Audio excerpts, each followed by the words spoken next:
Hi, everyone. Good morning. Just checking that everyone on Zoom can hear us. We'll be getting started very shortly. Sounds good. We can hear you well. Perfect. Thank you, Tessa. On our end, Tessa, we see some more. It says Tessa Salzman across the slide. Will you try advancing one slide for us? We still, unfortunately, see that At the top or like across the whole slide? at the bottom, like the bottom third across the slide. Oh, weird. I do It's on not. our end. Okay, we're gonna see if we can figure it out. Thank you. Okay.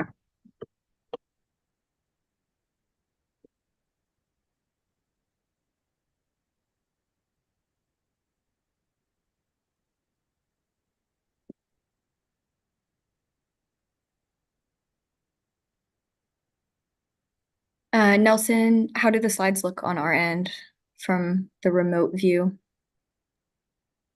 Same thing. Yeah, I see your name across the bottom. Oh, you do? Okay, that is so odd. Um, Let me give something else a try.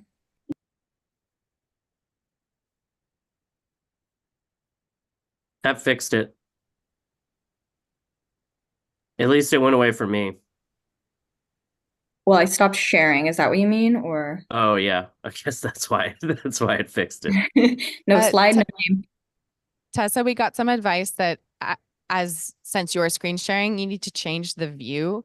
Right now you're in speaker view. View on But Zoom or view on the slides. You'd have to take it off of speaker view. In the slide deck or on a Zoom setting? Zoom setting. Oh, okay. So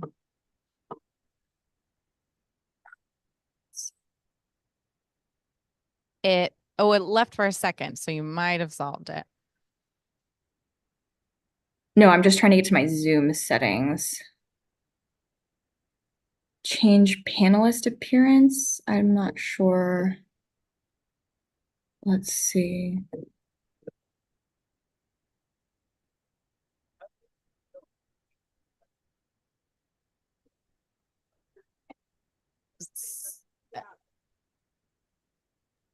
Still Tessa, there. Lawrence has a nice workaround that would just show a grayed out bar if you just deleted your name, but then also would, throw like a little censor bar over our slide deck, but maybe it's better. Not really sure. Well, maybe.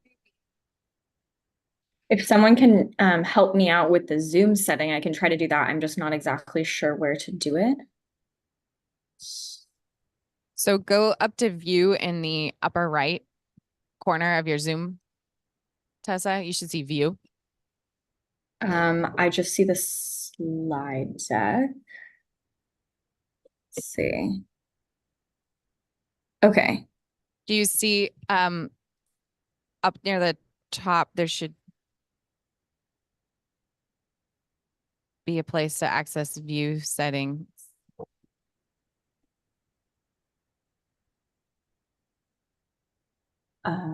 Okay, and then from there. I think we might just need to proceed. And I'll see if I can do a little figuring this out. Awesome. All right. Good morning, everyone. Welcome to day 2 of your California Agricultural Land Equity Task Force meeting. My name is Megan Wiley. I'm with Cal State University, Sacramento, providing facilitation support to the task force today. Quickly, just some housekeeping business. As you are entering the room over here through the exit, you should pass by the restrooms. They're in the hallway. There's a couple of them. So please make yourself comfortable. We do have several breaks in the lunch scheduled for today. We go until 2 o'clock. That's an emergency exit. There's another emergency exit right behind you. We believe that we have the microphone situation sorted out from yesterday. So we have two mics that are in various stages of charging. So we'll want to pass these around. We won't hear ourselves out of the microphone, but it's helping immensely for the folks on Zoom. So we'll just kind of be sure to talk into the microphone. That will help us. We don't have to use outside voices quite as often today.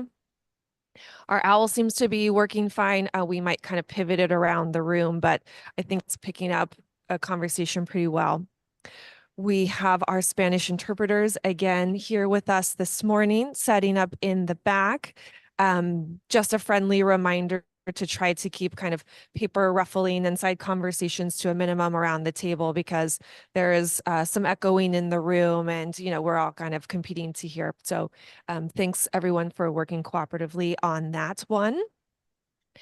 We have breakfast and coffee and snacks in the back, so hope that you all can enjoy that. And we have lunch coming around 11:30, 11:45 for task force members. Thank you all for joining us here again today.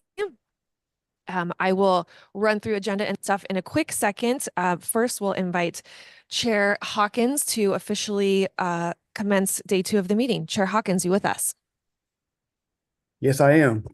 And welcome everybody. I now call this part 2 of our 4th meeting of the California Agricultural Land Equity Task Force to order. I thank all of our task force members and members of the public for joining today, whether it's in person in Fresno or online. And I'm looking forward to hearing from our guest speakers, report backs from our subcommittees that occurred this last couple of months, as well as getting into the specifics of our work plan. And with that said, I'll pass it back to our facilitator, Megan, to establish quorum.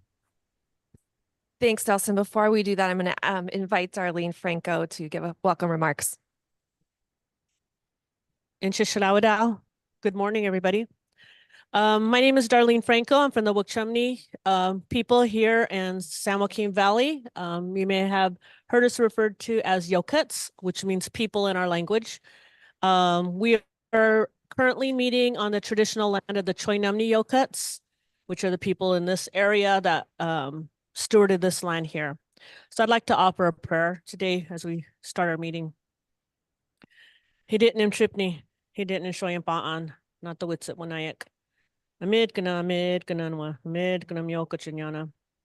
Huituima, Nimshoyampaan, Nimshoyan Idik, Nimshoyan Tedesha, Nimshoyan Usit. I give thanks for my life this day and all good things I've been blessed with. I thank you, Creator, Sacred Earth, for all good things that you provide for us. I give thanks to the ancestors of this land. I give thanks to the spirits of this land who allow us to be here. I ask you to watch over us and guide us. Watch over us and help us to listen with our hearts, listen with our minds. Help us to continue to carry the work in a good way for the sake of our people, for the sake of our land and our earth and our water and our air. I ask you to watch over us and guide us. And I ask you to watch over all the children that are going back to school, that they are protected and that they are guided. Ask these things in a good way.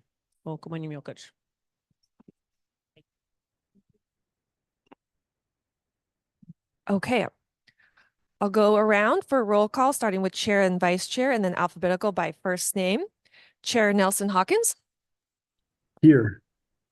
Vice Chair Emily Burgueño. Member Darlene Franco. Maybe we won't go alphabetical. Go around the table because of the mic. Sorry about that. Member Leah Schwartzman. Here. Here. It's not on. Oh. Thea Rittenhouse? Oh, Thea Rittenhouse. Ruth Alquist Willard. Lawrence Harlan. Dorian Bayan here. Chizou here. Absent today is member Irene de Baracuya, but quorum is established. Thank you, folks. And again with us today, we have staff support from Strategic Growth Council. On my left, Sean Kennedy. On my right, Camille Frazier and Caleb Swanson. And online, Tessa Salzman. Thank you, folks. Next slide, Tessa, please.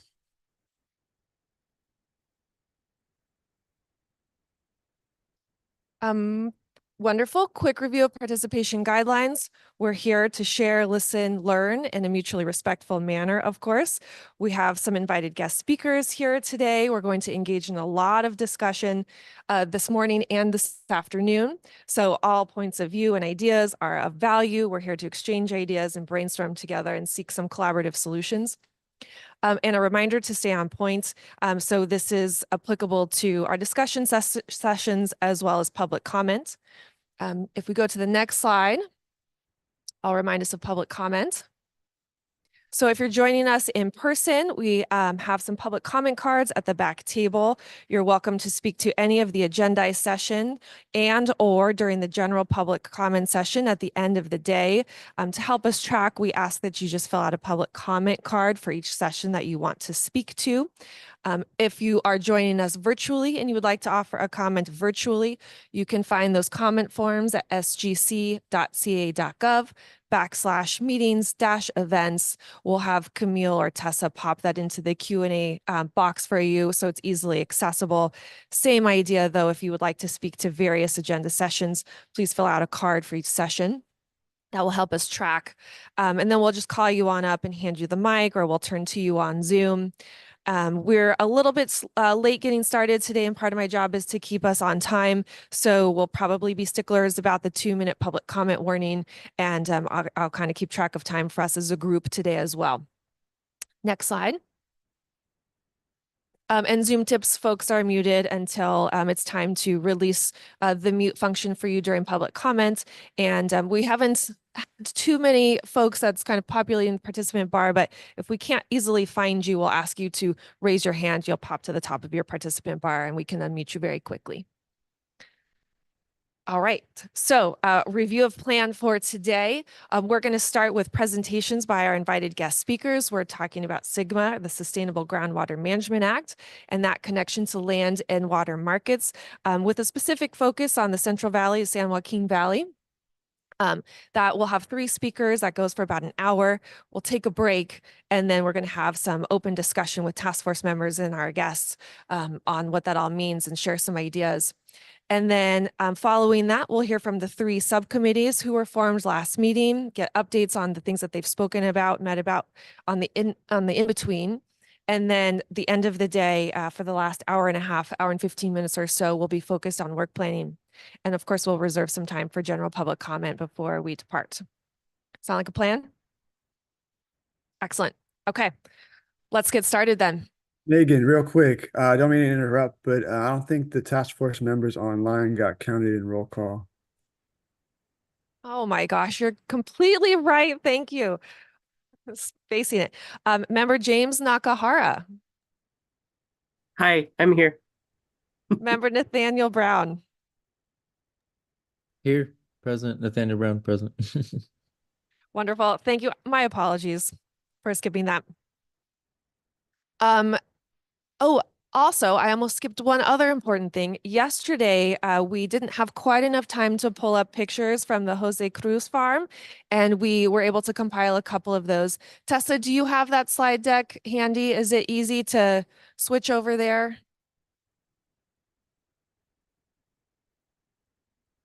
Yes, I do. Give me a sec. Okay.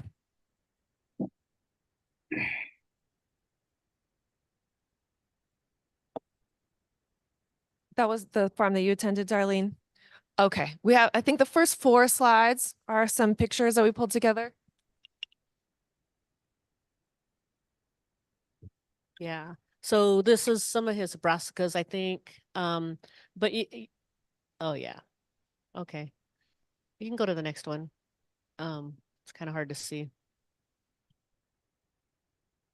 Yeah, so there he is. He's demonstrating his gopher trap or whatever it's called. I never heard of it, but anyway, yeah, he's caught a lot of gophers with that thing. You stick it down the hole and it traps them, and yeah.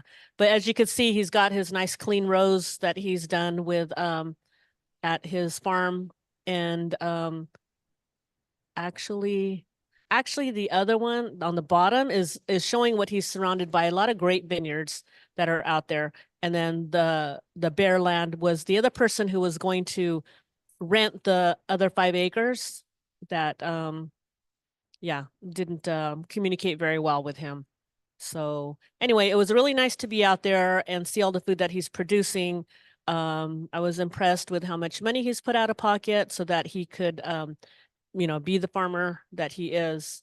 And hopefully we'll be able to provide him some resources with looking at his contracts and helping him to develop his farm and find a place, because he's only here, like I said, for till the end of November. One more slide. Oh yeah. So these are his rows of tomatoes, and you can see a few on there, but he had just harvested, and he sells them, like I said, to the packing house there in Selma. But he travels every day from Madera to Fowler to farm and to take care of the farm, and it's because it's close to the Selma packing house for him.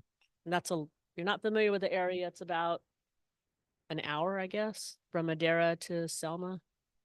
Yeah. One more slide. Sorry. Oh yeah. Oh, so on the left-hand side is actually his record-keeping book that I explained yesterday. He keeps track of his expenses, of when he fertilizes, anything he does there. It also is a sign-in sheet. There was a sign-in sheet for us to sign in as visitors of his farm. And this is his safety, was helped put together, his safety plan. There he's got some squash growing, and some chilies, I think. And he also just recently planted some more zucchini because that has been in high demand. Because of the weather here and it's been so hot, zucchini hasn't produced as much. So there's been a high demand now. And so he planted, like, I want to say maybe 1/4 of an acre just of zucchinis. So hopefully he'll get a good crop out of that. Any more slides? Okay. Nice photos. Beautiful looking farm. Okay, wonderful. So let's turn to our presentation portion. I'm going to read some quick speaker bios and invite our guests to come up and speak from wherever they're comfortable. We do have longer biographies provided on our project website, and I think no, we don't have printouts in the back of this, but if you're interested, you can get some additional detail on the website. But we would like to welcome with us today Janaki Anaga.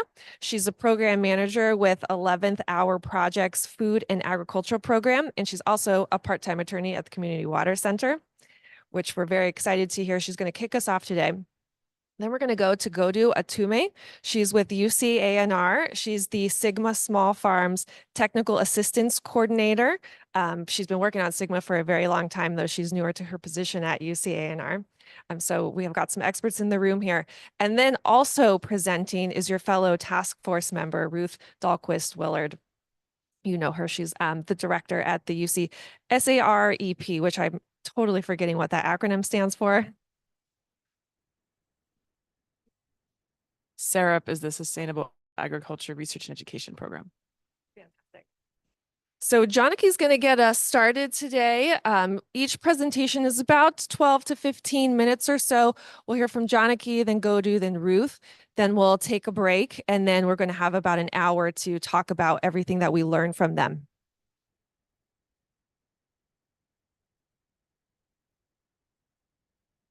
For sure, you just have to use the mic.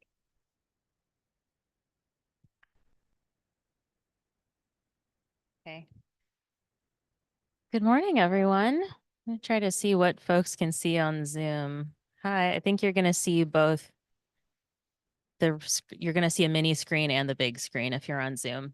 Hi, everybody. My name is Janaki Anaga, and I am the program manager for the 11th Hour Projects Food and Agriculture Program. And as was said, I'm also a part of Community Water Center on some of their legal work representing small farm worker communities around their groundwater issues. And I know a lot of you through work around small farmer advocacy throughout the course of my career. And it's really lovely to have you come out here to Fresno, a place that is very, very dear to me. I don't live here anymore, but I've lived here for 5 or 6 years in the past. sort of building my career in this particular intersection that we're talking about today, of small farmers, and disadvantaged communities and their access to water. So yeah, land and water equity in the San Joaquin Valley. We can move ahead to the next slide. So the points that I want to hit today are, first of all, just a short history of California agriculture and land theft. These are required understandings having any discussion about land access in California, and particularly here in the Valley.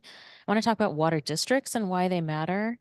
What and where are disadvantaged communities, which are some of these small farm worker towns that I'm talking about that have a particular need around groundwater.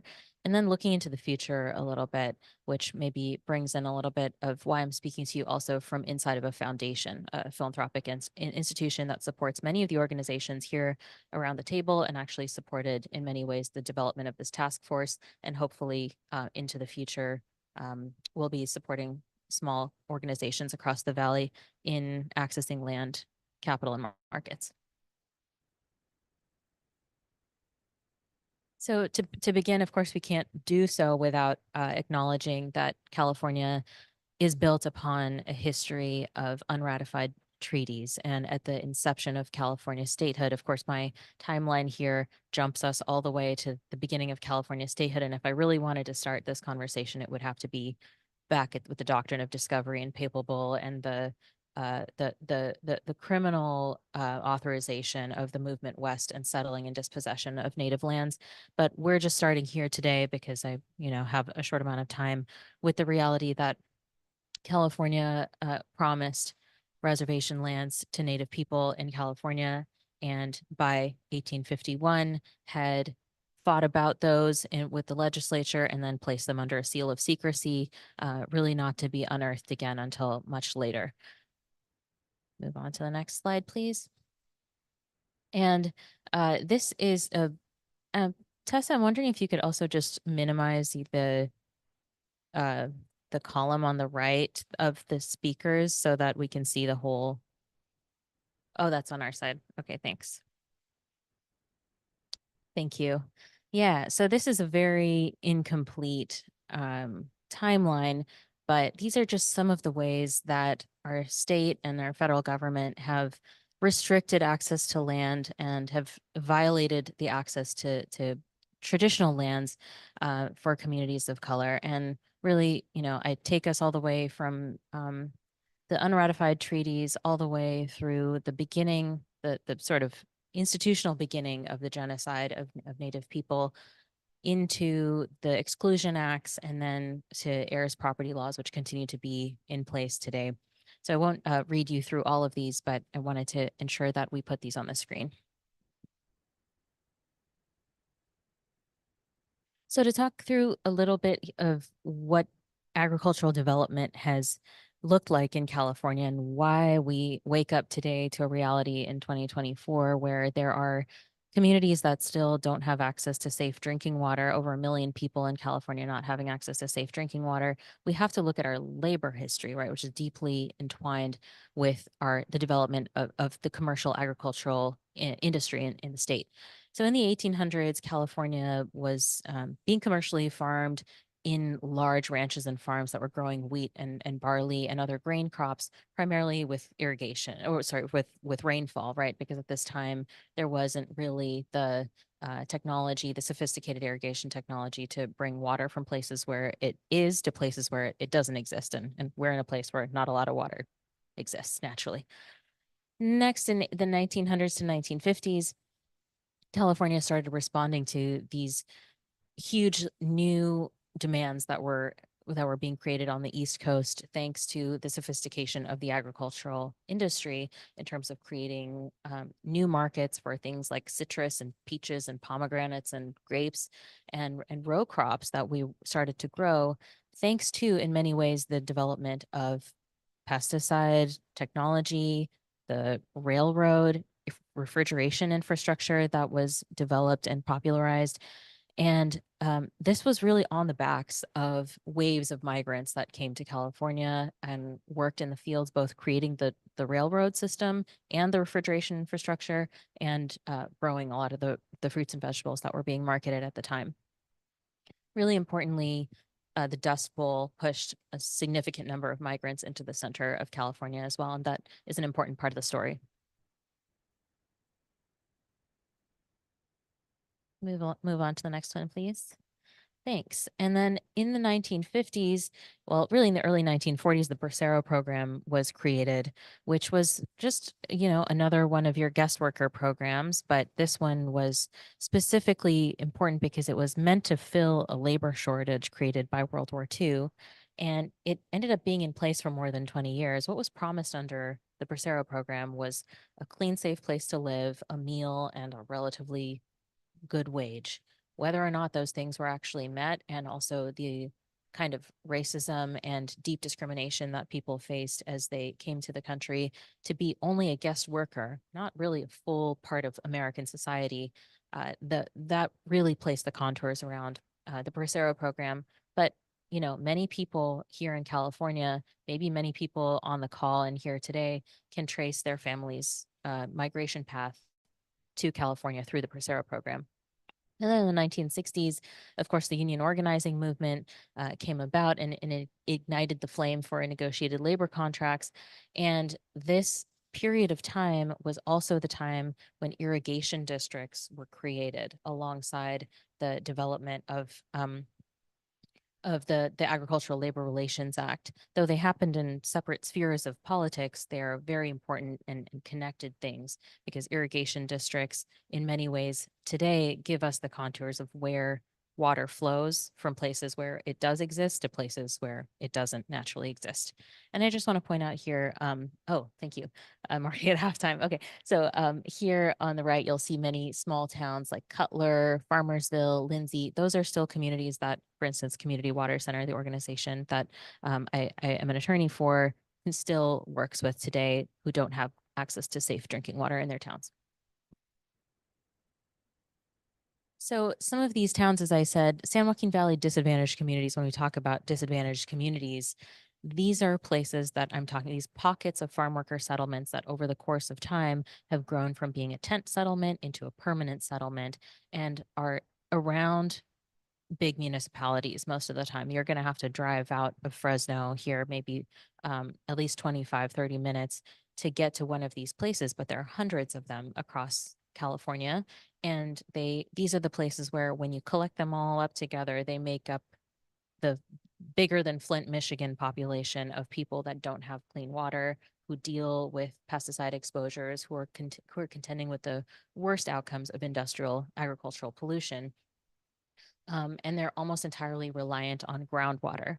Why are they almost entirely reliant on groundwater?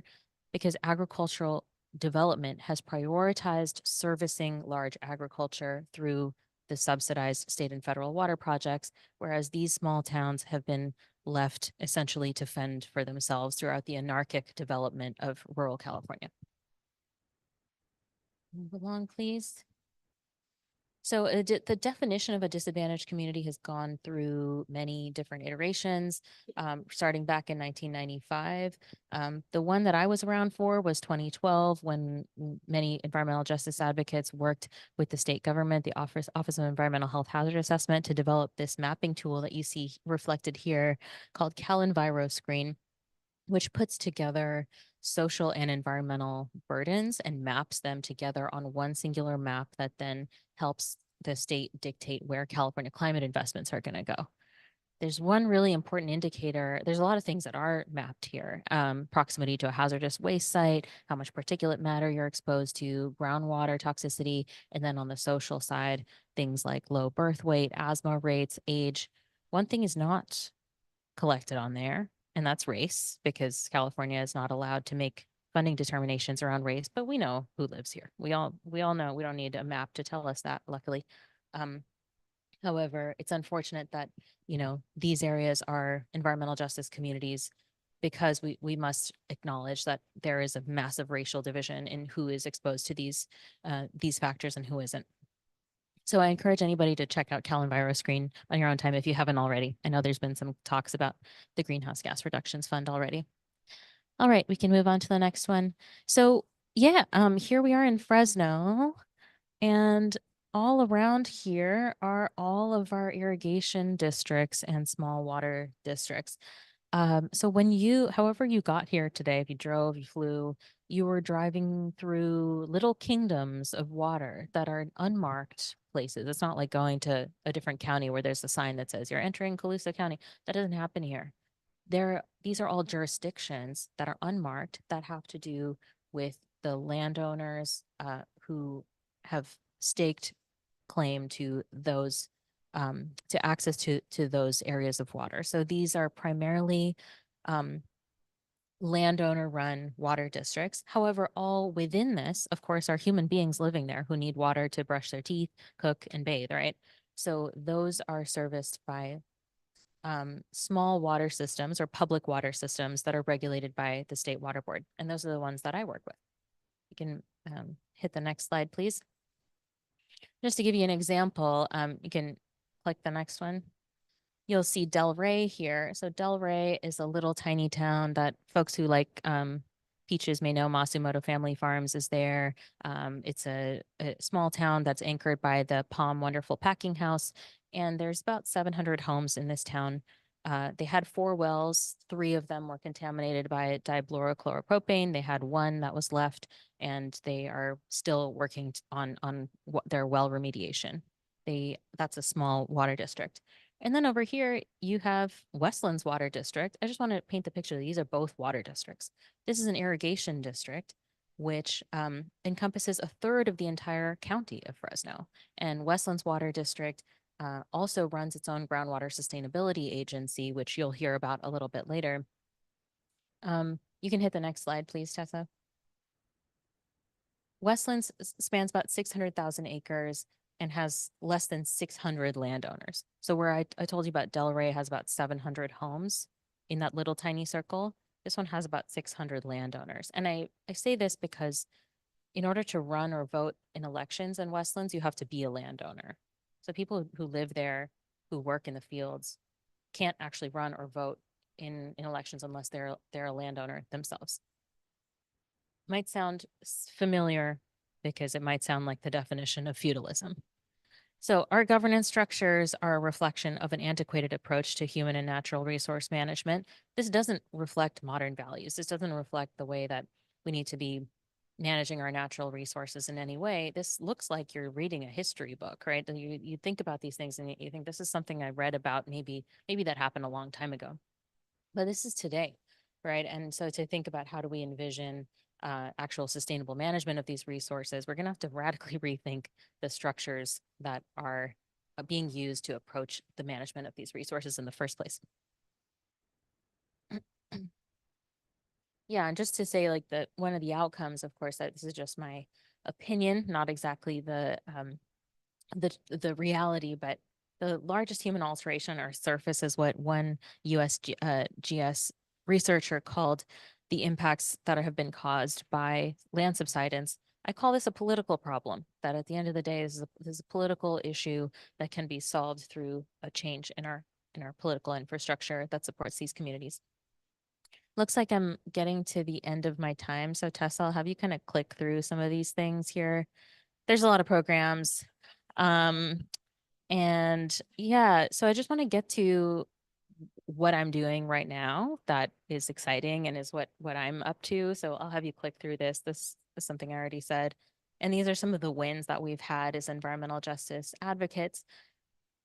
I'll have you move through this one as well. I just want to shout out that there has been a movement taking place for a long time to look at the political fissures in this big tapestry, right? And that this isn't a fresh idea. This is something that organizations here have been working on. And I want to call out Central California EJ Network, Oak Chimney Farm, which is pictured here, and your companion Darlene Franco here is a leader in the development of this farm, and FoodLink Tulare, who've been growing agroecology as a movement strategy to break open these fissure points in the political infrastructure through the development of small sustainable food systems within this framework, within this patchwork of large farms.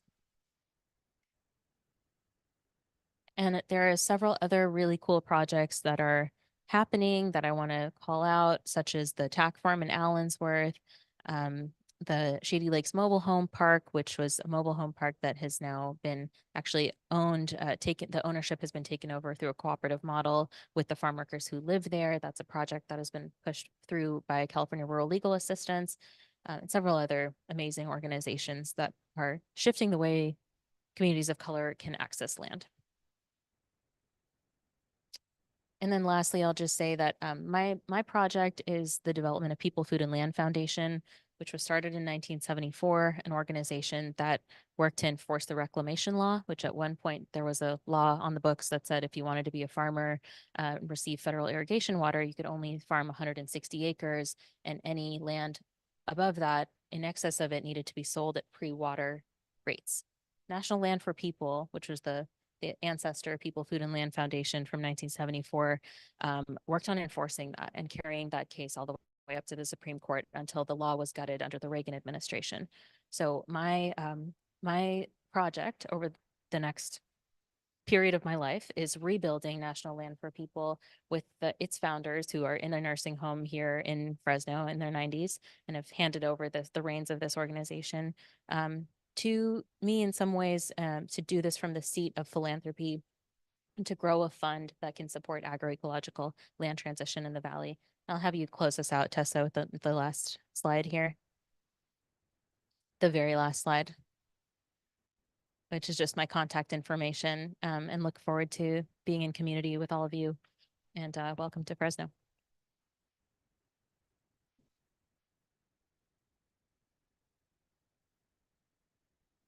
Thank you, Janaki. Okay, we're going to hold questions and reflections, and we're going to next invite Godu to come up and share her portion of this morning's presentation session. How's volume? We're doing all right? Great. Thank you. Good morning, everyone. My name is Godo Atsume, and I'm very happy to be here. I don't think I've met many people here, some people online and through emails, but I'm very happy to be here. I am a technical assistance coordinator providing technical assistance to small-scale farmers. I work on a project that is funded by Department of Water Resources, and I am part of the UC Sustainable Agriculture Research and Education Program. Next slide, please. So in terms of an overview, today I'll go over SGMA. Most people are familiar with SGMA, but I'll go through what the law is, sort of where they are right now in terms of implementation. And then I do want to discuss some findings from a study we conducted in 2020, looking at the impact of SGMA on small-scale farmers and sort of where SGMA is now when it comes to the impacts to the smaller farmers. Next slide, please.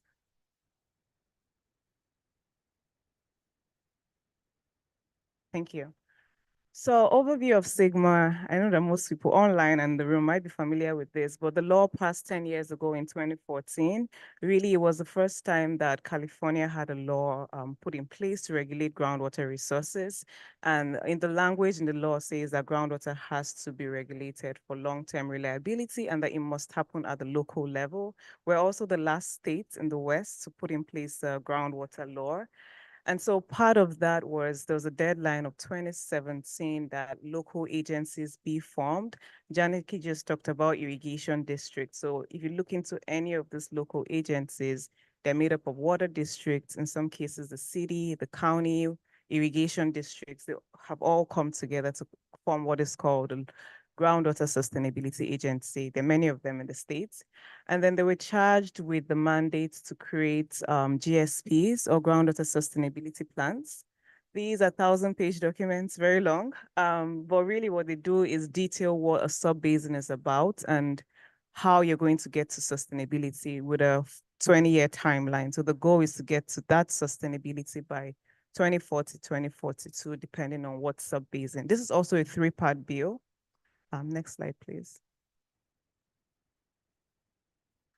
And so when SGMA passed, it was really based on sort of these 6 terms or 6 pillars, and they're really called undesirable results by language in the law.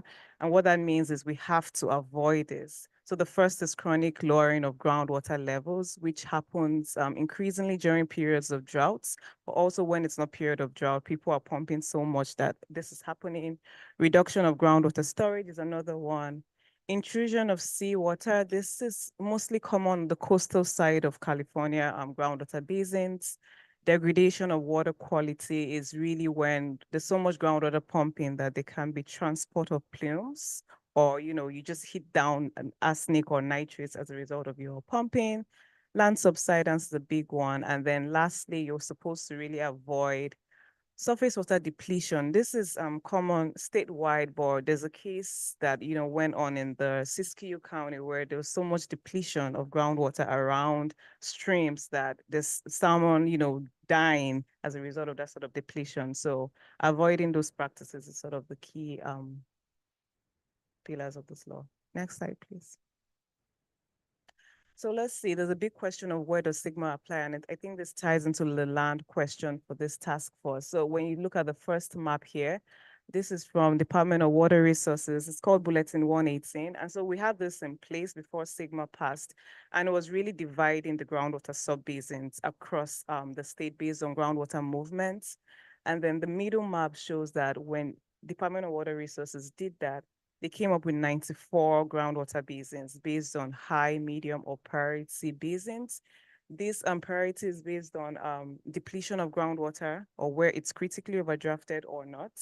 And then we have 21 critically overdrafted basins. Interestingly, most of them are in the San Joaquin Valley where we are today. So sort of in a good place to talk about this. Next slide, please. So I do want to talk about the stakeholders involved in terms of the regulatory agencies. So SGMA has like 3 key agencies that are regulating them depending on where you are for the GSA. So I talked about those. They're built up of just many agencies that came together when this law came around. Department of Water Resources is the regulation and assisting agency. They make the decisions on if a plan is actually getting to that sustainability or not. And then you have the State Water Resources Control Board. In the SGMA world, they're called the backstop agency. They come into play when there have been evaluations by Department of Water Resources that a plan is not going to get to sustainability. We call that inadequate plans.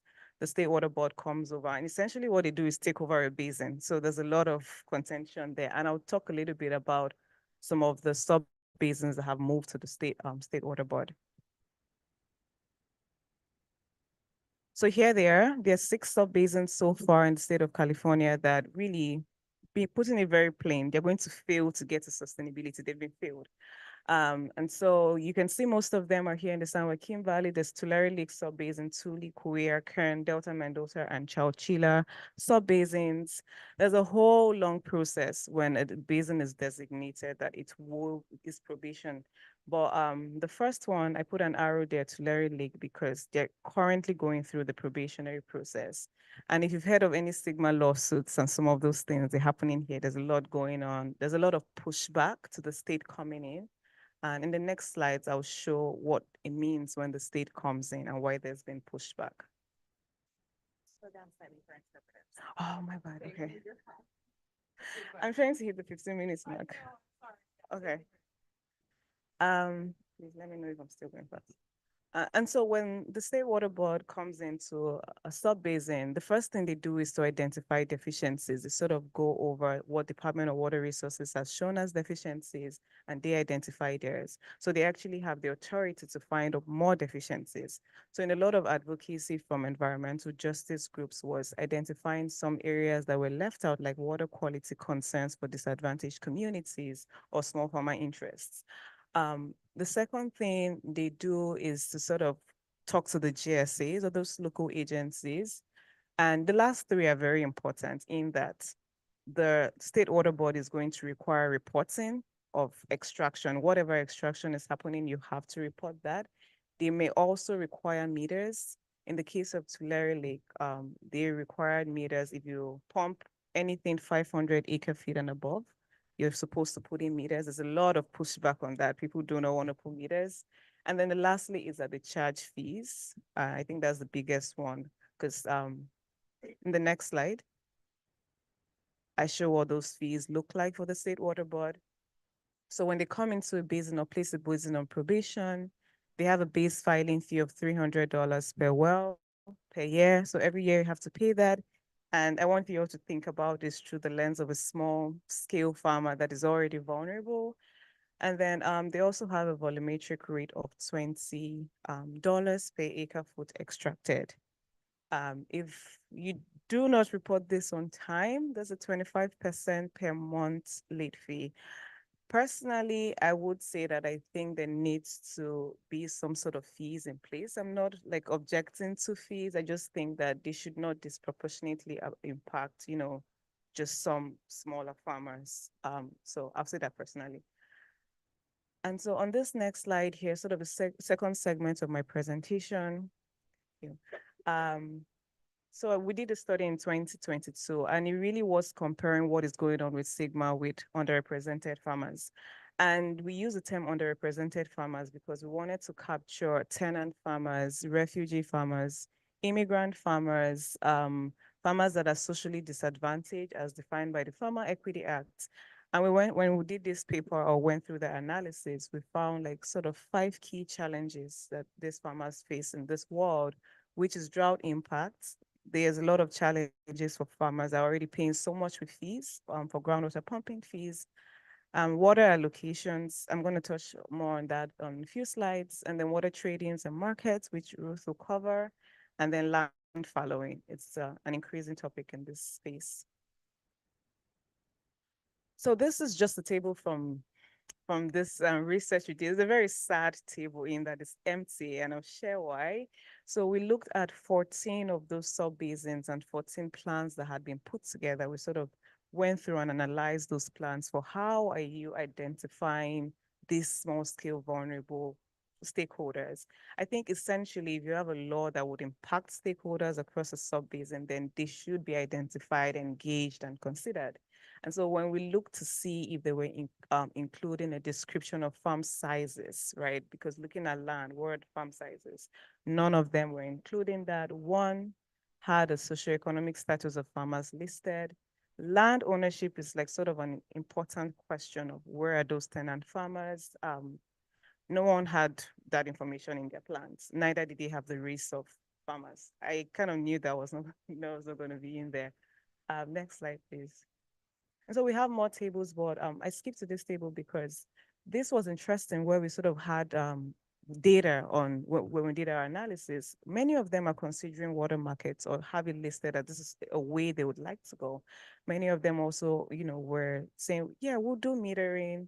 They were going to charge fees. They were going to put in specific actions to reduce groundwater depletion. And then the last one is we found 9 of the plans we looked at will put in place demand management measures. Now you might be wondering what these demand management measures are, and it captures most of what is happening with Sigma now. So when you're hearing about land retirement, land following, water allocations, those are all captured into demand management practices to achieve sustainability. So 9 of them are going to do that. So in the next slide, in our research, we said, good. Well, how many of you are considering what this would look like for small scale farmers? How is it going to impact them when you put that in your planning for 20-year time period? And none of them were analyzing what that looks like. And so this was very sad. And we sort of then came up with recommendations in the study, one of which is to provide technical assistance to small scale farmers and sort of to bring them into this conversation. And so that was most of the study. In the next few slides now, I will discuss those demand management practices. So I do want to talk about groundwater allocations first. So local agencies, they have the authority to establish groundwater allocation. This is basically to limit how much a landowner or a person can extract from the groundwater subbasin. I think it makes sense to have those sort of limitations if we're going to achieve sustainability. But there's an equity question, and there's, just making sure it's fair across board. And so those allocations, essentially, they're based on land, they're land-based, and they're based on parcels. For many agencies, without getting into the weeds of Sigma, what they do is they calculate sustainable yield, which is seepage, precipitation or percolation that would happen. And then they also calculate transitional water. In most cases, that's overdraft. And then when they do that for each landowner, they would give you your allocation for the year, depending on what water year is. So we've had wet years. So you imagine you have higher allocations, and that can look like 2 acre feet, 1.8 acre feet per landowner. So essentially you can't pump beyond that for that year. So this is a type of demand management. In order to do this, many of them have groundwater accounting platforms, where you go on there and you see your allocations for the year, and that is also where they regulate what is happening. Some of them have penalties. If you go beyond those allocations, you're being charged fees. And as you can imagine, the smaller farmers are vulnerable to this. So the more land you have, really reallocations, the more allocations you have. If you have less land, you have less of these allocations. Next slide, please. So I think with the allocations in place, there's a huge question around land value, and it ties closely to that because as your Sigma allocations shrink, really the value of your land shrink, right? If you have just 1 acre per 1 acre feet per year, allocations per year, then you can't really cultivate much that year. And some of your land then doesn't have much value. So that is, a big challenge with Sigma and the allocations, that your land value reduces. And if you grow that produce to sell at your local farmers market and all of that, then you also have reduction in revenue from your lands. And, Ruth again would cover this, but most of the allocation platforms feed into what goes into markets and all of that. Next slide. So another big part going on in Sigma, like I said, is land fallowing, land retirement, and land repurposing. And this is really a transition from irrigated lands to non-irrigated lands. There are very many incentives, credit programs to, put this in place for different farmers. And I would share that having tracked this for some time, most of the people taking advantage of this are people with large acres of land. So I can retire 20 acres, it's fine, right? And so the smaller farmers are vulnerable, as is always the case. But that is essentially what is happening. And with the repurposing program, you're actually being given money to put away your land. So I don't know, there's equity concerns that I'll let you all think about. I'll let you all think about that. But what that looks like is changing land to different, it could be recharge centers, solar habitat, community parks, which I do not think is completely wrong. I think there just has to be an assessment of what that looks like. There also has to be communication with the real owners of the land, like Janaki was sharing, just having people on the table when those decisions are being made, I think is important. Next slide, please. Oh, so I have a click. Okay, so this is what it looks like for the repurposing programs. I wanted to share this because most of it's in San Joaquin Valley, where these are agencies that have said, yes, we're going to pay people money to do some of this repurposing and retirements. So just in terms of looking at the map, I'm sorry. Next slide, please. Yeah, so again, conversion of irrigated lands, it could be either any of these, and there are more examples of what people are converting land to, right? And there's a big question of our outreach engagement. Who is in these conversations of just converting this? Who's making these decisions, right? It's people that have 500 acres in some cases that can decide to leave 100 acres and nothing changes for them. Next slide, please. Yeah, so I put in here Land Flex is a program from Department of Water Resources that they're also paying money to take out land out of production. This is ongoing at Department of Water Resources. And then groundwater, I think some part of this slide is missing. Okay, yes, thank you. Groundwater recharge is an ongoing practice as well in Sigma, and it ties to land ownership of who can do recharge on lands. And this is basically replenishing groundwater. You get credits when you do that. You can also get groundwater allocations in some basins for doing groundwater recharge. And so people, I put in here 450,000 for removal of agricultural lands to do recharge. This is what some agencies are giving. And I want you to think about this because some of this money hardly goes to the disadvantaged communities or the socially disadvantaged farmers that, we work with. Next slide. Yeah, that's what a photo of recharge looks like. Okay, yeah, so recommendations for the task force, I know that we're going to talk about this sort of in the next segment, but I guess for the recommendations that the task force will come up with essentially is some suggestions here based on what is going on with Sigma is we have to think about improving equity when it comes to those groundwater allocation models. Really to preserve land value and to think about who is on the conversation about, allocations. There's also a huge disproportionate landowner fees that go for groundwater use, and that is tied to land as well. A recommendation is a tiered fee structure and sort of looking at groundwater use by different stakeholders. Evaluation of what is going on with land following, land retirement or land repurposing, and what those impacts look like for small scale farmers would be a good recommendation to put out there. And then I guess there's a big question and concern around improving land access and ownership. I don't know who would do that, but land transition and returning land back to where it belongs and ownership and access for tenant farmers. Because increasingly in my work, I find that many people are actually tenant farmers and are entirely dependent on their landowners and what their landowners want to do. So those are some of the recommendations. I think that is it for me. I apologize for talking so fast. I talk so fast. Thank you very much.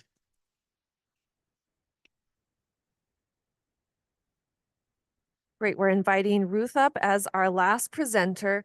Ruth will probably take us right up until 10 o'clock or just before 10 o'clock, and then we'll take our break. I realize we're about 15 minutes behind schedule there, but we'll make it up in the afternoon. Oh, pardon me. Yeah, public comment before the break. And also, just a reminder, we don't have access to the Q&A to share verbally written public comment, but if you're interested to provide public comment and you're joining us online, please fill out that public comment form and then we can unmute you and you'll be welcome to share your comment for the room. And if you are asking a question of the task force, you might want to consider possibly rephrasing to a statement, only because you're welcome to ask a question during your public comment period, but we won't be able to respond to that. We won't be able to engage in dialogue. So up to you how you phrase it as a statement or a question, but just as a friendly reminder, it might be a little bit difficult to respond. We'll just have to thank you for your comment. Okay, Ruth. Okay, thanks. So I'm going to continue talking about Sigma. I know it's a lot of technical information, and I'm sure we'll have more time in the discussion also if something is not clear. Please feel free to ask later. And I'm also going to try to not talk too fast. So please feel free to remind me. So I'm going to talk about specifically groundwater markets, and GoDo, thank you for setting up Sigma. And so hopefully everyone has kind of an overview of what that is, and then we'll specifically talk about markets that are developing. Next slide. So just some things to think about with land equity under Sigma related to groundwater markets. So as GoDo mentioned, Sigma requires local groundwater basins to get into sustainability by 2040. And there's two ways that you can do that. You can think of a dial that you can turn. There's two dials. Sometimes people talk about the two dials. One is increased supply, turn the dial up, and the other is decreased demand, turn the dial down. Increased supply is mostly through groundwater recharge and finding other sources of water within your basin.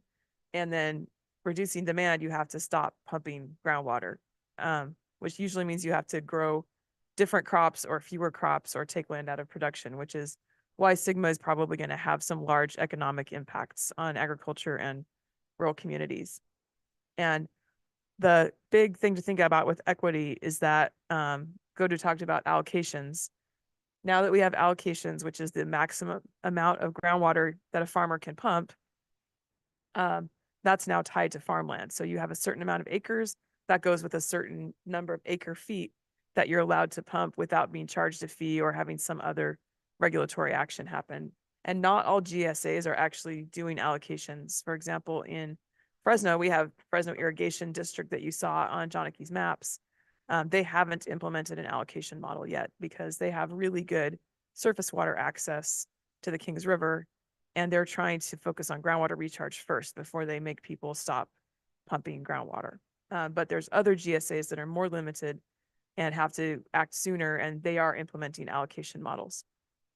One of the results of this is that now when you buy and sell land, you're actually buying and selling access to groundwater, because groundwater is now tied to land through the allocation model. Thanks, Tessa. I think one thing to distinguish as we talk about this is surface water and groundwater. Surface water being the water that comes through the canals from the dams usually.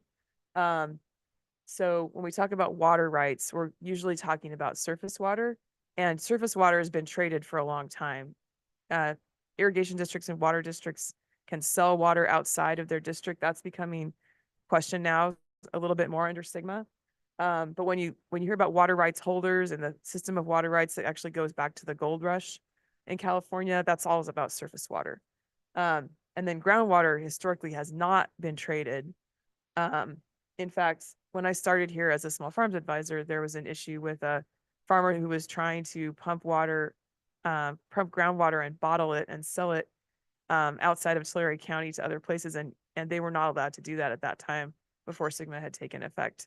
So it's still kind of the Wild West of figuring out water rights and how that relates to SGMA. But groundwater markets have not existed before in the state of California. And so, except actually, that's not true. The Ventura County one predates SGMA. But there's two that I'm most aware of right now. There's the groundwater market in Fox Canyon in Ventura County that actually has been around for a little while. And then a newer pilot in Tulare County, just south of us, with the Mid-Cahuilla Groundwater Sustainability Agency. And it's not regulated by the state. So surface water, there's all kinds of regulations and rights and stuff going on with that. And then groundwater this is all new. If we were to have groundwater markets, would they be regulated by the state, and how would that work? There's nothing really in place for that yet. Next slide.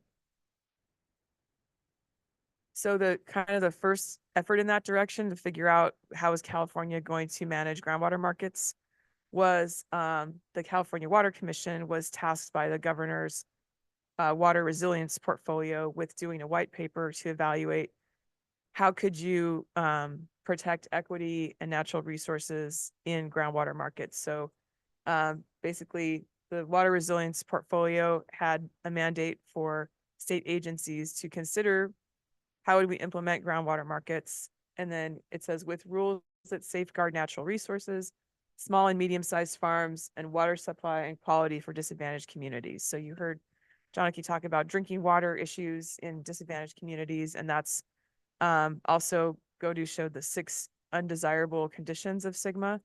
And one of them is decreased water quality. So, overpumping next to a disadvantaged community, for example, could affect water quality.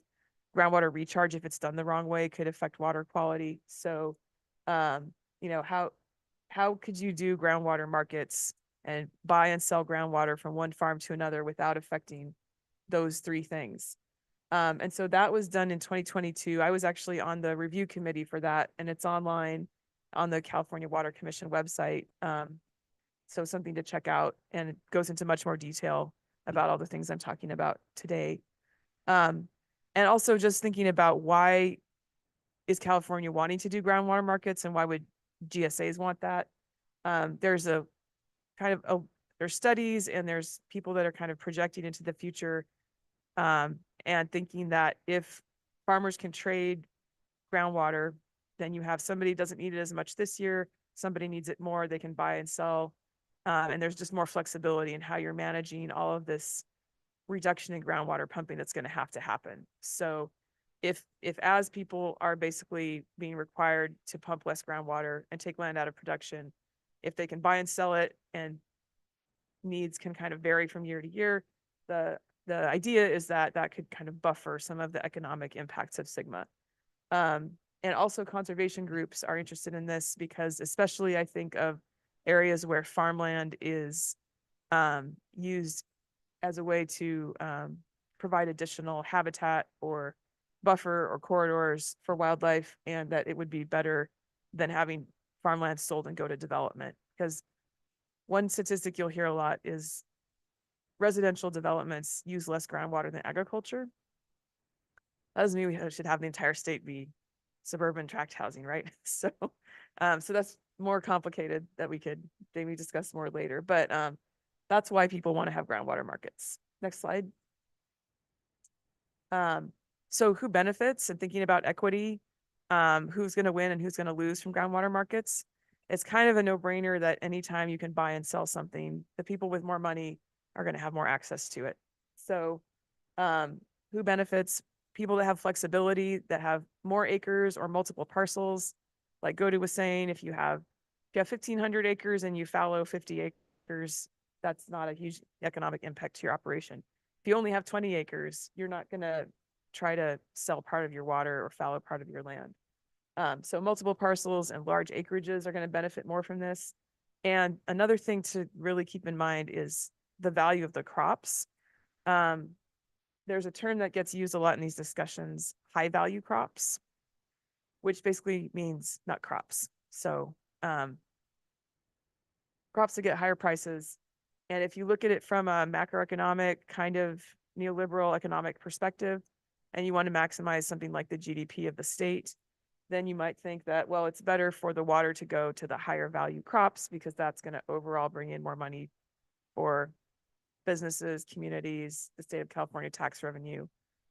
What that means, though, is that, as I said, the people who have more money are going to get more water. And so there's language like the water will flow to the high value crops, which means basically the almonds, pistachios, and other crops that have better prices. And so for equity concerns, I think that's a big red flag, right? Next slide.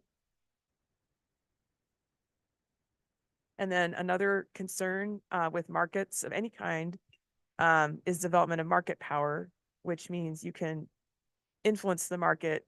It's not like a invisible hand kind of perfect, efficient system, right? It's somebody has a way to influence the market for their own benefit. So, and usually that's people with larger amounts of money or land or resources. So you can imagine in a groundwater market, what if the grower shipper that you sell to says, we're only going to trade among farmers that are associated with our company or with our commodity or whatever it is, right? There could be blocks of power that develop that exclude other farmers. There's also a huge potential for discrimination. And if you get to decide who can buy your water or who you're selling to, you can just sort of imagine that could potentially cause problems. So if you are a smaller scale farm, you're not part of a block of people selling to a big wholesaler or the commodity board group, and you have maybe more of a niche crop or diversified farm, or maybe you sell locally, you're not part of some kind of larger marketing effort, you might not be part of one of those groups and you might lose out if market power develops. Next slide. Higher transaction costs to participate in a groundwater market. So if let's say that you're in an irrigation district or a GSA that has a groundwater market and you want to buy or sell groundwater, you've got to access the online portal. You've got to do the work to understand the system. The costs of you participating are higher if you're a smaller scale farmer that doesn't have staff and assistance with that. Very often smaller farms tend to have shallower wells, and I'll show some more data on that in a little bit. But that just makes both disadvantaged communities and small farms more vulnerable to all of these fluctuations, especially for tenant farmers. So you can imagine that if you don't own your land and someone else owns your land, that person is the person that gets to decide what happens with your groundwater allocation. So you could have your allocation basically sold out from under you if the landowner decides that it's more profitable to sell the water versus getting the rent from you. And that's going to really depend on also how your lease is written. So even more important to include things like that in the lease. This also applies to fallowing programs. So if it's more profitable to fallow the land, for example, than to rent to a tenant farmer. And so how GSAs structure their SGMA allocations are going to have a large effect on all of this, because it all comes down to the allocation model. That's what determines how much water you have to buy or sell in a groundwater market. So if you do a one size fits all kind of across the board allocation model versus a tiered model or a model with different conditions for different types of farms, one size fits all is much worse for equity because, or kind of like the fees that GoDo was showing, right? $300 per well, no matter how big of a farm you have. That's going to hit small farms more than large farms. Also, as GoDo was showing, there's not good involvement of small farms in groundwater sustainability agencies and their decision-making processes. And so this is something that CAF has also really pushed in allocation models. So I want to try to avoid allocation models where a small scale farm, and especially an underrepresented or underserved or socially disadvantaged farmer, would have to purchase water in order to survive. Like that's a situation that hopefully there's a way to avoid that in the way the groundwater market is set up. But if it's just one size fits all, everybody interacts the same way with the same rules, it's probably going to disadvantage those farmers. Next slide. 5 minutes. Okay. Here's some best practices. So the original groundwater market in California, the Fox Canyon in Ventura County, they actually really tried to set it up with equity in mind. And it certainly is not perfect. And I'm not going to speak to like exactly how well it's working right now. But they definitely have tried to set up better practices to avoid all those things I just talked about, like market power developing. And so one thing they put in place was a neutral third-party administrator. It's not run by the irrigation district or the GSA or groups of landowners. It's run by a private four-year university in Ventura County, Cal Lutheran, that has nothing to do with any interests in groundwater. And so that helps avoid bias, right? And then all of the trades and the users are anonymous, so you don't know who you're buying or selling water from. So there's no way to be discriminatory or biased in who you buy or sell water from because you have no idea who it is. You just put your water online, or you go online and say, I'd like to buy some water. And there's an algorithm that's neutral that says, here's some available, you can buy it if you want. They also really push this idea of adaptive management, which is you don't do too much too fast. You start small, you see what happens, you evaluate the impacts, and then if there's anything going wrong, you can change it. And also needing data for that, and wanting to protect identity of users as anonymous, but being transparent about all the effects of the groundwater market. And involving stakeholders. I might go a little fast to kind of get to the end here, but measuring groundwater, and then another recommendation, don't just make it technological and put it out there and see what happens. Next slide. Okay.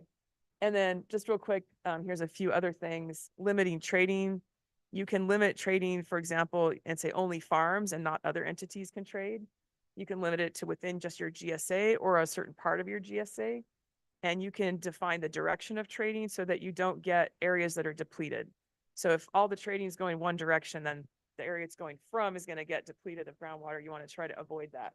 So you can define within your boundaries, like, okay, you can't trade from east to west, or you can't trade from this area to that area. And I think those are good to implement. Next slide. Then the other thing is creating exceptions for small farms or underserved farmers in allocation models.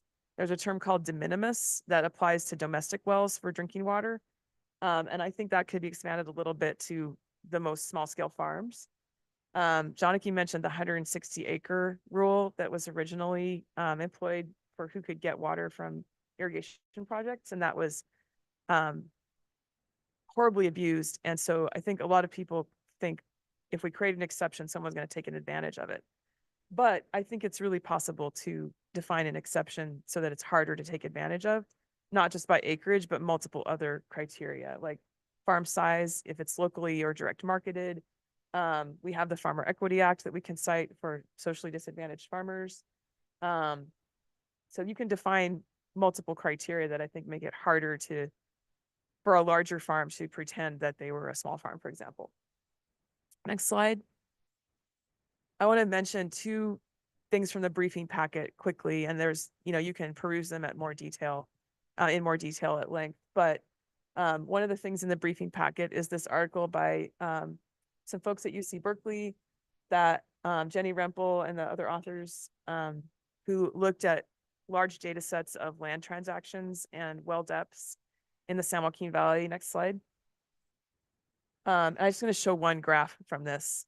And this is looking at who are the landowners buying and selling land over time. And so going back to 2004 to 2016, there's a line for family investors and individuals, LLCs and non-LLCs. If we look at individuals, I think it's this green line. It's a little hard to see. Look at how it goes down over time. The individuals are owning less, so they're more selling land than buying land. And then companies are going up. And that's a pretty interesting trend, right? So as land transactions are happening, sometimes with water in mind, we're having more and more institutional and corporate ownership of land than individual ownership. And that's a really important thing for the Land Equity Task Force to look at, right? Is who gets to own land and who's buying and selling land. We have more and more land. This is all of California, not just the San Joaquin Valley, being purchased by corporations and investment groups. Next slide. And then this is also, I highly recommend reading this article from Bloomberg by Peter Waldman and these other folks. They did some really good investigative journalism into which companies are the largest landowners in the San Joaquin Valley, particularly. And so there's some statistics here. So I won't go into too much detail here, but, and these will be shared later, right? Slides. So if you want to look at the facts later, you can, but TIAA Cruff, Hancock, Gladstone, Farmland Reserve, Allstate and Prudential all have been buying lots of land in the San Joaquin Valley. And you can see the amounts of acres and money going on there. Next slide. And so here's a graphic example, just representation of that, of, 31,000 acres, 25,000 acres, 24,000 acres. So there's these transactions of land, more and more corporate ownership, larger and larger entities owning land. Next slide. And then if we look at the well depth, this is really striking. So this is 1975 to 2020 on the top. And this is the median depth of wells in the San Joaquin Valley. And so Fresno, a lot of wells on the east side of Fresno, where there are a lot of small farms, are maybe in the around 100, like 80 feet to 120 feet deep, kind of in the last few years. And when people drill a new well, they often go to like 250 or 350. So we're kind of in this range here. If you go to Tulare County, it's deeper. But look at the institutional investors' well depth. Like there's just no comparison here, right? How deep their wells are compared to smaller farms, family farms, farms owned by individuals. Next slide. And so I think I do have time for the policy recommendations. Is that right? All right. So this is just a summary of some of the recommendations for avoiding inequity in groundwater markets. I'm not a fan of groundwater markets. I think it'd be fine to just not have them. But if the state of California is going to go that direction, I think these are some things to consider. The neutral administrator, have it anonymous, start small, restrict trading within the basin, define a good allocation model that protects small farms and vulnerable users like disadvantaged communities, tenant farmers in particular, and then technical assistance, obviously funding nonprofits, corporate extension, RCDs to help farmers navigate all of this. Next slide. And then going back to that white paper by the California Water Commission, white papers don't enforce anything or really change anything. They kind of sit there on the website. Could that be taken to another level and maybe actually built into how SGMA is enforced, or, could there actually be requirements or incentives to encourage GSAs as they're developing groundwater markets to follow the best practices versus just kind of keeping them in mind as recommendations? So it'd be very controversial, I think, to propose regulation of groundwater markets, although the Water Commission paper did talk about that. So that's another thing that could be considered. Do groundwater markets need to be actually officially regulated, maybe by the State Water Board or DWR? But obviously a free-for-all is gonna really disadvantage smaller farms and farmers that can't participate in these kinds of processes as well. So I think this is a very large concern, and look forward to discussing recommendations with all of you. All right. Thank you, Ruth, and our speakers. Let's pause and see if we have public comments on the presentation portion. We do online. We do have one public comment online. Tessa is going to assist with unmuting. Okay, and then just as a friendly reminder, I know I'm repeating myself a bit, but we'll keep it to 2 minutes. I have a little chimer on my phone. I'm not sure if we're able to pull up a timer on Zoom, but we're going to do 2 minutes today for public comments, and the task force members can choose to respond or discuss comments at their discretion, but they're not under an obligation to reply to any comments. They can request follow-up. We can't really take a deep dive into anything new that's introduced during public comment period today. And nor can we engage in a back and forth with folks who are issuing public comment. Okay, so we'll start online. 2 minutes. Go ahead and introduce yourself and share. Angela, you're up.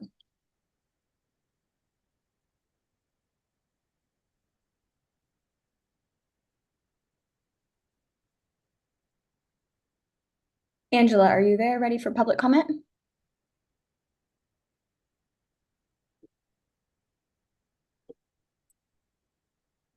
She might not be ready, so if there's anyone in person, we could move on to that, it looks like. There are no public comment in person. It looks like Angela is still muted, but you gave the Yep. potential to unmute. We can also check back with Angela immediately after break To ensure, yeah. to ensure. Okay. So let's take our 15-minute break. We'll go until 10:16. Let's try to come back on time, get started. We'll take public comment and then have open discussion with our presenters. Still more snacks and coffee in the back.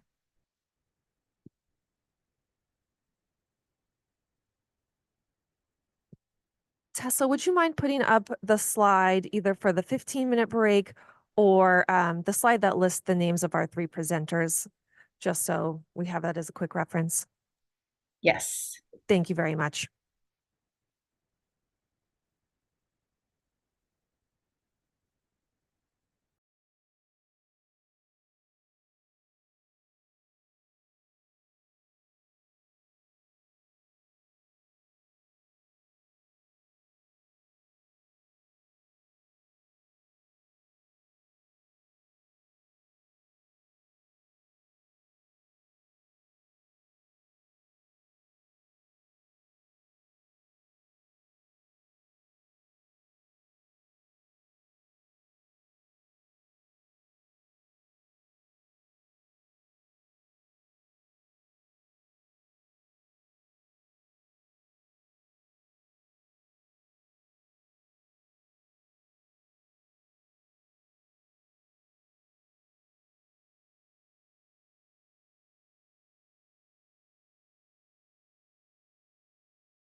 All right, how about this mic? Okay, one mic is working. Great. We're gonna work on the other mic. I'm gonna get folks back to their tables. Tessa, would you please be so kind as to pull up the slide that lists the 3 speakers? All right, Johnny, Ruth, we're gonna need you both back at the table. Leah. Time to get put together. Okay. Oh, it did. Okay.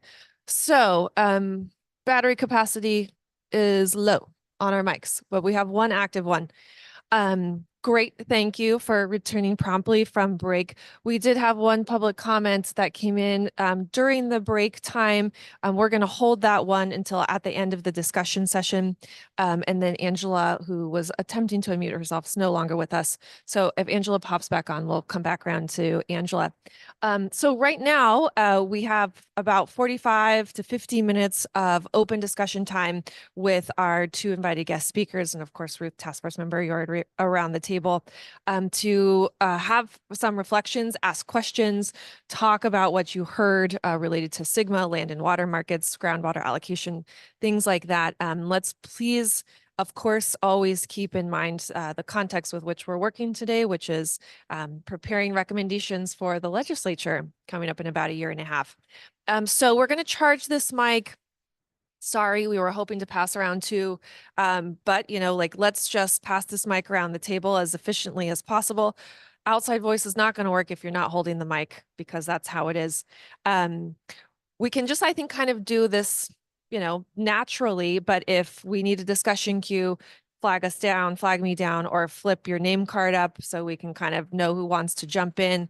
And James, Nathaniel, Nelson online, if you wanted to raise your hand, we'll know that you want to also jump in the discussion queue, or if we miss it for any reason, just, interrupt us and let us know you want to pop in. Sound good?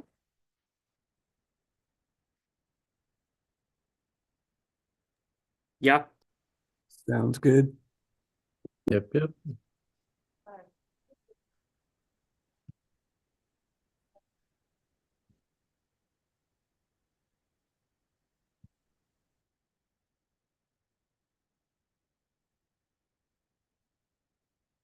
Okay. I think they were. All right. So we're just going to use the one mic. All right. Open floor. Who wants to kick us off? All right, Leah.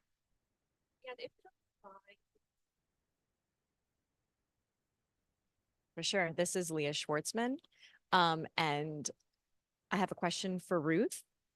Can you explain a little bit more about why you would not recommend groundwater markets and what it means to not have a groundwater market? So currently the only groundwater markets that I'm actually aware of are those 2, the Fox Canyon and Ventura and the Mid-Cahuilla pilot, although there might be others developing.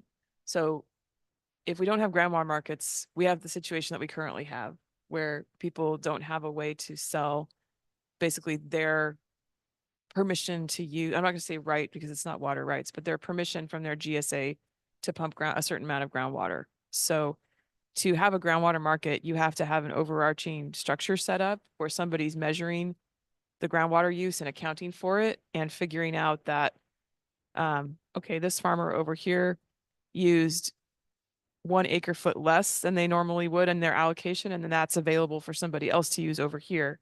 But it's not moving from one place to another, and you can't sell your groundwater to somebody else without that model for measuring it and accounting for it. So it has to be set up by a groundwater sustainability agency or an irrigation district or a water district or something to keep track of who's using less over here and more over here and making that trade for them. So without that, you can't buy or sell groundwater. If we don't have groundwater markets, then everybody who has to reduce their allocation can only work with the amount that they actually have. If they need more, they can't buy it. If they have extra that they're not using, they can't sell it. So you can see the incentive, right? And you can see why that would, people would want to be able to say like, okay, I'm not planting as many acres of tomatoes this year. And like we have processing tomatoes on the west side of Fresno County. That would be a large acreage crop that you can decide to plant less or fallow because it's an annual crop, that would be easy to fallow. So let's say I'm a farmer on the west side of Fresno and I say, I'm only going to plant half my usual acreage of processing tomato this year. And so I have a lot of my groundwater allocation that I'm not using. Could I sell it to somebody else? And that helps offset my economic impacts of not growing those crops. And then somebody else that needs the water can use it. And that's how the economics impacts of SGMA could be buffered. So you can see how people would be interested in that. And maybe I shouldn't say too strongly, we should never do that. I think it's hard to set it up well and manage it well. And I don't really want to see it done in a way that is going to be kind of a too fast, too soon, and not considering the impacts.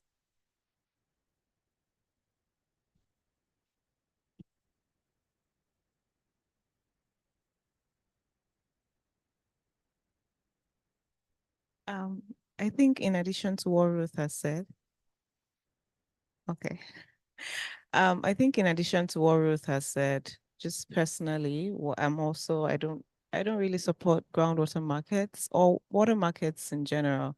I think water is a common resource and it's not ours to sell to someone else. I think it should be there for the good of the land or this is just a personal, for the good of the land and where we are. You could use it for drinking water purposes, for growing crops, but there's a narrative when water is sold that maybe you're the owner of that water, and I think it's a common resource. Sorry.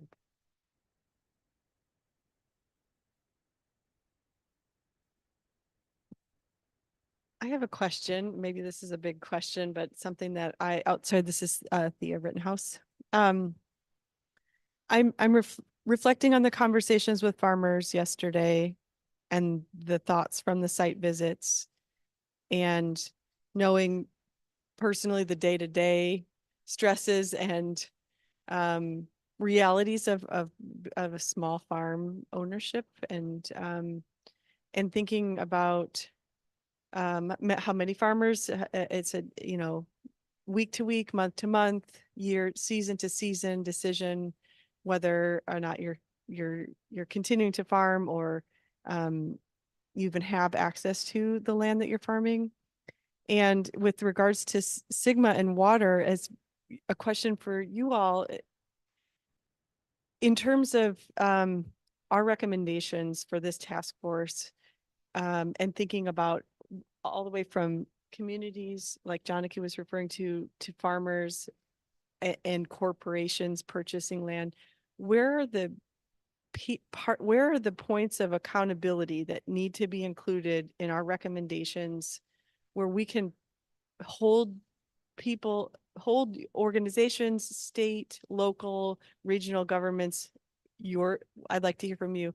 Where are those points of accountability that we can really look to make a difference, so that farmers that are on the ground trying to run their businesses or steward the land, either they're aware of how this impacts, or the impacts are held to a minimum so that they can continue to do what they want, to steward the land and farm.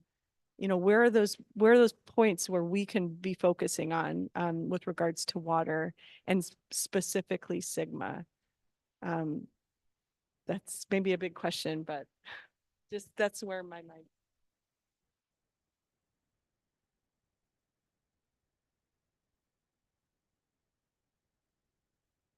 Yeah, that's a big question, and my thoughts are all over the place. But I do think that the local agencies, whatever your sub-basin looks like, and in putting in place these policies and programs, there can be room there to, in some ways, consider what the impacts of programs would mean for small-scale farmers, right? But I also know that it goes beyond that. There's a bigger equity question of who owns land, what can a landowner do to its tenant farmers. But I think for the agency point of view, which can be a recommendation that can come from this task force, is the programs that agencies put in place, say allocation programs or considering land following programs, there can be measures put into those programs to protect smaller farmers or even communities. So just the way they're adopted, there can be language in there to protect, there can be restrictions on what landowners can do, for instance, when it comes to a following program. If you're leasing land of 20 acres to a small scale farmer, there can be measures put in place for when you want to consider following and put them out of production. Or if you're, with your allocations or you want to consider markets, there can be recommendations on what to do when you're leasing this land to a tenant farmer that is dependent on it for their family consumption or for selling to the local farm, revenue. You can put in place different measures in there before you go into trading your allocations on markets, or before you go into following that 20 acres that belongs to someone. There can also be sort of a time chain that if you should consider land following, this is a timeline or a pathway to notify the small scale farmers. This is just all coming out of the top of my head, but I think there can be different measures in there to make sure you do not disproportionately impact these farmers. And I think on a statewide level, when it comes to DOC, that Department of Conservation, that actually issues a multi-benefit program, is they can also put in measures for the implementation of their programs that in order for someone to get 500,000 for land repurposing, you have to do X, Y, Z to protect small scale farmers. You have to do X, Y, Z to protect disadvantaged communities that would get that. And also Department of Water Resources with their Land Flex program, whoever gets this funding must do this. So there can be strict measures and metrics in there that can account for what impacts would look like for smaller farmers and disadvantaged communities. And then somewhere you're monitoring what is happening.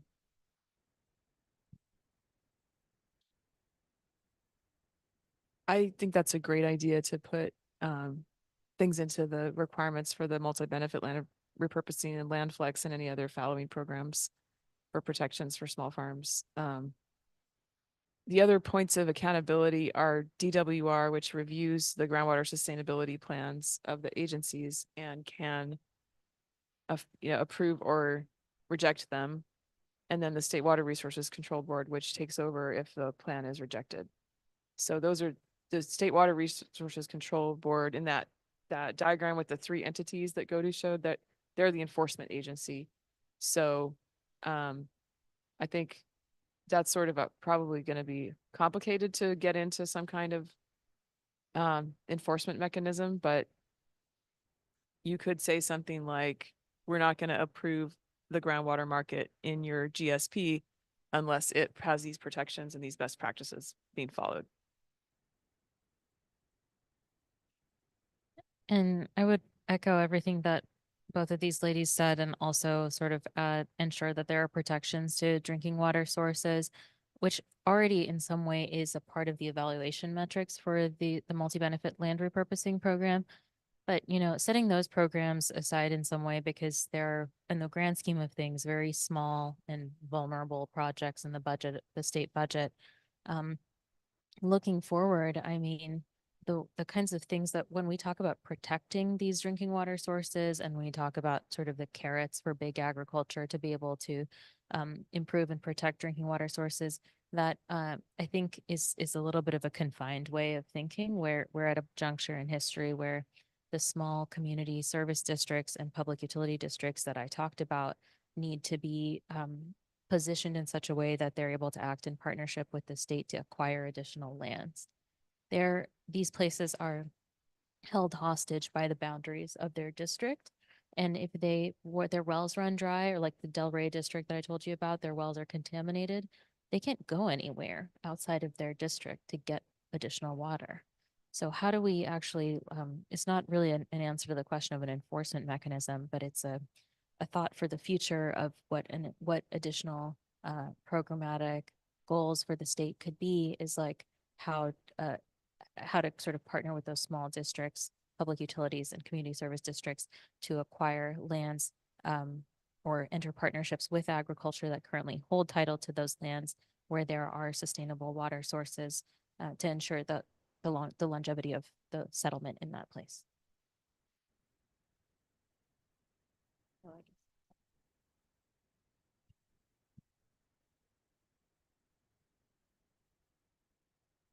Don't mind. I think also Johnny brings up an interesting point about incentives for larger farms to fallow land. And maybe there's ways like those two programs are related to that, but I think also more broadly incentives to implement best practices in groundwater markets. I think having regulation as well as incentives, I think both are important. And I think one without the other is probably not what we want to do. And so there could also be benefits that your GSA could receive from implementing groundwater markets in an equitable way. Whether that's, funding, for example, the Fox Canyon groundwater market got some kind of grant funding to put in flow meters that provide real-time data through telemetry. And also it's impossible to like wind it, how you wind your car odometer backwards. They have some kind of an anti-cheating mechanism. So maybe if you are willing to implement best practices in a groundwater market, you can get funding to get the infrastructure you need to really do it right.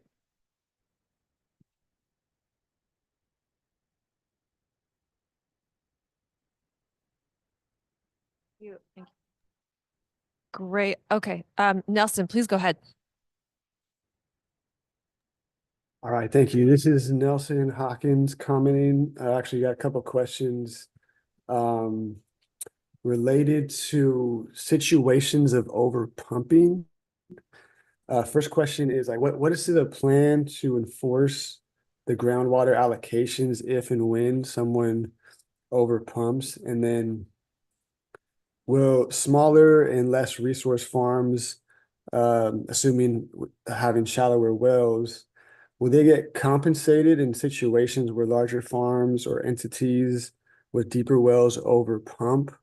I know you mentioned, or somebody mentioned something about there's fees and penalties, but do those get transferred to the less resource farms to accommodate for when their wells go dry or their quality of water becomes compromised? No. Okay. They don't. The fees are actually used by many agencies that have that in place to run the agency. At the passing of Sigma, there was a lot of Sigma funding that came from Department of Water Resources to run the operations of the GSAs. That funding has slowed down, as many people know, with just where we are right now economically in the States. And so when they charge fees like that and penalty fees, it goes to running the GSA, so it does not go to the smaller farmers. And then your second question about what happens when the bigger farms, I hope I got that correctly, are pumping. For the drinking water side of things, the Department of Water Resources, and in some ways also the State Water Resources Control Board for the 6 sub-basins they've taken over, they're requiring, or they put in recommendations called recommended corrective actions, that there should be something called a drinking water mitigation program.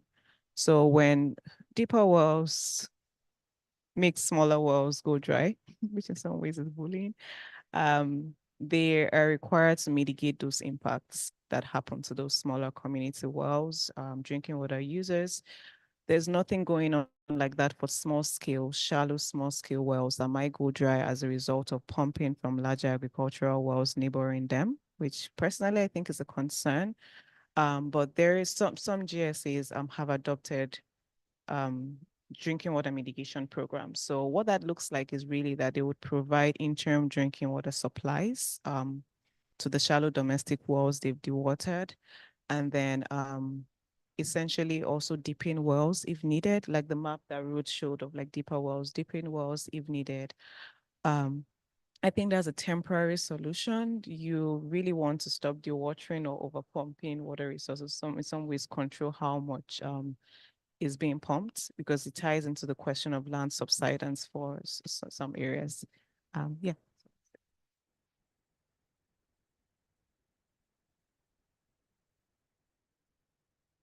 Let's go to James, and then after James, we have Chi in the room.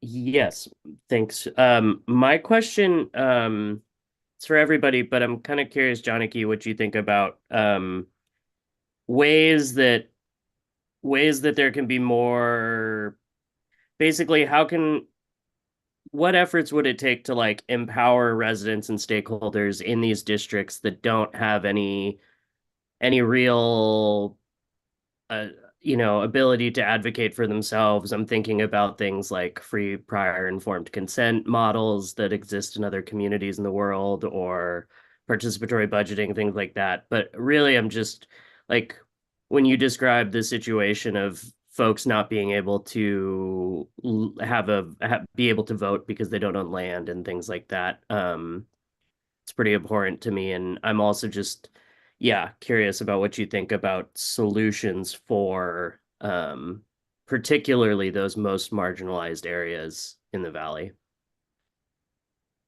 Thanks, James. It's a really complex question, and I don't purport to have the solution. I think what I realize after this many years of observing these things is that there isn't really a single solution, but a whole variety of them. And across the valley have emerged a whole array of different formulations of community empowerment in terms of small communities. Like, I'll give the example of Allensworth, a community that is the first autonomous Black settlement in California that continues to operate its own community service district and has a corollary nonprofit organization, the Allensworth Progressive Association, that's able to take in state and federal dollars and do some incredible work to regrow the sustainable organic agricultural roots of that place, all the way to other small communities that don't have the same sort of internal political fortitude that Allensworth has, but are growing from the ground up, small community-based organizations that are partnering with technical assistance providers such as Community Water Center and Leadership Council for Justice and Accountability to apply for and do some of these interesting projects in terms of community groundwater recharge. For instance, the community of Fairmead in Madera County. So there are a variety of different kind of workarounds of the existing super antiquated governance structures. But, looking forward, that's kind of what I was happy to be able to open the discussion about today, is how recommendations around land access can maybe just at least open the psychological and the physical avenues for some of these small districts to be able to think creatively about how to utilize lands around their towns, which, as I said, at this time, they're confined by a tiny tax base and a tiny land base and literally cannot go right outside of their district in order to drill a new well. So it's going to require, not only the participatory budget sort of process that you talked about, but a participatory land use decision-making process that is currently not embedded anywhere in California planning processes. And that's kind of what we're building from the ground up here through, alongside partners, I would say, that are helping to hopefully build this fund that I'm working on. And quite honestly, it are a part of some of the wins that the environmental justice movement have been able to have in terms of the creation of CalEnviroScreen. So yeah, not a straight ahead solution or answer there. And one quick follow-up there. This is not an unfamiliar refrain that we've heard in some of our other meetings, but that there are demonstrably, objectively wonderful organizations in these spaces doing good things that are just under-resourced. Is that something that, would you agree with that? Or, I mean, it depends, Absolutely, obviously, yeah. but okay, thanks. Yeah, yeah, absolutely.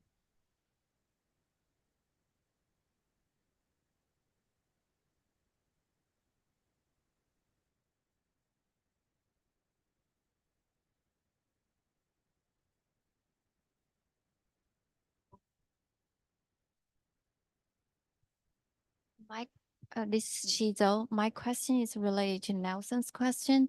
First, I want to say I really enjoyed the three presentation today. I think I really learned a lot. Thank you so much.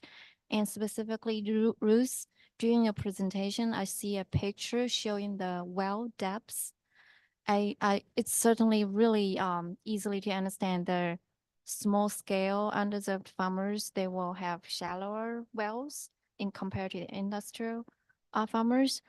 Do water districts have limitations for how deep your well can go to limit the water distraction? If yes, do you think that will help with the water management? I'm not aware of any restrictions on well depth. But this is an interesting question because there have been now 3 attempts to pass a bill in the legislature limiting the well permitting process to drill a new well. And those have focused more on things like the diameter of the well casing, or maybe the yield of the well. I think it's actually better to focus on the demand of the crop and the demand of the land use, because the well could be deeper or shallower or bigger or smaller, but really what is driving the water use is how often you turn it on. And so I think if that's going to be regulated, it's probably better to regulate it through demand management of how much groundwater is being pumped overall versus getting really specific about the well depth or diameter. That's my personal take on it.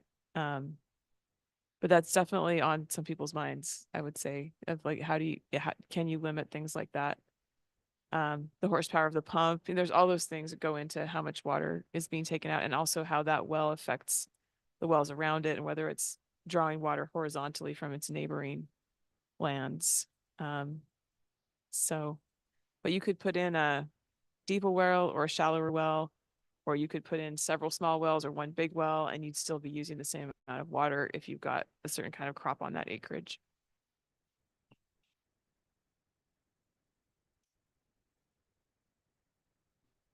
So I also wanted to say thank you. I feel like I'm like learning a lot from these presentations today. It's a lot of detail, a lot of knowledge you guys have gained over many years of work. And with that in mind, I saw that I think all of you had slides with recommendations on them. And I wonder if we couldn't request that you actually forward those specific recommendations, maybe pull them out of the slides, and maybe we can have them available to consider in our subcommittees, so we can actually not just have the slides for reference that we may or may not get to, but actually pull those recommendations out. And then kind of with that in mind, as we move forward as a task force, I wonder if we could even go back to some of the other speakers who we've asked to come and join us and ask them for their kind of thoughtful, informed recommendations. As many, many years of experience thinking about these problems, we could really benefit from those. And it's harder to kind of pull them out of presentations or remember them in your notes, so we could get them. I don't know if you all would be willing to do that, but I think it'd be helpful. In that regard, if there's any slide that we want to go back to and pull up, I know you each offered some potential ideas for solutions. If there's anywhere that you all want to go in terms of that conversation, Tessa can pull those slides back up for us right away. Also capturing some ideas here. And I know that this is a brainstorming session. Later, when we get to work planning, you all might want to decide you stand up another subcommittee to have another few discussions or another discussion on this topic of groundwater markets allocation, Sigma, that sort of thing. But let me just check in. How are you all feeling? Is there any idea here that was shared? I'm happy to do a recap, but anything that's really resonating that you want to respond to, that you might want to elevate? Nelson's hand was up. Thank you for pointing that out. Yeah, Nathaniel James Nelson, if you want to jump in, please go ahead.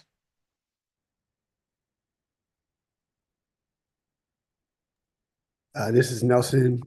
I didn't have anything to respond to what you just prompted, but I did have a technical question that I'm curious about, if we have time for that.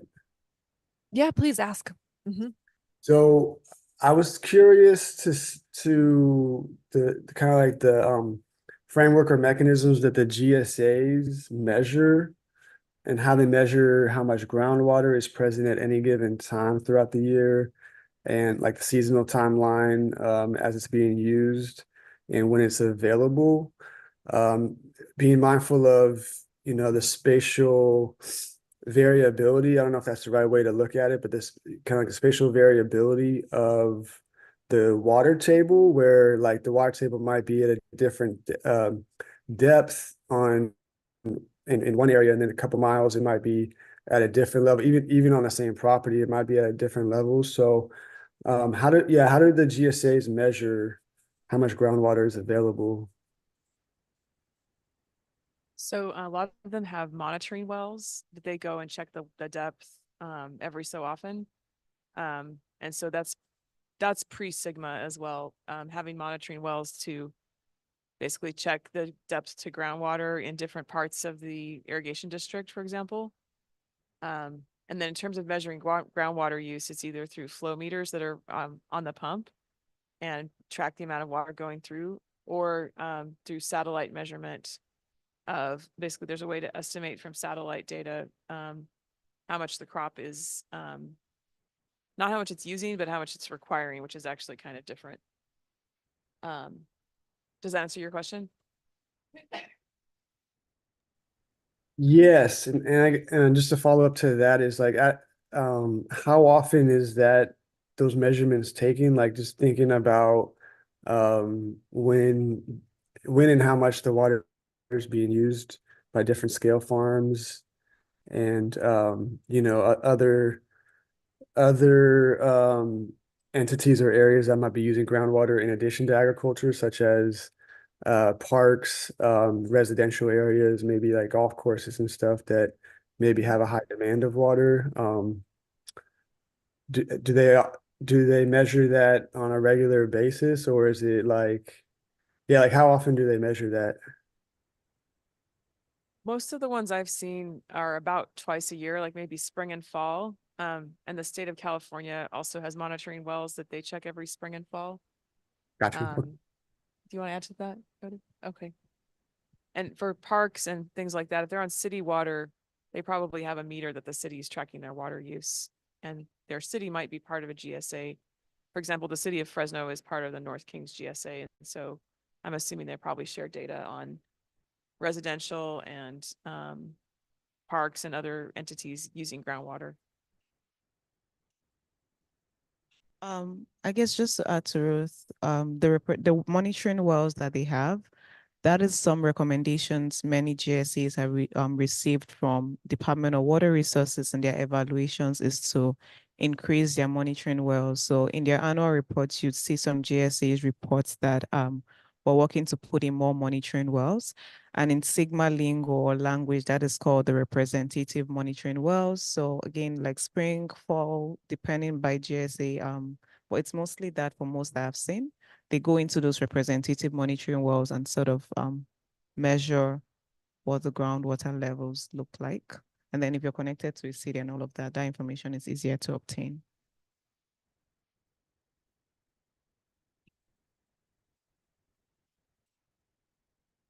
Hello, thank you. My name is Lawrence Harlan. I'm from Fort Bidwell Indian Reservation, the Gadudikad Band of Northern Paiute.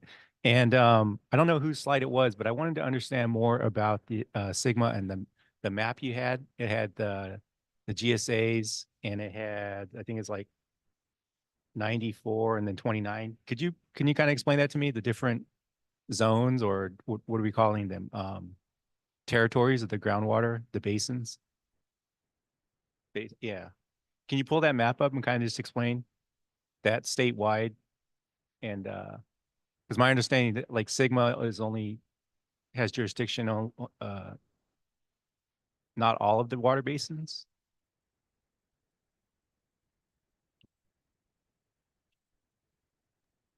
Was that go-to slide? Or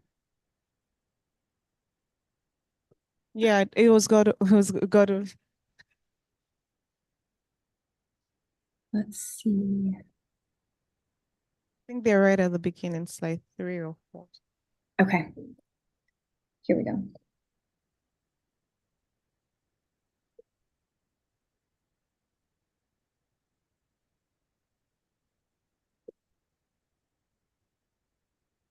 Was it this one? And the reason there's many, one of the other follow-ups is like, kind of the bordering regions as well. I wonder if the task force can, also consider partnerships with other states, where there's, you know, where we border Oregon and Nevada.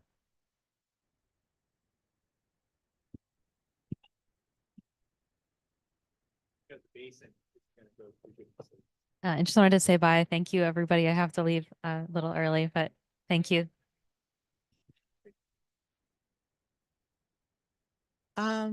Yeah, I can explain this map.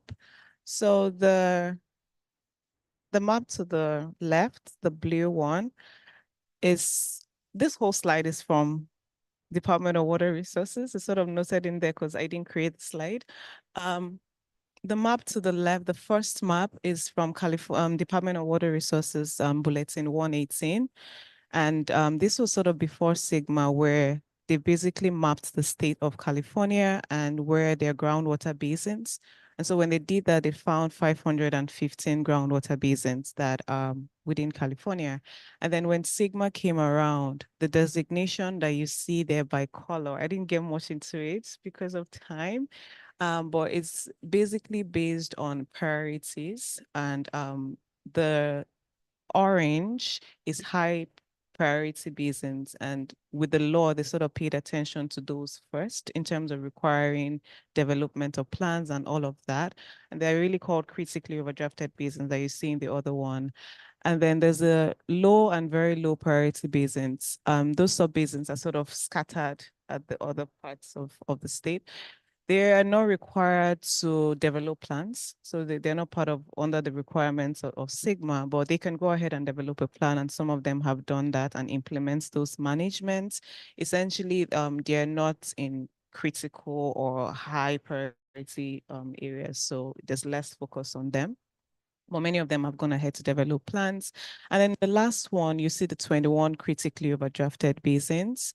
And yeah, they're really critically overdrafted. When you look at the maps, they have like, many of them have more wells going dry. There's a lot of subsidence happening there. And something that is not on this map is that some of those basins are going through adjudications in these different areas as well. So that is what this maps are. And to your second question about the lands outside of this map is interesting because I worked on that for some time. There are many areas outside of the first map or any of the maps that are not mapped that have groundwater resources, right? So California's bulletin, California groundwater update, I think the last one came out in 2022. Actually, it states in there that the aquifer system in fractured rocks that have groundwater resources, they're outside of this. One of them is like in Northern California, and the people there sort of advocating that there's groundwater resources here, but it's not managed by Sigma. And so there's just pumping going on. So that existing outside of this land map. So Sigma really doesn't cover all the groundwater sources in California, and that has been acknowledged by Department of Water Resources. So there's something called basin prioritization, that is it possible to move the basins and prioritize other areas that actually have groundwater sources. So it's a good question around what is happening with the lands outside of Sigma. And there's groundwater resources that there's pumping happening, there's agriculture happening in those areas, but there's just sort of been a prioritization for what you see in the maps here.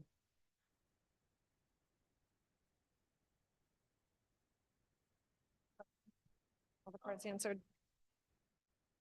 And then I guess the GSA, how are the GSAs represented on the map?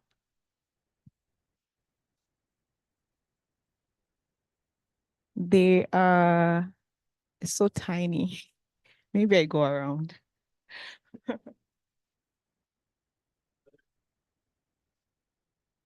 No, I wish. They're way more than that. So I'm going to use here is a sub basin. It's called Kern. Within that, if I was to pull up a map that sort of zooms in, you'd see different areas. And then in those different areas, actually, this is a good one. Tule, because I think this one right here, I think I just looked, I think they have 7 GSAs. So if you were to zoom into that, you see different areas. And so for Tule, for instance, the Eastern Tule, there's Pixley, there are all these different parts in that. And that's the same thing for many of them, at least in the San Joaquin Valley, where if you zoom into the sub-basins, you could see 11 GSAs. And then going back to Janaki's points, in those 11 GSAs, you would then see irrigation district, water district, city of this county, like, you know, all of them come together to form that GSA. So there are many GSAs in each of these. But in some cases, like in Northern California, you could have one GSA. So at the formation of GSAs, what happened when they were forming it is people signed either joint powers agreement or MOUs to form GSAs. So in other parts of the state, you would have only one GSA managing a sub-basin, which is preferable. So that's sort of distinction.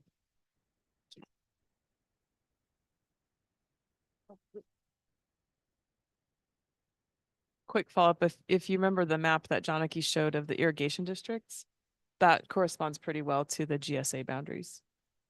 So like in Fresno, we have 7, I think, although they do have to all work together on like joint agreements for a sub-basin.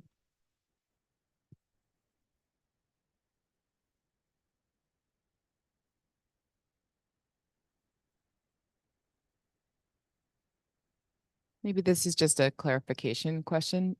In the current proposed or active groundwater markets, are they trading between what are they called? GSAs? Okay, so it's always within the GSA, but some GSAs are larger. Is that what you're saying? So if you're trading from one part of the GSA to the other and they're far enough apart, then you're going to create, you know, deficiencies. It's the potential to create deficiencies if you trade too much. Okay, just trying to understand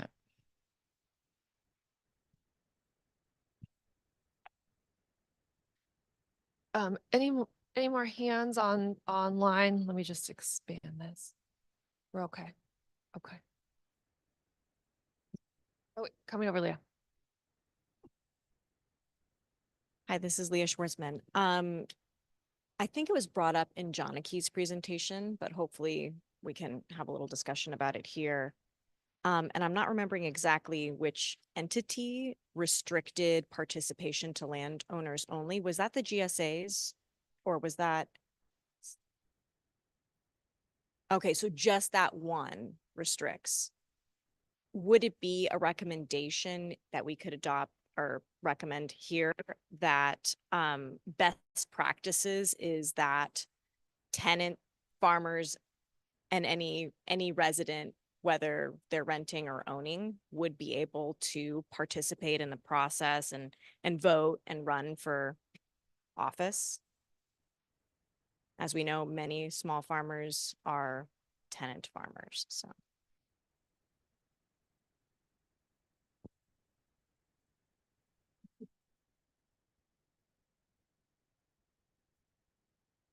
So I think for the irrigation districts and the water districts, I'm not sure what regulates their structures.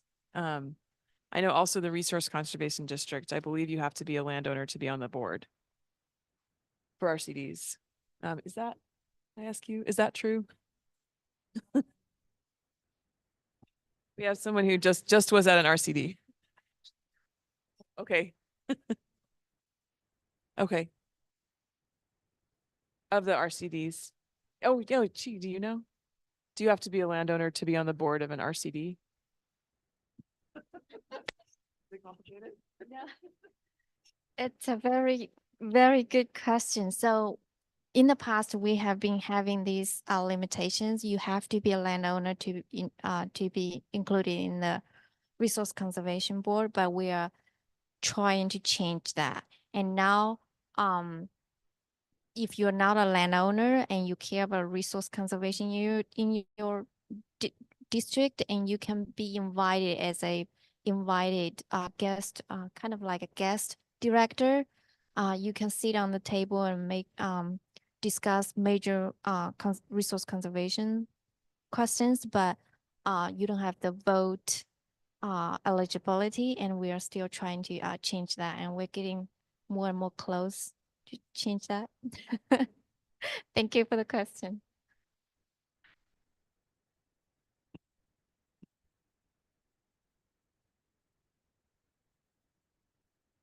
I do want to add, so maybe as you all think about the recommendation to your question is while Janeki's slide was more around like, you know, the irrigation district and that governance, for like the GSAs, they're also like, you know, like I mentioned earlier, some decisions that they make that goes to the landowner, and the tenant farmer really has no authority over that. So that might be one area to think about recommendations. So for GSAs that have allocations in place or are requiring well registration programs, or are requiring like, you know, not require well registration requiring, recommend like land following and all of that, it actually comes from the landowner, has to be the one to register the well.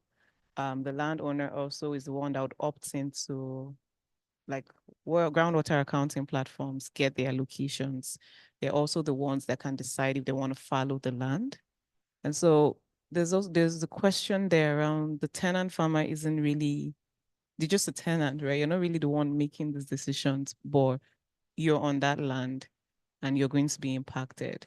So I'm not sure what that recommendation would look like, but the landowner really makes a lot of these decisions. Or even the markets, they can decide to opt into a market and give away their allocations. And there's a tenant farm. I don't think there's a structure in Sigma to sort of, there's no policy or protective language around that. It's really at the hands of the landowner, even when they have tenant farms. And just to follow up on that, there's no rule that I'm aware of for the GSAs that they can only have landowners on their boards. But it's up to them to, I think, make their own rules a lot of the time. And one thing that I think is lacking in Sigma, there's those 6 undesirable things that are like land subsidence, decrease in groundwater quality, overdraft, that are Sigma supposed to avoid, but there's no social or economic conditions that it's tasked with avoiding. And I think that's a very large oversight. And that's partly why this discussion is happening, is because when Sigma was set up, there was basically no language about equity or avoiding undesirable social and economic consequences. Yeah. And to modify Sigma would be a very complicated legislative effort that would I'm sure take years and face lots of opposition. The language in Sigma is that the GSAs are required to, I think it's consider the interests of all interested parties, beneficial users of groundwater. So, but that's not something that really sounds enforceable, right? It's just sort of up to DWR when they review the plans to say, well, has this GSA made an effort to do outreach, and have they considered the effects and the participation, you know, of multiple different groups? Some GSAs have been trying to do a good job of that, others less so. It varies a lot. But I don't think DWR right now is going to reject any of the GSPs because the GSA hasn't done enough engagement with disadvantaged communities or small farms or other groundwater users that are more vulnerable. So it's, and they're really reviewing the plans for, is the groundwater going to be sustainable 2040? And is there a plan to reduce demand or increase supply so that it is going to come out kind of to zero eventually? That's what mainly they're looking at, versus like, is someone going to go out of business or lose their farm? They know that a lot of people are going to have economic impacts. And so there's really nothing in Sigma that defines anything about equity or concerns about disproportionate impacts on vulnerable groundwater users. So that's a major oversight, I think. And I think remedying that within the language of Sigma is going to be complicated, but maybe that's something to think about recommending to the legislature, either as a modification of Sigma or some additional legislation But yeah, that's not an easy one.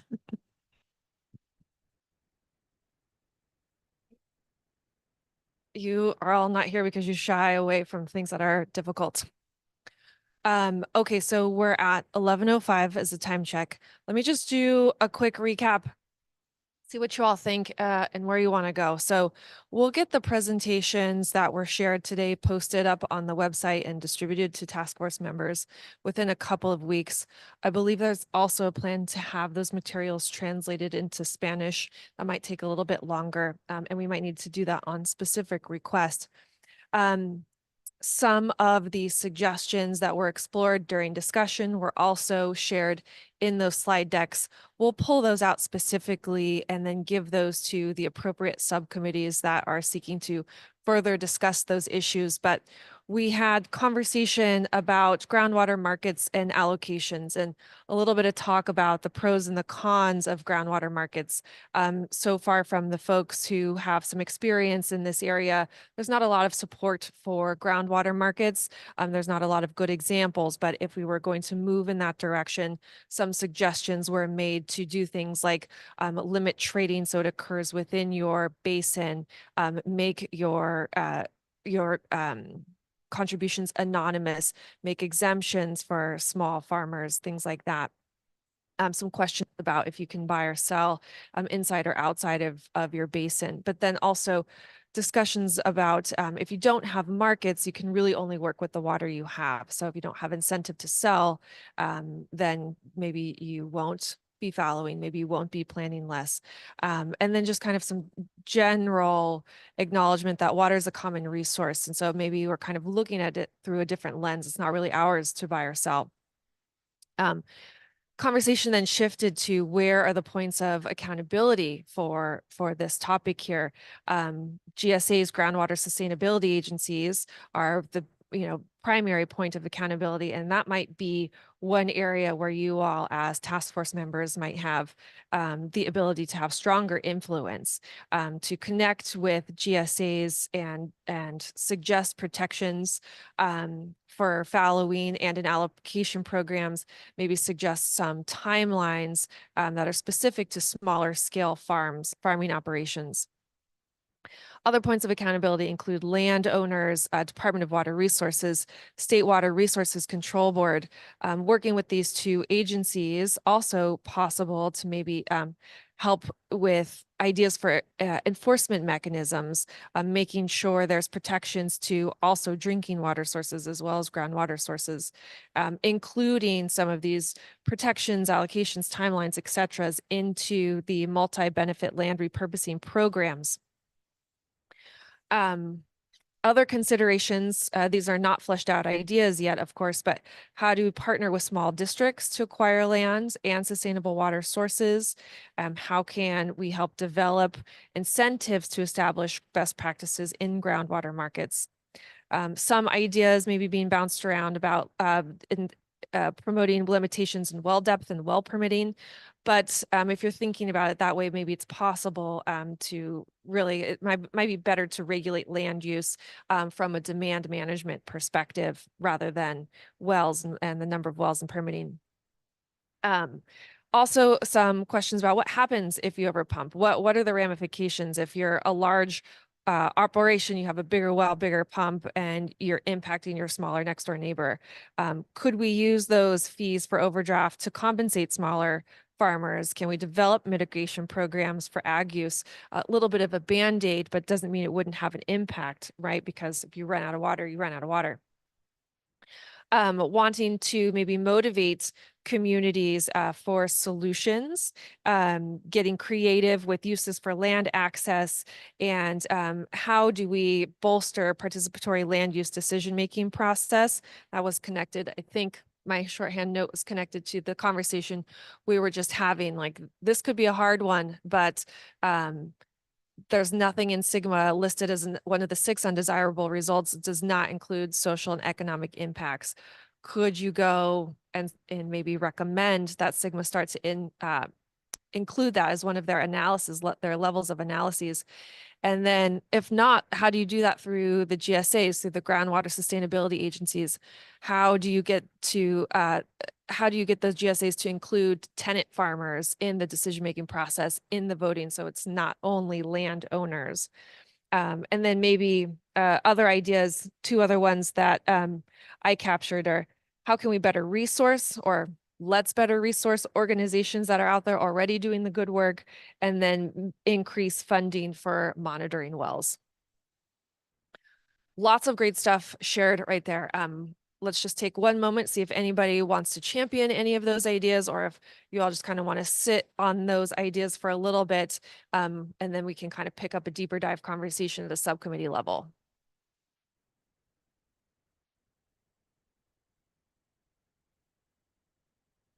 Okay, I think that was very fruitful. Thank you to our presenters for joining us today, for the education that you provided to us, and thank you for that exploratory conversation, everyone. We are going to slip right into subcommittee updates. Sound good? Oh, I'm sorry, public comment. I'm so sorry. No, it's only 11:10 right now. Lunch comes after subcommittee updates. But do we have any public comment on this discussion portion in the room? I'm not seeing any. How about online, Camille? Yes, we do have one request for public comment from Alexandria Miranda. I will now give you the opportunity to unmute. Great, thank you. Can everybody hear me okay? Yes. Perfect, and I have 2 minutes, right? Correct. Okay, so a little bit of context. My name is Alexandria Miranda, and I am the San Joaquin Valley Natural Resources Hub Coordinator, which means I work with all of the resource conservation districts within the San Joaquin Valley, from San Joaquin County all the way down to Kern County. So I really, and also to say, I am a small farmer myself. And it is kind of unfortunate that I have not been included in any of the Sigma conversations. Also, I serve on the board of directors for my local RCD. So I have a little bit of touch point with like everything that you all are talking about. And as a small farmer myself, I have had struggles, real struggles with accessing land. And because of my background and how I've worked with RCDs for the past like 6 or 7 years, I am very well resourced, and still it is a struggle as a small farmer to find access to land, access to capital, and to have a voice in the room in the middle of big ag. So all that aside, I have recently been diving more into Sigma and how RCDs can provide so much support for Sigma and for multi-purpose land reuse, land repurposing. And so I would love to see more support for RCDs, because RCDs can purchase ag easements and they can hold those deeds. They can implement conservation practices on that land to help with fallowing, to help with land repurposing. They can partner with irrigation districts to also manage land and well pumping and well testing and all of that. Plus, they also have the capacity to apply for grants to work with small farmers. So in a perfect world, like I could see RCDs acting as an amazing platform to be able to purchase land that's being fallowed, be able to provide it back to small farmers who can't afford to purchase land. And I think there's a lot of opportunities out there. So thank you for listening. Thank you everybody for all the work that you're doing. And I would love to be more involved. Thank you, Alexandria. And next we have Angela. Hi, good morning. Just confirming if y'all can hear me. Yes, we can. Oh, okay, perfect. Hi, good morning, task force members. My name is Angela Islas. I am the Water Projects Coordinator with Central California Environmental Justice Network, CCJN for short. Just wanted to really acknowledge this big opportunity that y'all are, kind of just learning more about Sigma. And, it's already been 10 years that this law has been in effect, and a lot of the work that CCJN does, we still continue to push education for not only our vulnerable communities, but also for our farm workers, as well as even our small farmers that are able to really just learn more about how they can get involved in policy work. So really just want to commend the presenters today, Janaki, Godo, and Ruth, for just really elevating the importance of this task force to look into Sigma and its impact to small farmers. So really appreciate you all for those presentations this morning. But I do want to just kind of throw a recommendation out there. I have kind of had my opportunities to be a part of advisory groups, and as well as, work around the Bagley-Keene Act. That's always fun to do. But a suggestion that I wanted to throw out there is to have the task force look into designating a Sigma liaison to really just kind of see how they can engage in some of these discussions, even at the probationary kind of like level, as a lot of small farmers are currently under a lot of these probations subbasins that are going to be affected with the state water board decisions of placing some of these subbasins in probation because their groundwater plans are not adequate, or they have not met the requirements necessary to show sustainability. So I think overall, I want to just kind of throw that out there, that maybe the task force should look into designating a member to be a Sigma liaison, follow sort of the progress on some of the most important policy items that are underway right now. And yeah, definitely appreciate, again, just elevating the importance of a lot of members, and even especially a lot of communities, to still stay engaged in Sigma. So thanks so much for the time, and thanks for your patience as well for this morning. Thank you, Angela. Okay, that concludes comments. Just as a reminder too, we'll be, I think, returning back to this during our work plan conversation, so you can kind of keep in mind the discussion that we had, the comments that were shared, and of course, task force members can make recommendations and research requests and all the like to staff at the appropriate time. All right, turning to subcommittee updates, very exciting. Let me give you a little refresh on that one. So during the May meeting, you all established 3 subcommittees. You have the Sustaining Natural and Cultural Resources Subcommittee, the Grants and Resources Subcommittee, and the Community Outreach Subcommittee. Each committee met one time since May for a 2-hour virtual meeting. Thank you, Godu. Thank you again. Subcommittee meetings are virtual. Meeting materials and draft notes from all 3 of those subcommittee meetings are available on the project website, and recordings as well if you would like to take a peek at those. But we're going to turn to a volunteer from each of the 3 subcommittees to give us a brief recap of what those subcommittees discussed, and if applicable, highlight the subcommittee's next steps and any action items that came out of those subcommittee discussions. We have around 10 to 12 minutes for an update if it takes that long. If not, no problem, but also opportunity for task force members to ask questions of the subcommittee. And also just wanted to remind you all that now is the time to add yourself to a subcommittee if you are interested. And you don't have to do that immediately because I suspect during work planning, we'll probably propose another subcommittee or 2, and you'll probably want to consider your own personal capacity and workload. But during these full task force meetings, this is the time where we can kind of change composition of the subcommittees as well. All right, so Camille. Yes. Before we jump into the Thank you. Thank you, everyone. So this is Camille Frazier again, SGC staff. And when you hear these report outs, I just wanted to provide from a staff perspective some context for them. You'll hear some discussion of specific research questions that were elevated, requests made. So we wanted to let all task force members know that SGC staff are compiling those and really kind of finding out the best way to make those things, make sure those questions are answered. Some of that might be feasible within the capacity of staff, and other things we will probably have to establish contracts with researchers, people who can take that on and make sure that work is done well and done adequately.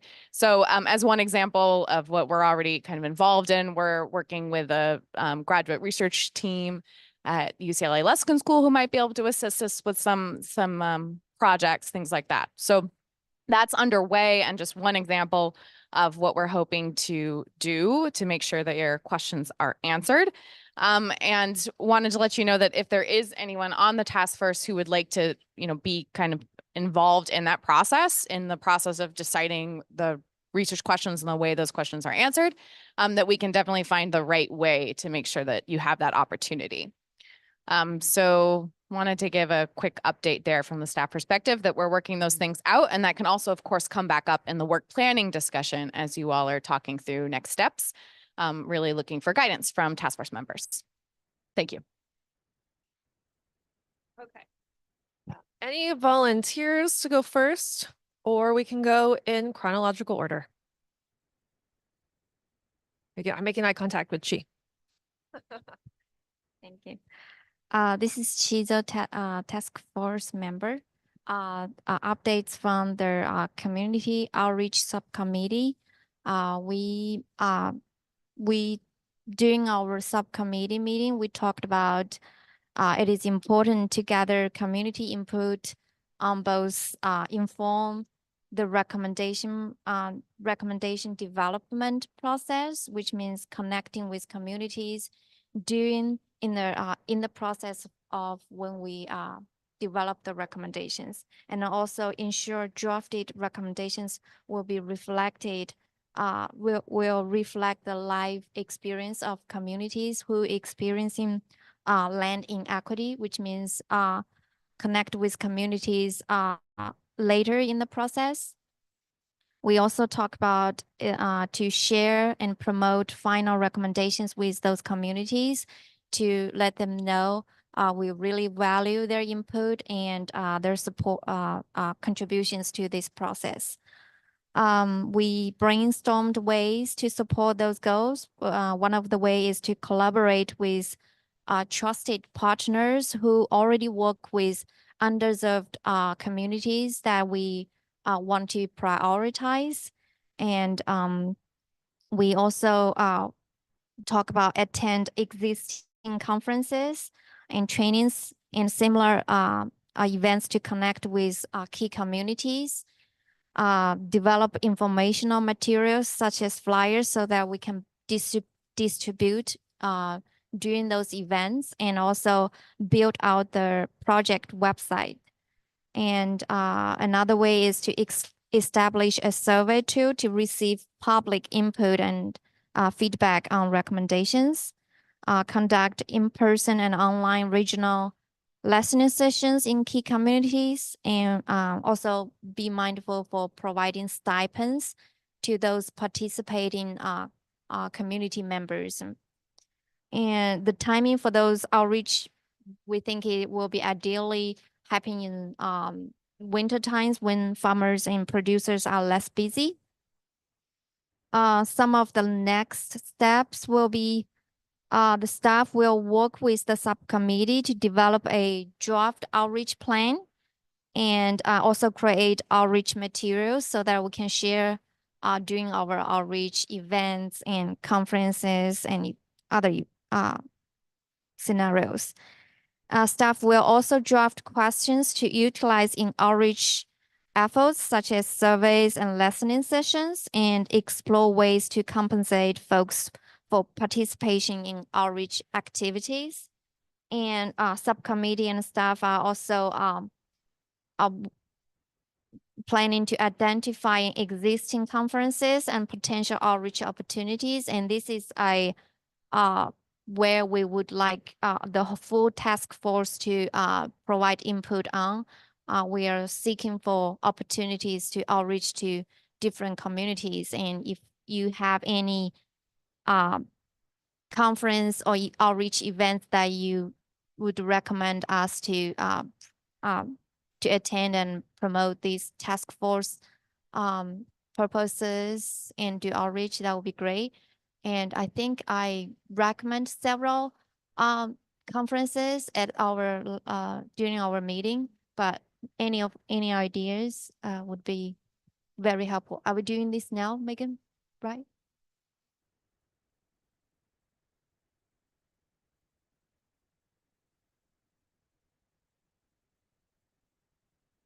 So if there's something on top of your mind, we'll capture it. But I just made a little space on the whiteboard and we can leave a pen up there. So during lunch or something, if task force members have suggestions for upcoming events, conferences, and also trusted partners that we might be able to partner with, including organizations, individuals, things like that. We're going to keep our running list, and then the outreach subcommittee can keep kind of considering that. Also, if we don't meet again as a full task force until November, our outreach subcommittee is trying to plan its next meeting. So if something's especially timely, like coming up in the next couple of weeks or a month, let's get that going now. Okay, go around. I wanted to recommend the Intertribal Ag Council Pacific Regional Summit. It's their food summit they put on every year. I help plan it, so I can connect you with the organizer, Lena Ortega. And this would be one avenue. Another avenue for outreach, which and this is an upcoming event. The food summit I mentioned is on August 27th and 8th at the Coyote Valley Rancheria. And the second opportunity or avenue for outreach for tribal nations here in the state of California is to prioritize either in-person outreach within their community, or a webinar is another, contemporary way of seeking out feedback, like a webinar prioritized for tribal nations or community to have that dialogue. I didn't catch how you plan on doing the outreach or getting the feedback, but whether it was like a survey or just dialogue, but that could be two recommendations. I have one. There's a Tribal Nations summit with the hosted by the governor's office in February, and it's got all either tribal chairmen or delegates for each nation in California. So I recommend that.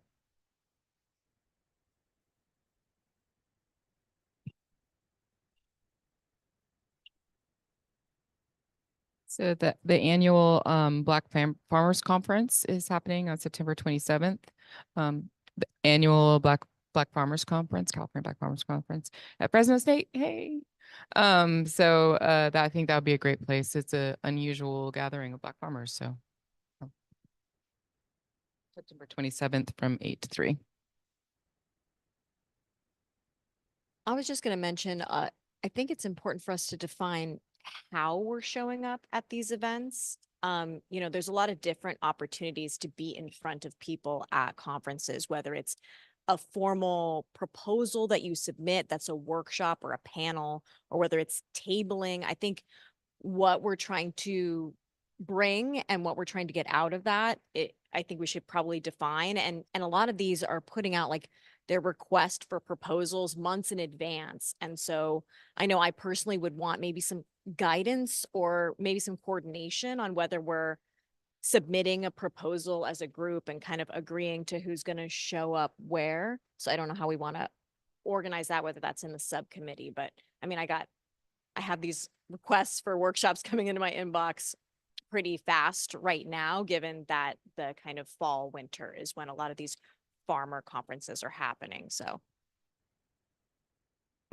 we'll reply if you don't mind. And excellent point, something that the subcommittee kind of touched on in their conversation, but we only had 2 hours to work together. And that is part of what we want to include in the outreach plan that staff is preparing. So some of these that are coming up in quick succession, of course, we wouldn't have time to put together a proposal, but if there's something, when we do have a longer list of conferences and events that the subcommittee has been working through, but if they lend themselves nicely to issuing a proposal or doing like a boothing event or something, then we would need to kind of coordinate what are the talking points and who would be representing that, and do we have resources to support that. In the meantime, though, if we just would like some presence at some of these events, we had suggested some ideas about just developing a one-page fact sheet or kind of informational sheet that anyone could print off, or we could mail you some printed copies you could take with you if you plan to attend anyway, hand them out to interested parties. That would then redirect folks to our website with further information. So something to kind of bridge that gap on the in-between that just really just starts to get the word out about your efforts and encourage a little bit more participation, people following the process. Another one to add, if you probably already have it, but just in case you don't, the California Latino Farmer Conference, November 19th, in Monterey, November 19th and 20th.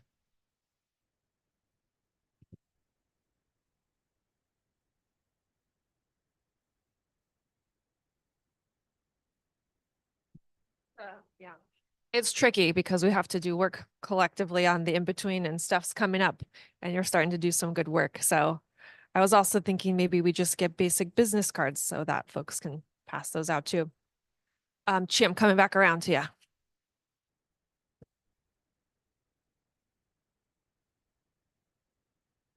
This is Chizo, a task force member. So I was sitting on the Black Farmer Conference planning meeting last 2 weeks ago, and we talked about all the possible topics for the Black Farmer Conference, and land equity issue was brought up as one of the topic. And I recommend that either one of the task force member represents us and with the staff member to attend this session. Kind of the idea is a roundtable discussion to talk to other Black communities and other attendees that we are doing this work, and we are there to hear their suggestions and inputs, to gather our recommendations too from the Black communities. So I think this will be a question to all our task force member. Do you think that would be a good recommendation for one of our task force member and the staff member to represent there, to have to join that roundtable discussion?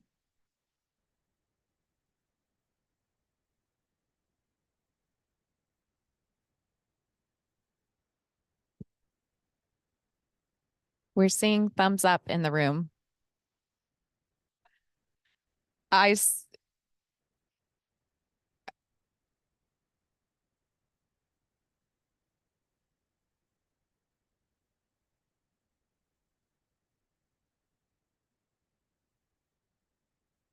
There's a question about whether this is something we should address now in the room, or is this something that we want to take up at another point as a task force?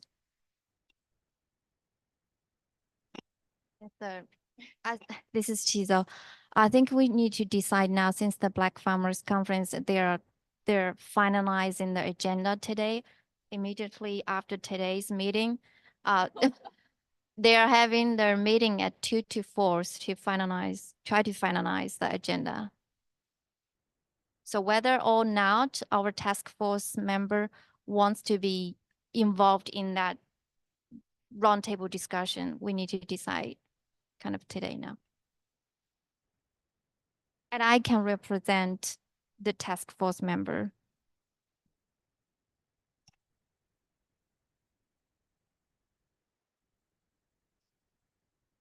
Are there, I see James, go ahead. I just real quick, I'm in support and in favor, and I feel like if there's general consensus, we should just decide now. Head nodding in the room. I'm in agreement with that as well. There was a question from Vice Chair Borgenia whether this needs a motion, and we do not believe it does. So this would just be consensus agreement. So it sounds like the task force is in consensus that Chi Zhao should attend the Black Farmers Coalition. Is that the correct? Yes, September 27th, but I'm welcome other task force members to join me as well. I personally will present at this conference and I'm happy to help. So if another task force member were to want to participate in that way, you are always welcome to reach out to staff and we could find a way to make that happen. So this is not the only one, right? Maximum of 2 task force members. Yeah. I'll be in Fresno. I'm happy to attend the conference as well. I do think to Leah's point, it'd be good to define what are we presenting and what kind of input are we asking for, and how do we make sure that people at the conferences feel that their input is being valued. And I just want a little more discussion about how to set that up well. Like, what are you envisioning for that format, for example? Like do a presentation and then ask for comments, and then we would capture those somehow, or just want to know a little bit more about that.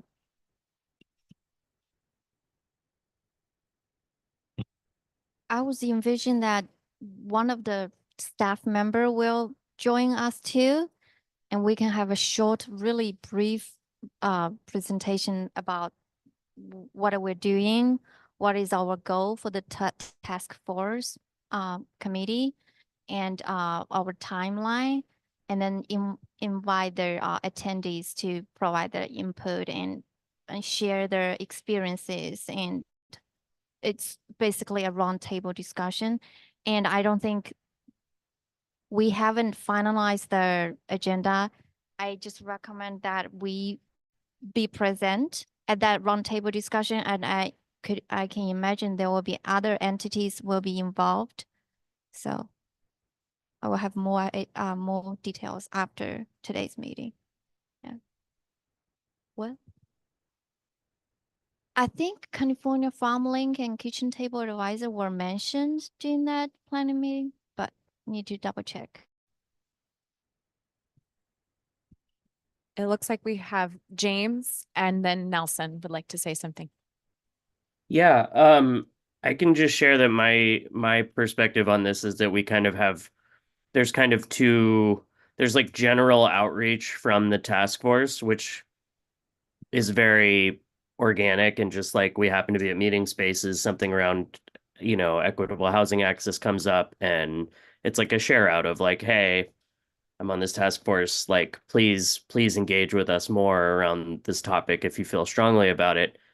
And that's kind of happening ad hoc all the time. And then there's more of the like, oh, we want to like do a thing at this conference to make sure that we're capturing feedback or that people are being aware.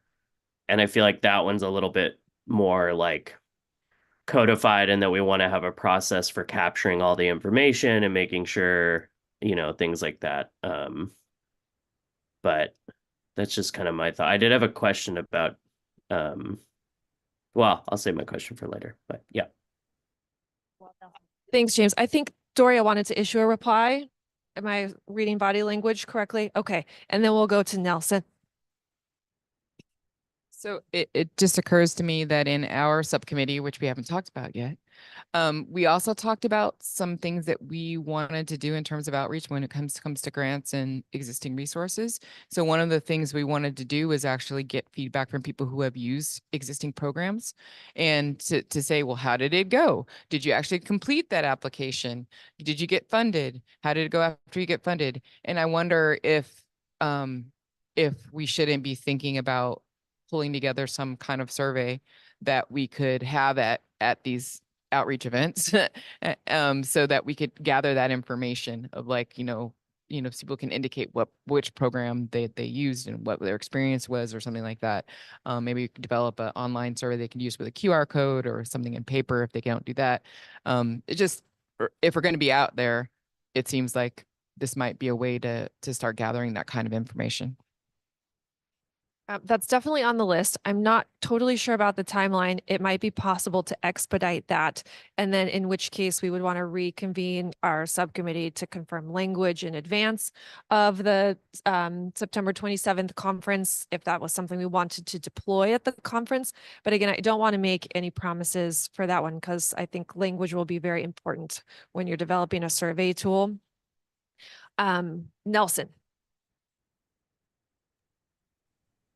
Yeah, this is kind of more to Leah's question. I know in the conversation in the subcommittee, we were coming up with ideas on how we can really capture the lived experiences of folks when it comes to land access and inequitable experiences, so that we can really ground truth and capture those experiences throughout the next year and a half, and then put those, synthesize those and then put those into the recommendations so that it informs the legislatures in any policies that would be implemented moving forward.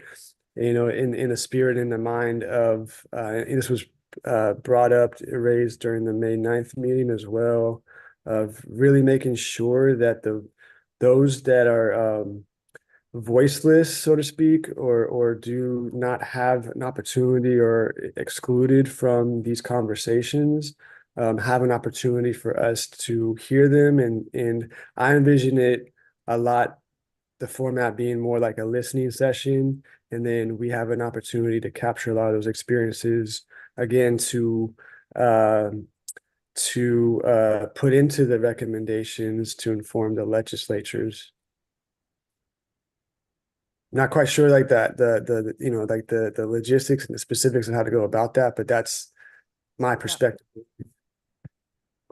Thanks, Nelson. Yep, we'll be building that into the outreach plan.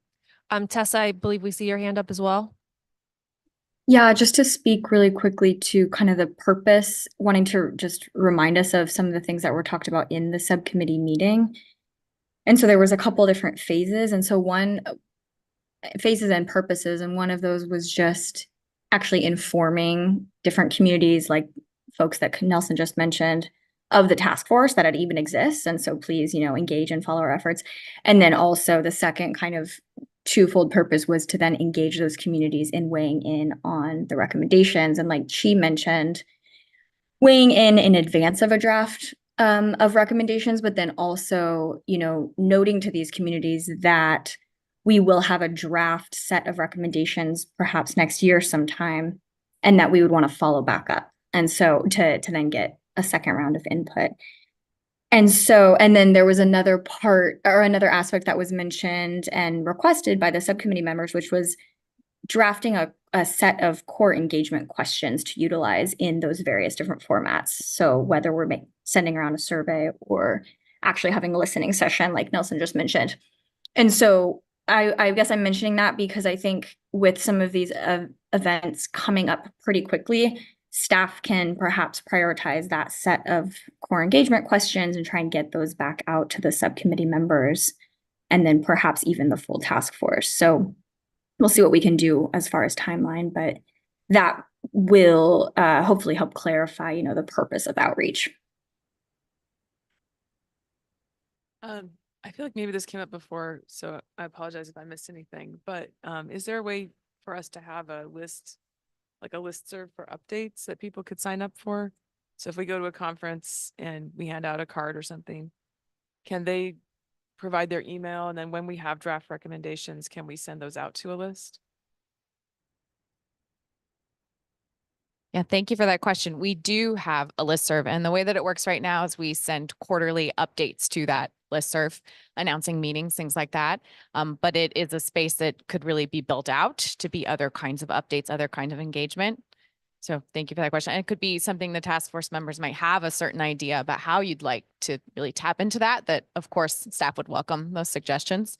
I did want to just really quickly say to what Tessa was saying that it seems like our kind of quickest one that we want to make sure we have some kind of presence at, and thankfully Emily will be there and is already very involved in it, the Intertribal Ag Council specific conference or meet. And so we want to at least be able to get like a 1-page or something that can provide more information. So Emily, I don't know if you had anything you wanted to follow up since that's the most immediate.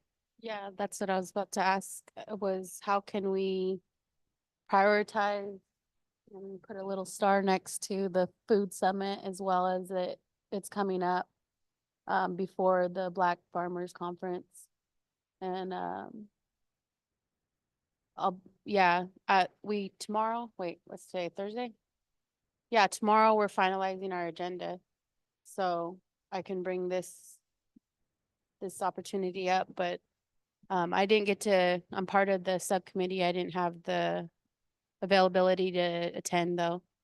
So I would have made this recommendation there, but I wasn't able to attend.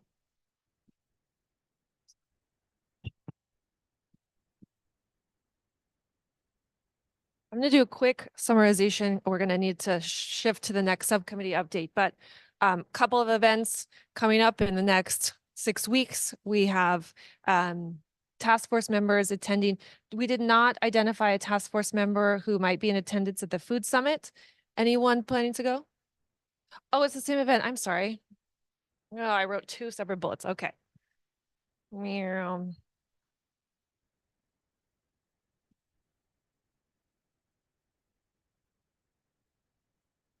Just attending. Wonderful. Yeah. Oh, and she, okay. Completely wonderful if many task force members can and want to attend all of these events. The only thing to keep in mind is don't discuss task force business, outside of a public meeting, but these are all public conferences. So you can certainly attend and you can let folks know I'm a member of this task force and here's what we're working on. You just can't kind of have a side meeting in private with yourselves and then come back and say, we talked about it separately. So just to clarify, that means that we can't talk to each other at these things, but you can. No, but I mean, because I'm curious, right? So that we can be on she can be on a panel to talk about the work, but we can't talk to each other about task force business. Okay. Yes. So yeah, don't meet each other at a conference and then go have lunch and then bust out your work plan and start developing recommendations together. But certainly talk to each other, check in, say, how's your family, all that stuff. Just a note on the, so then if we present on a panel or we're having discussions and we're asking for input and guidance, is that we would have to be very clear that we can't engage further in discussion, because wouldn't that be discussing task force business or no? No, that's different because you're not discussing task force business with other task force members. When we get to that point, I think we can put together some type of guidelines for ourselves and maybe even some speaking points. It might be a little bit premature right now. I think it's a little bit more of, hey, we're letting folks know that we exist. And hey, here are some of the key topics we're starting to dive into, like land access, tenure, water markets, things like that. But later, when you want to go kind of ground truth ideas for recommendations, we might be able to develop a little bit of a script for that. And you can say, hey, your community representatives, just, as much as everybody else around the table, you want to go collect ideas from folks, right? So you can be on a panel and you can say, what do you all think about this? And then when we all meet again together, we'll ask you to report back. Like, I sat on this roundtable discussion. Everybody's super excited about this idea, or everyone I spoke to has major concerns about this idea. Okay, helpful. Yep. Oh, running over. Just real quick, is anyone else attending the Black Farmers Conference in Fresno? Oh, okay. I'm happy to support Chi, but if others are attending as well, I don't have to be the other person. So just wanted to throw that out there. Okay, so possibly Thea joining.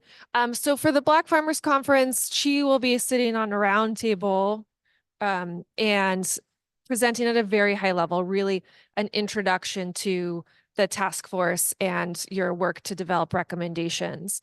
And then staff can help support you with pulling together a few talking points or a few slides, whatever makes sense after you work through your agenda development. And then, of course, other folks can attend and, you know, meet others and network and talk about the work of the task force. And then same thing at these other events. So not formal, but we will elevate or prioritize developing a one pager with a QR code or a website link that, you know, gets us back to the task force website. And you can say, you know, if you're interested, check out past meeting summaries and here's what's coming up next type deal. And then we'll meet again. The subcommittee is looking to meet again late September, early October. By that point, hopefully we'll have a fleshed out outreach plan, and that will be a little bit, you know, more robust, something to reply to. And we'll be working on developing that survey tool, which will involve some, you know, a significant amount of feedback and oversight from task force members. Emily. Yeah, it's also good to just identify and define outreach and info distribution, as a one pager with information isn't outreach.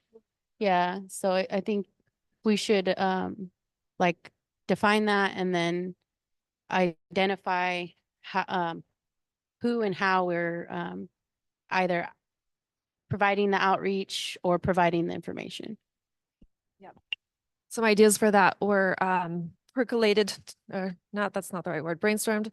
But that stuff will be included in the plan as well. Okay. A few more comments. Yeah, I guess I do feel a little bit concerned because I know we have a very limited time as a task force. Some of these events are annual events. It is hard to actually connect with folks like Black farmers or other farmers who are oftentimes don't have the resources to participate in these kinds of forums, but may take the time out to participate in, you know, these intertribal council events and other things. And I just feel like we need to consider that, because there's not going to be, if you look at our schedule, we'll be finished with the recommendations by the time these things come up again. So I would really highly encourage us to kind of expedite our work so that we can reach these communities and figure out ways to go to them. Did I miss a final comment? This is Chizo. I was going to ask, talk about the last place that we want input from the whole task force member is the trusted partners. We would like to have input from all the task force members to inform us what trusted partners you have worked with that are already working with underserved communities that you recommend us to prioritize collaboration and partnership with. And I'm gonna just kind of leave markers up here. So if you have ideas for those trusted partners, please, we welcome you to write them during lunchtime. Yes. This is Sean. Just on a Bagley Keene point. So we can have task force members submit suggestions for content to be shared at conferences and things like that to staff. And then staff can share that with the subcommittee to finalize what the presentation would look like, or whoever it is, provided that the suggestions we're receiving are not attributable to a particular task force member. So does that make sense? So it means that we can work offline, essentially. So we could have all of you submit your suggestions to us for, here's something to include at an upcoming conference. We would then collate that and share that with the subcommittee, and the subcommittee could then put that together in the final presentation. So, clear? Great. May we do one more subcommittee update, possibly two, depending on time, if we can do it together in 15, 20 minutes and then break for lunch at that point? Yeah. Cool. The Natural and Cultural Resource Subcommittee we would like to prioritize the acknowledgement of historical land displacement as well as the treaty rights here in the state of California. Acknowledging Native American relationship / experience with land. As the Native American communities are the first disadvantaged communities for the California land within California land issues, and these issues continue till today. Prioritizing the protection of cultural environments, artifacts, human remains, and sacred sites, and policy improvements / reform to advance tribal sovereignty, including traditional ag and land stewardship and management. And highlighting we highlighted the stipulations within land access or land use for tribal nations. There's always stipulations or conditions that are attached to those things, and advancing activities such as traditional hunting, fishing, harvesting of food fibers and medicines, cultural fire, and traditional water stewardship / management. So these are just a few broad surface notes that was from our discussion within the meeting. Some next steps that Megan highlighted was the request of, there was a request for a map to give a visual of tribal ancestral lands with current land ownership, aligning, and then cataloging, having some type of catalog of ratified and respected treaties within the state of California, which I can tell you none have been respected. Research, implementation, and success of NAGPRA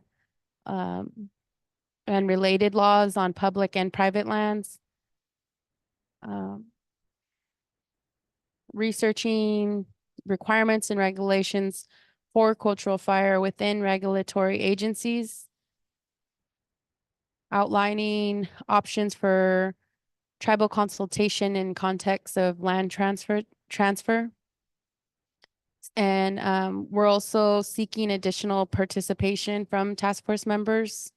Natural resource is a factor for every person in here.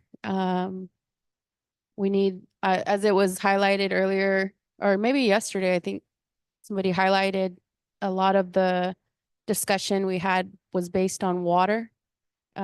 So just want to highlight how important this topic is, this subcommittee is, and it would be good to have some additional participation, some different perspective, as all three participating task force members are the tribal representation on the task force. And then we are actively still scheduling our next meeting. Thank you.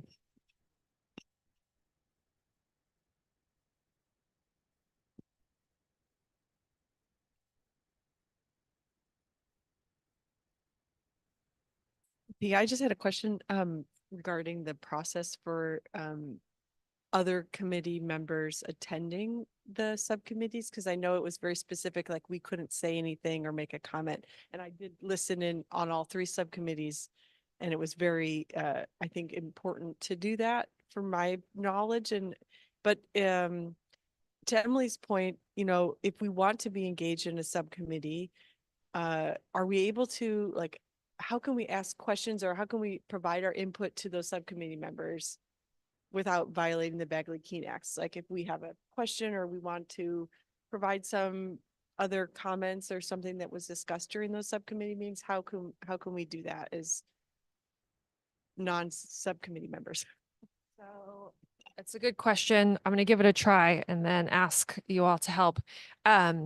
we are a little bit kind of hamstrung because of Bagley-Keene. So if you attend a subcommittee and you're not a subcommittee member, you can really only attend in observation mode. And then your opportunity to bring up questions or share feedback would be at the next full task force meeting, which is, sometimes you're suffering time delays because that's only quarterly. An option would be to join the subcommittee and just include yourself as a participant, knowing that maybe you'll be able to make 80% of the calls, maybe not 100% of the calls, but that would give you, some more opportunity to freely engage in dialogue. The third option that I'm thinking about, and I would definitely want to validate this before you take this as the truth here, but possibly you could share comments or questions in written form with staff for compilation, and then we could share out that compilation to the subcommittee. But it will also become part of the public documentation. So effectively kind of part of the pre-meeting packet that would be available to the public so that everyone would know. So is Sean, did I? This is Sean. I can check that with legal just to make sure that we're not getting in trouble.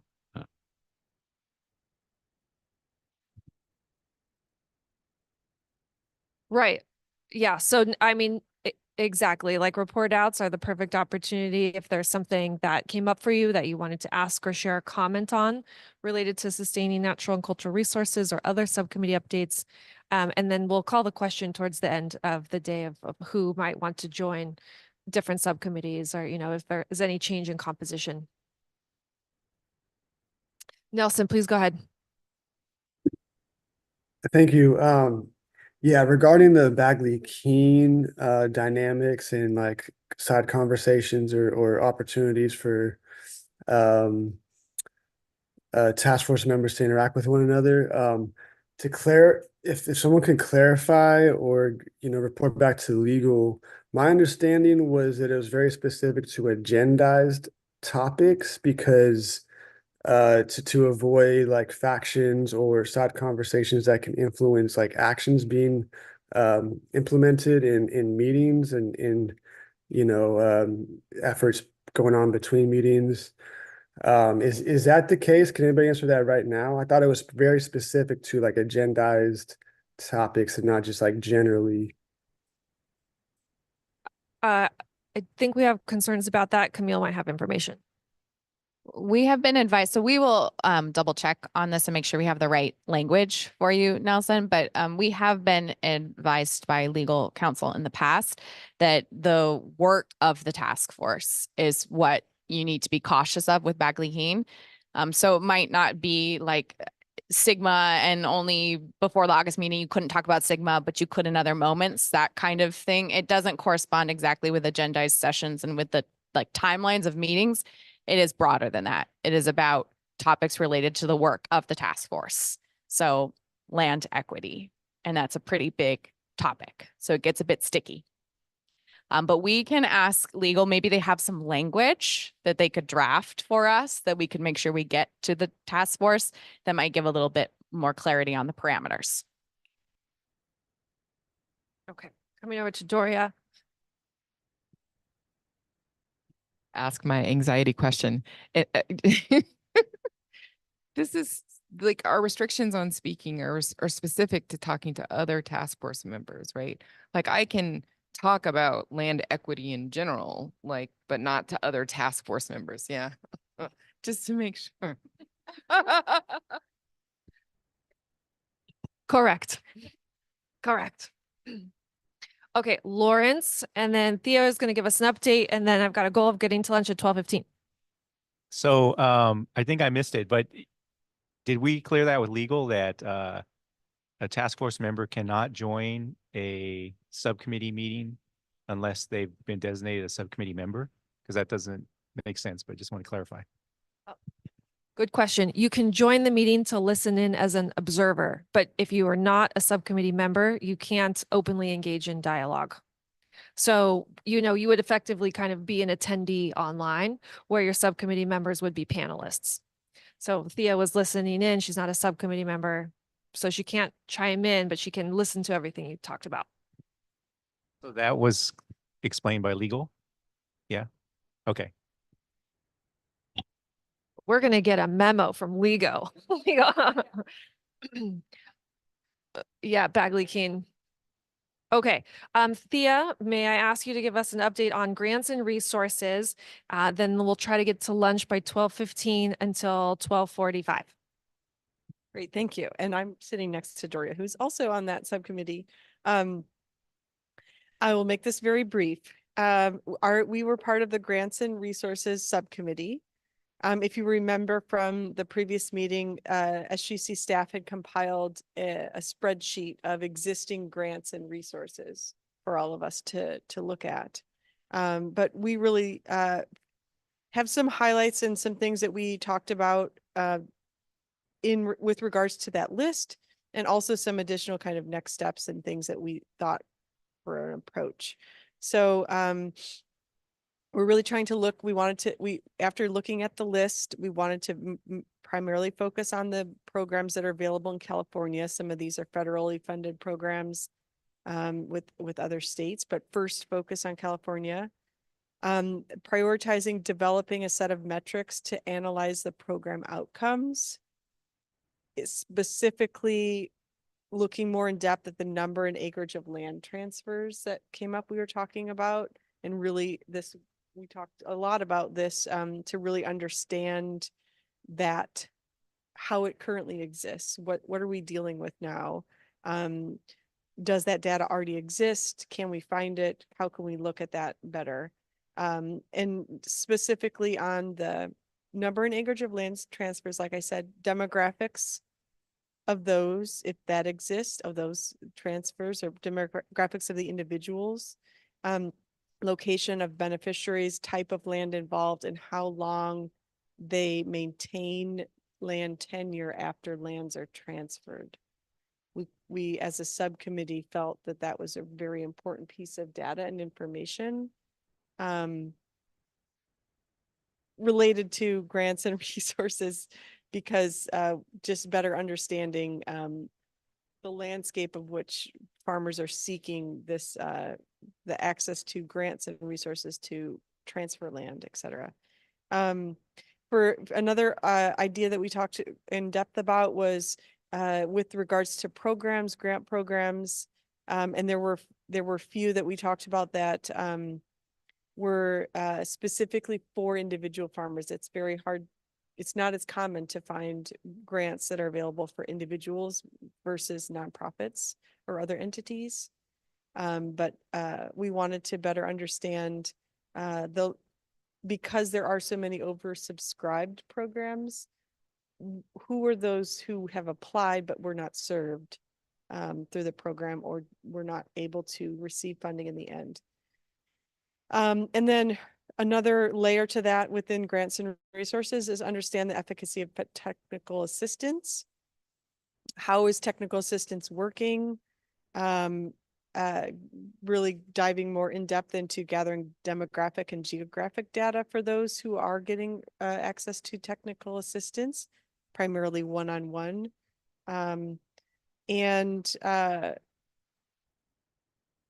We wanted to provide an overview of best practices to inform the final task force recommendations, including for TA support. Okay. There were some gaps we identified in that list that was provided in the May 9th meeting. Only 3 of the more than 50 resources were including individual farmers as eligible applicants. Those eligibility requirements themselves can often be very limiting and be barriers. And then resources to sustain access beyond just the actual transfer acquisition really don't exist or it's not clear how many of those programs are helping farmers after the actual acquisition of the land. And then we also got into a lot of deeper discussion on tax mechanisms. Leah, you were part of that discussion too. So we talked a lot about tax mechanisms that can be employed to facilitate land transfer, farmer retirement, succession planning, those types of potential benefits. So we also said that we thought potential next steps might be to invite financial experts to talk more about grants and resources. We're including loans as a part of that to speak. We're really feeling that is a missing piece to hear from those particular financial folks. And then also serving, interviewing individuals who have successfully or unsuccessfully accessed resources. Dory mentioned that earlier. Maybe that's part of our outreach at our conferences and events, or a online survey that we could poll people that haven't been successful to better understand their experiences. Requests for the staff were to gather more information on existing programs, compile existing data on metrics, what exists and outcomes specifically. And then our next committee is September 18th. I might have missed some things, but looking to other subcommittee members for any other additional pieces. Okay, I know we're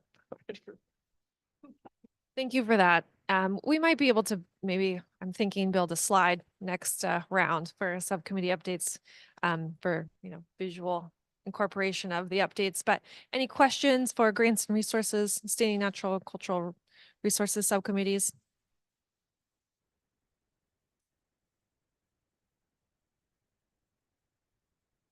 Just curious if you're including philanthropy in that discussion. Yes, we did talk about that in the realm of grants and resources, definitely. And we just had the one meeting so far, but that's a good note for us to go into that a little more in depth. Maybe the next on September 18th. Thanks, Emily. We're still aiming for 2-hour virtual subcommittee meetings, but times might be adjusted depending on the agenda that gets developed for those particular meetings. But what time was it? September 18th, 1:30 to 3:30, September 18th. I thought it was 1:30 to 3:30. We'll find out. 1:30 to 3:30. Great. Online, looking good. Any public comment related to subcommittee updates? Yes, we have one online public commenter. If Adam X, I will allow you to talk, and if you will please unmute. You have 2 minutes. Howdy, everyone. Adam X, Community Alliance Family Farmers. Would like to co-sign what the task force has agreed to in attending the Black Farmers Conference in September.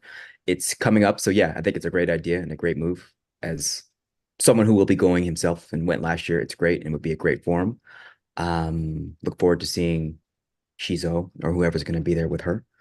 And would also like to co-sign Ms. Doria's comments on perhaps urgency when it comes to outreach due to the recommendations coming out. And the events may come after recommendations have been solidified. So I would like to, I guess, support the urgency in that regard.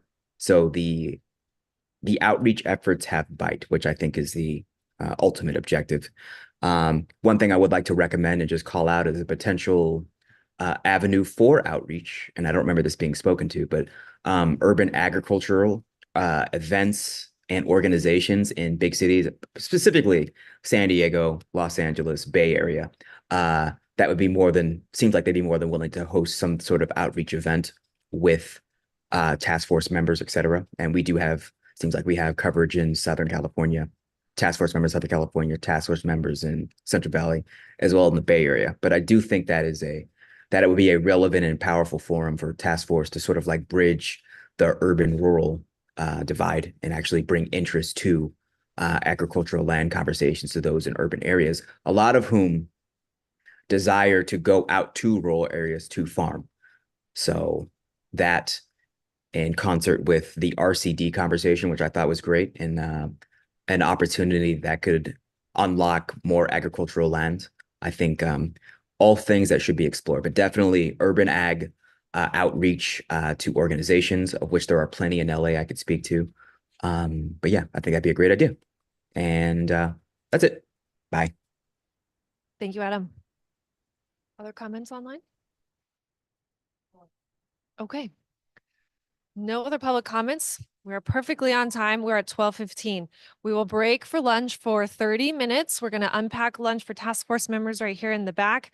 You're welcome to eat at your table, or I'm not sure if there's other space outside, but we'll reconvene at 12:45. We'll conclude the day with a robust discussion on work planning and then general public comments.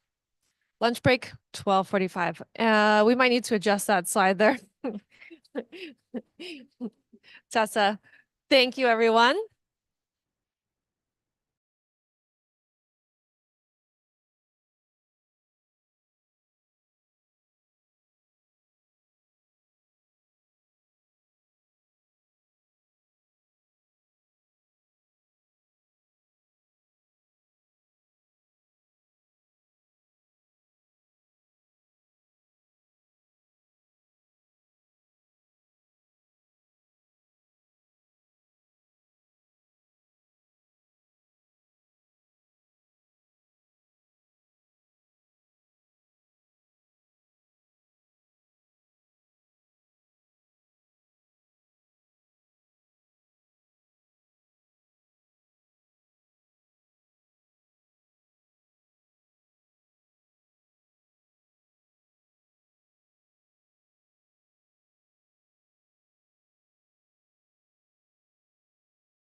All right, we're gonna reconvene ourselves here. I think the owl is waking back up. Tessa or folks online, can you hear me with this mic? This is the one that's being. Yep. Ooh, yay, success. Okay, that one's now charging. Okay. So, okay, please continue to enjoy this extremely delicious lunch. Not to make you jealous if you're online, but you're missing out. This lunch is scrumptious. And there's plenty for seconds. So this is an actual working lunch. Okay, please make yourselves comfortable, everyone. Again, thanks for reconvening and joining us. I think we have almost everyone. Dorian has not returned yet, but let's get started. Okay, for the next hour and 15 minutes or so, we're going to do some work planning. What might be helpful? Well, we are scheduled to end until 2. If you are joining us as a public member and you think that you might be interested to provide general comment, if you could help us out by submitting your public comment card, maybe in the next half hour, 45 minutes, that will let us know because we might need a little bit of extra time for our work planning discussion, but we also want to make sure we reserve enough time to hear the public comment. So, okay, work planning, little context for everyone. At the May meeting and at prior meetings, it was requested of staff that we develop a work plan proposal that really starts to chart the remainder of our work together.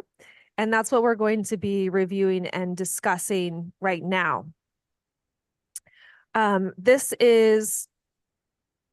We can kind of consider this a roadmap and a living document.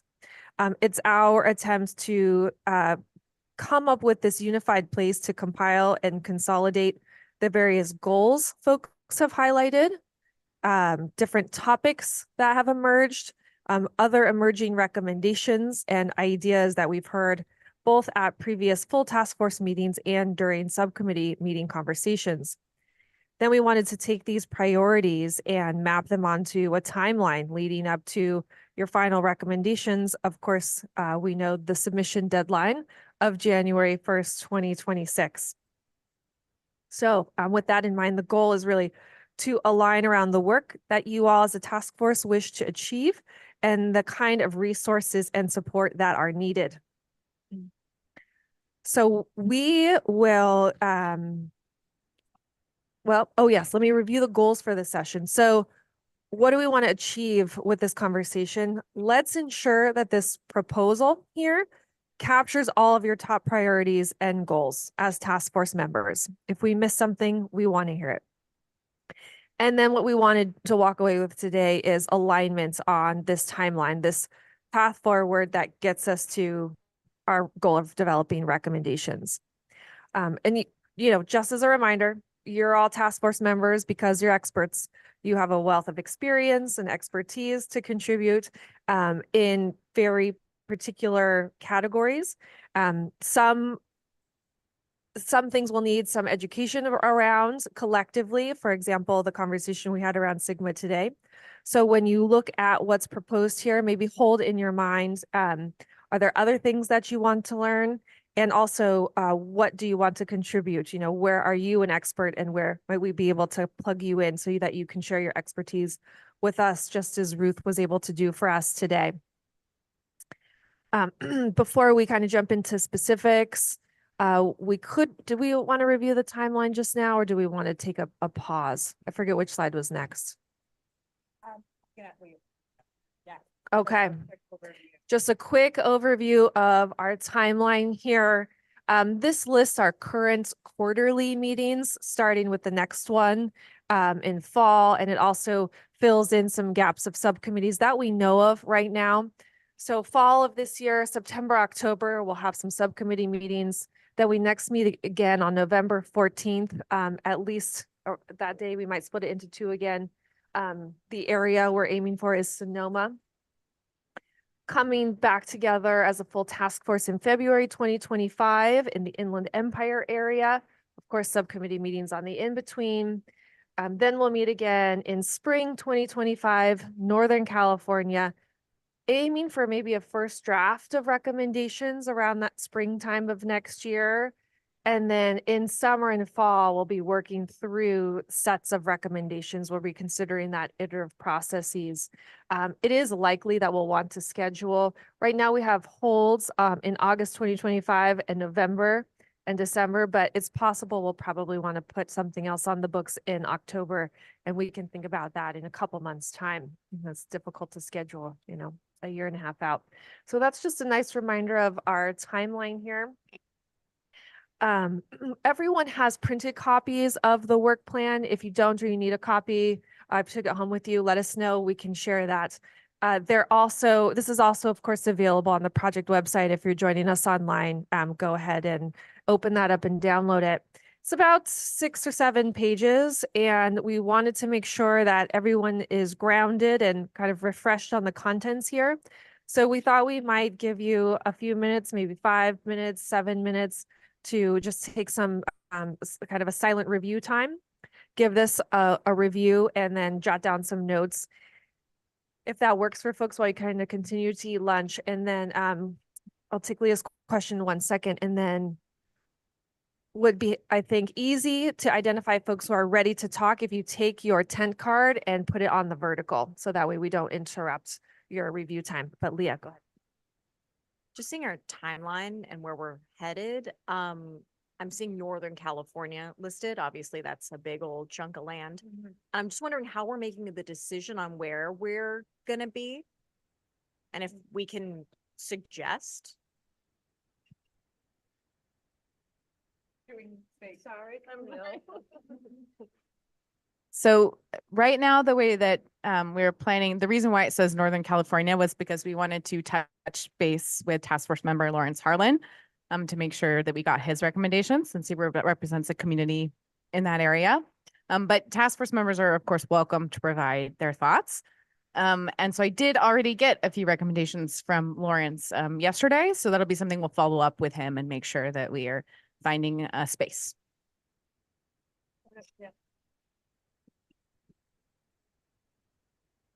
I guess I don't want to be like it's down a long path, but just wondering on the choice of Sonoma for if we are not going to be able to, like, the greater Sacramento region, if we're going to go further north, because Northern California is quite large. I feel like we're missing a region with significant numbers of small scale and socially disadvantaged farmers, as well as tribes in those areas. Okay, one quick thing, and then we can talk about that. Just one quick note would be that there are some TBD locations. So we can also revisit the kind of, this is all proposal, right? We don't have a venue. We don't have, so if there are proposals to shift some of this, that's what we'd love to hear from you now. But there are also, after the May meeting, it's flexible. We don't have like an exact place we'd like to be. So I'll just say that. I know Chi wanted to say something, and then this could be, I think, an important part of our work planning discussion. Thinking about, this is Chi, thinking about small scale underserved farmers, I think the Santa Clara County, San Benito County, and Monterey County, we have a lot of small scale underserved farmers and ranchers there. So I think I recommend we have a committee meeting located in that region.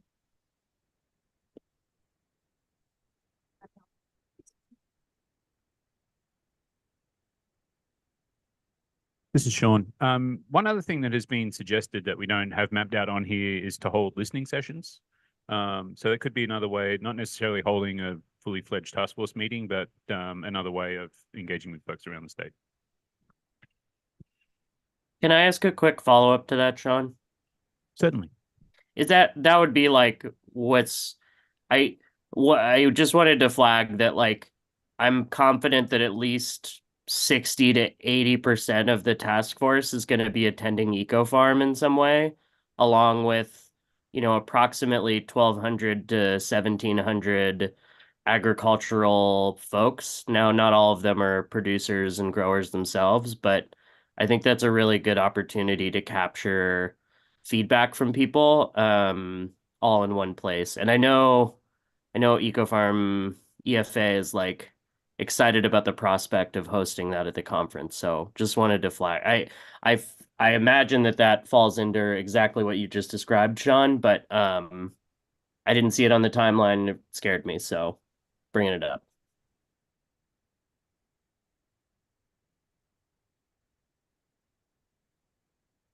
Yeah, so this timeline is really broad. It was just meant to kind of map out the quarters. But thank you for that, James. And I didn't know if Tessa wanted to jump in there. But we are aware of EcoFarm. I know Tessa's been working with you, James, on that. Yeah, we discussed that in the community outreach subcommittee actually as one of the options. And there was both pros and cons discussed about that conference. So we are in communication with them and just hoping to find ways to make that conference more accessible if we do host some type of listening session there. And yeah, this is perfect conversation. I almost want to just pull us back to the 5 minutes of silence to review because these are exactly the types of input and feedback that we wanted. This is all a proposal. All of these locations are a proposal. So feel free to make, stronger recommendations or just reinforce the locations that you all would prefer as we get deeper into this discussion. Okay, so please take as much time as you need to peruse the work plan. When you feel ready to talk about it, whether it's right now or in 5 minutes or 10 minutes, please take your tent card and stand it on its edge so that we'll know you're ready to discuss. And Nelson, Nathaniel, and James, if you just wanted to maybe give us a thumbs up or something on screen. I can't give thumbs up. The only options I have are raise and lower hand. I don't even have like a chat, so Okay. But I'm sure when everyone else is ready, I'll be good to go. Okay, thank you. Yes, same here.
think we're winding down here.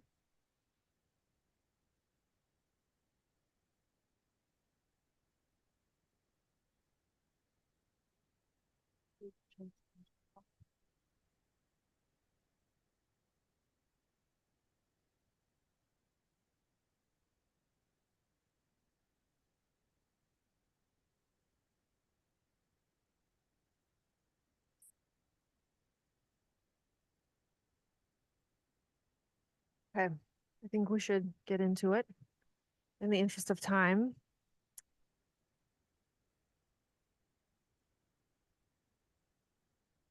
Waiting for eye contact.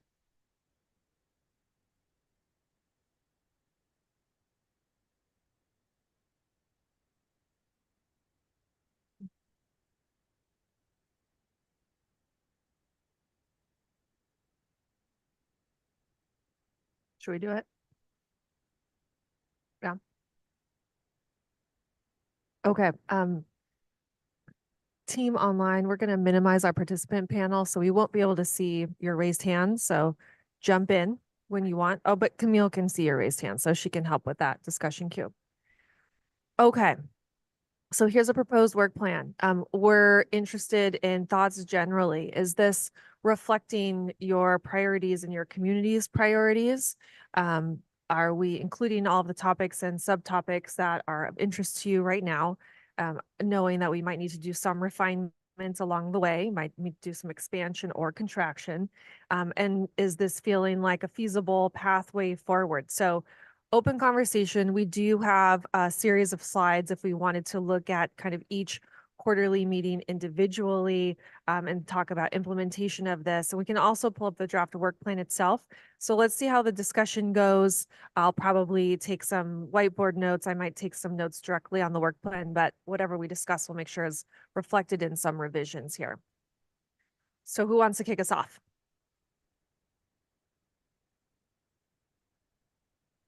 She. Sorry if I spell like This is she. I think my question is very tiny and small. For that work phase overview, that table, outreach and information sharing, it says January to June 2026. I think I had an impression that outreach and information should happen way before January 2026, because we wanted to include all the communities and include their inputs and their recommendations too, because those are from real life experience and like we're we're outreach to different communities through those outreach events and conferences. So.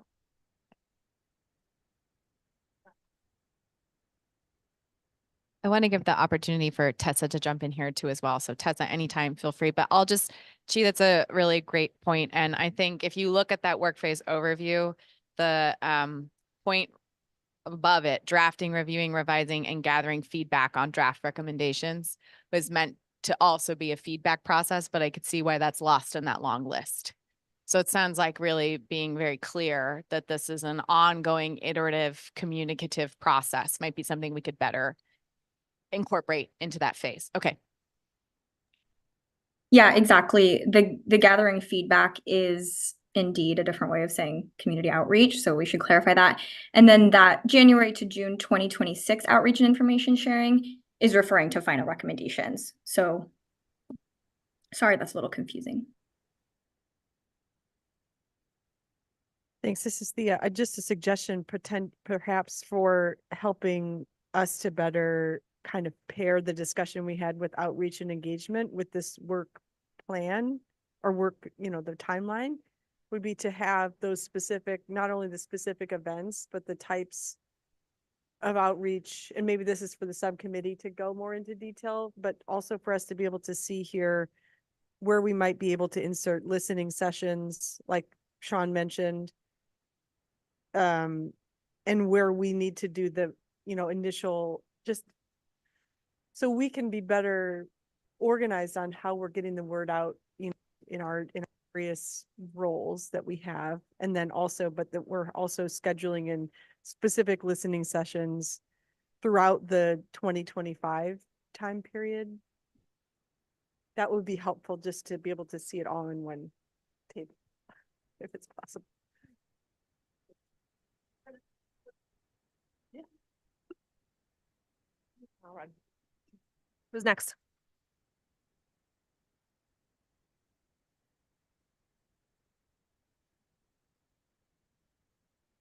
How's this feeling?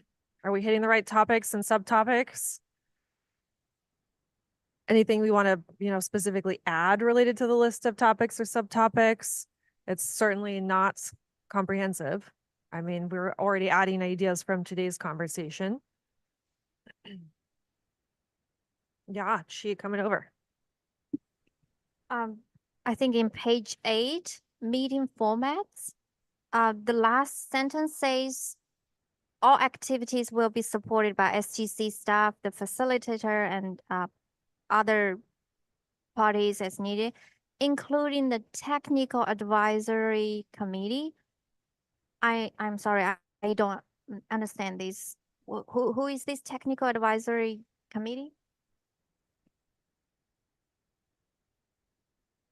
That is an important question, and it's one that we're working on developing exactly what that would look like. But the idea of the technical advisory committee would be an opportunity to bring experts in different areas into the review of those recommendations, so that you would have people that you actually have kind of a contract with, who are there to review recommendations as they're drafted, and from their own expertise would be able to provide any feedback on that then of course gets back to the task force. So really it is the task force that is approving, revising, reviewing, discussing these recommendations. But often you need sort of expert eyes in particular areas of expertise that would be important to include in that process. Does that answer your question, Chi?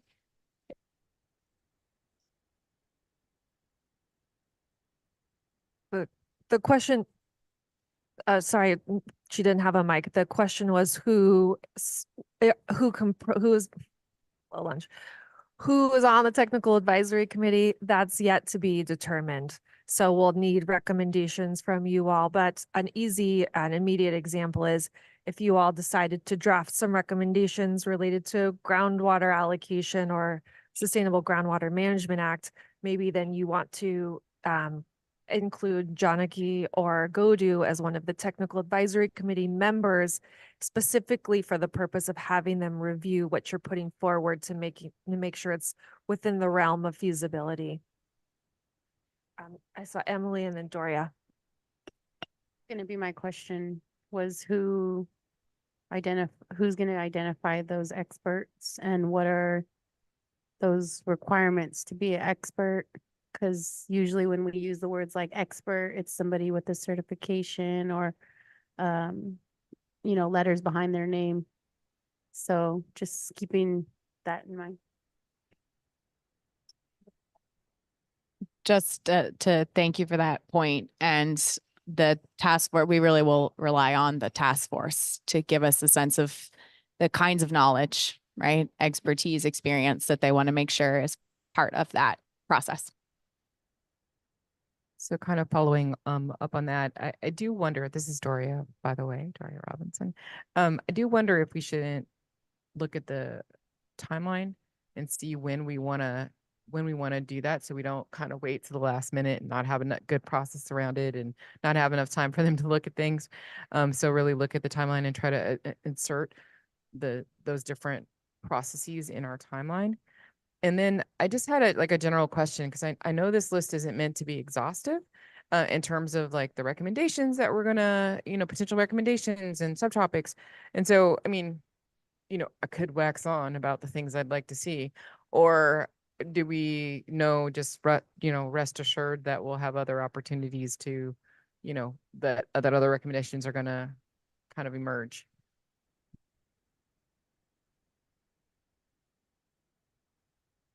Thanks. Yes. certainly other opportunities for this. And I don't know if we talked about it in much depth, but the process that we went through to even put together this table. So essentially, we started with everything that this body has discussed, just all of the things that have popped up, and ended up with, a giant picture essentially of various things that have, and we tried to categorize them in terms of topic areas, and some things that had already been discussed looked more like recommendations than topic areas. There were sort of proposed solutions for addressing particular challenges. So this is just a first pass based on what we've discussed so far, but acknowledging that these conversations are ongoing, there will be more opportunity to inform that. And what we're just trying to get to here is this a reflection of where we are today? And then I had another point about the technical advisory committee scheduling piece, but if you wanted to.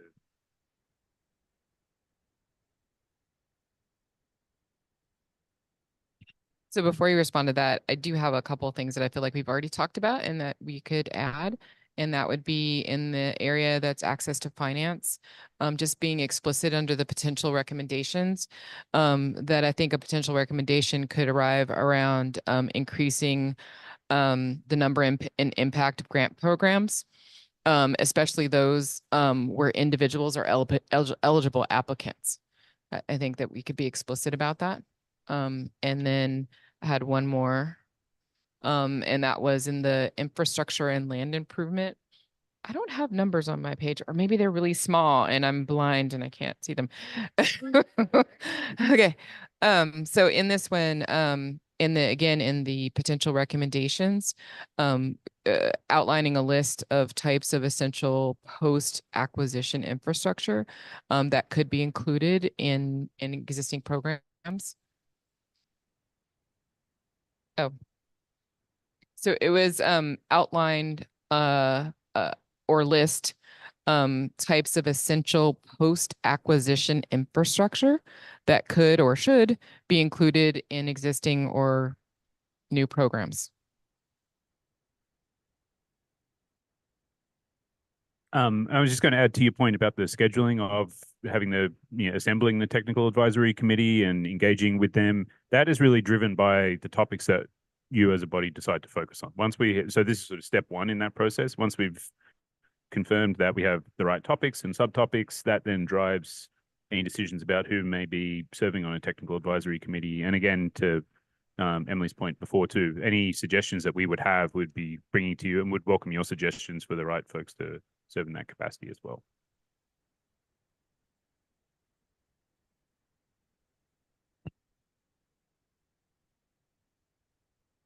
Nelson.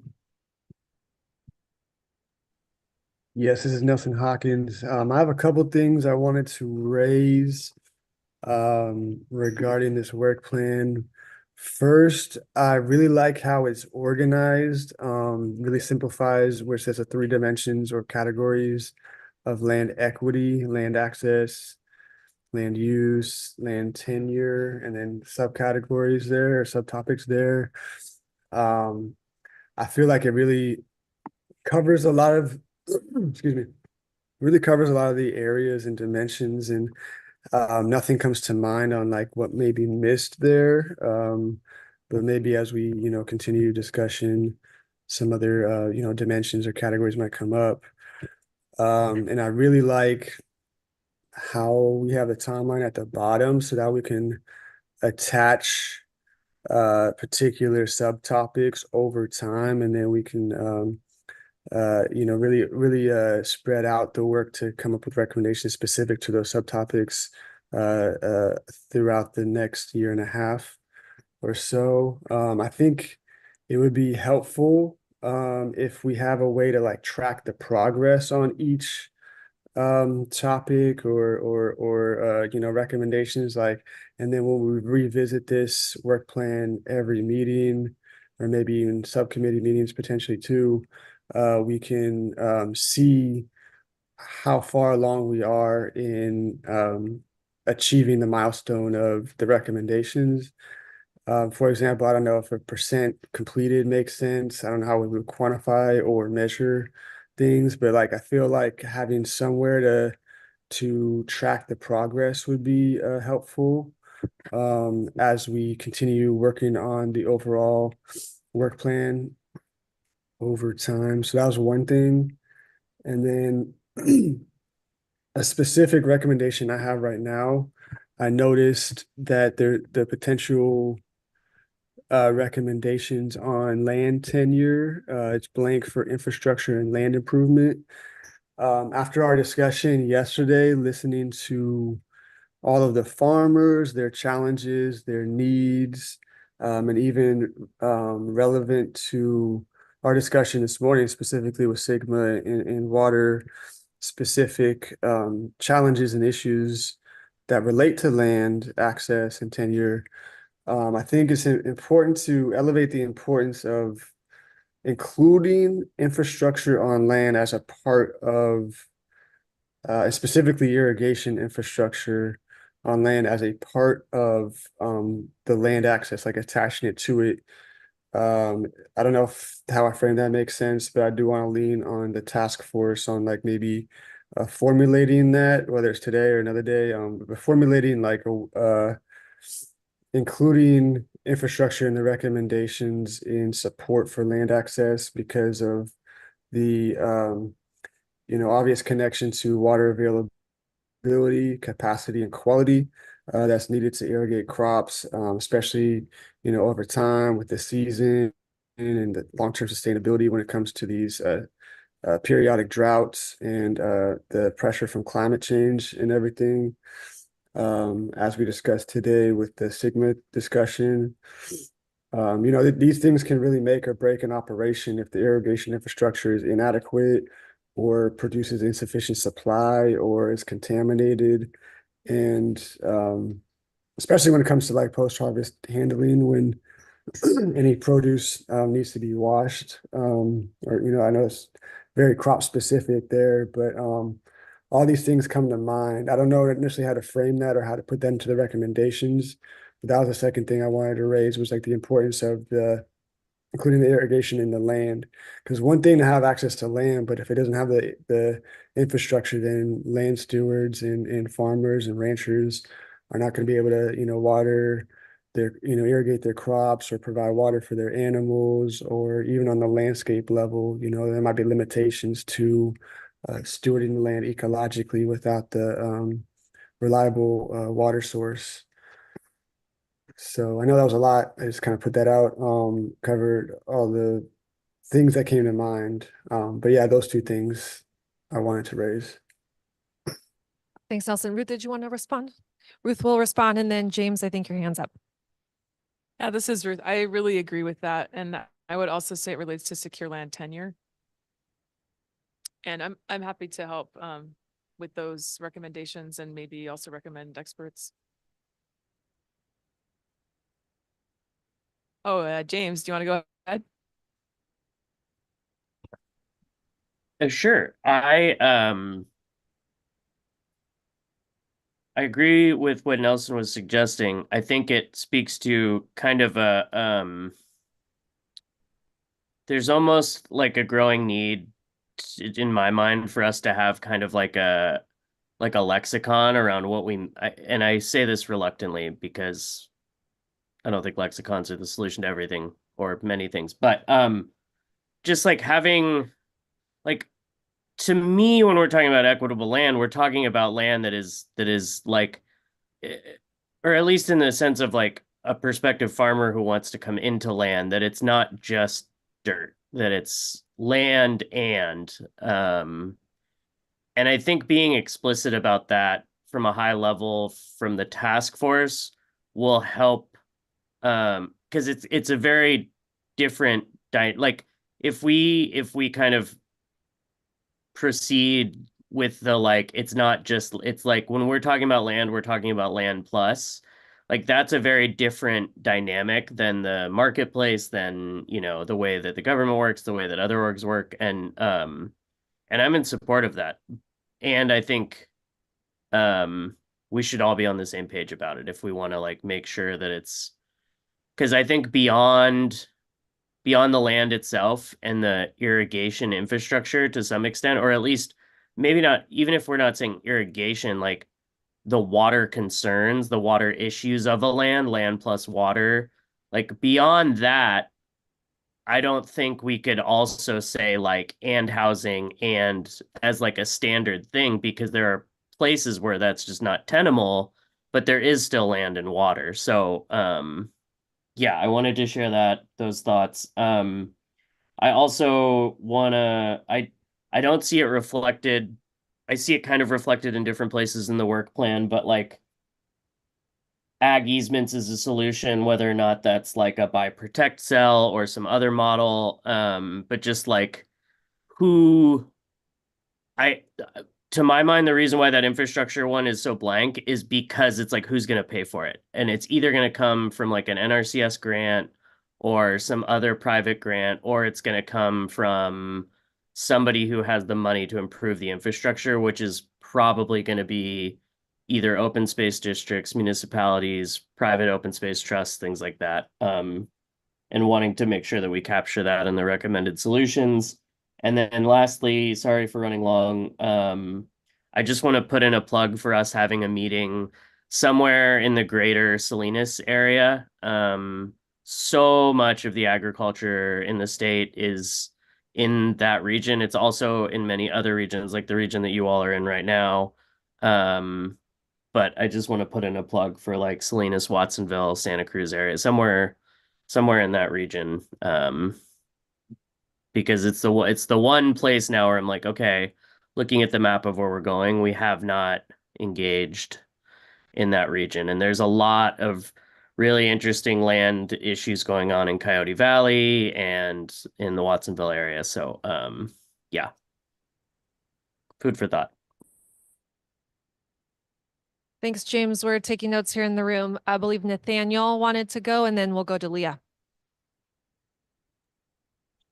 Yeah, just briefly, echoing everything everyone has just said, and thank you, Nelson, for, kicking that correlation off. And I think it's, because we noted earlier that water rights are tied to the land, that there's a lot of just room to expand on that and make sure that there is the adequate water rights and irrigation infrastructure. I mean, I think that just having a well is like that kind of simple infrastructure that can be either built off or centered around to, is it farmable? Like James just mentioned, like it's not just dirt, like you can get started somewhere from it. Yeah, but that was it. Thanks. This is Leah Schwartzman. To comment on what Nathaniel just said and what James said prior, in this guiding principles section, when we're talking about land plus, we're talking about viable land. So land equity should be land of equal or greater value, equal or greater potential and viability for farming and ranching businesses, not marginal lands with marginal soils. So I think that might be would be appropriate to put in guiding principles, with not having the expectation that, we're providing and promoting land access for the sake of land access, but that these can have viable farm businesses on these lands. I did a bunch of in each of the sections, and it's like too much. So I don't want to so what should I do? Okay.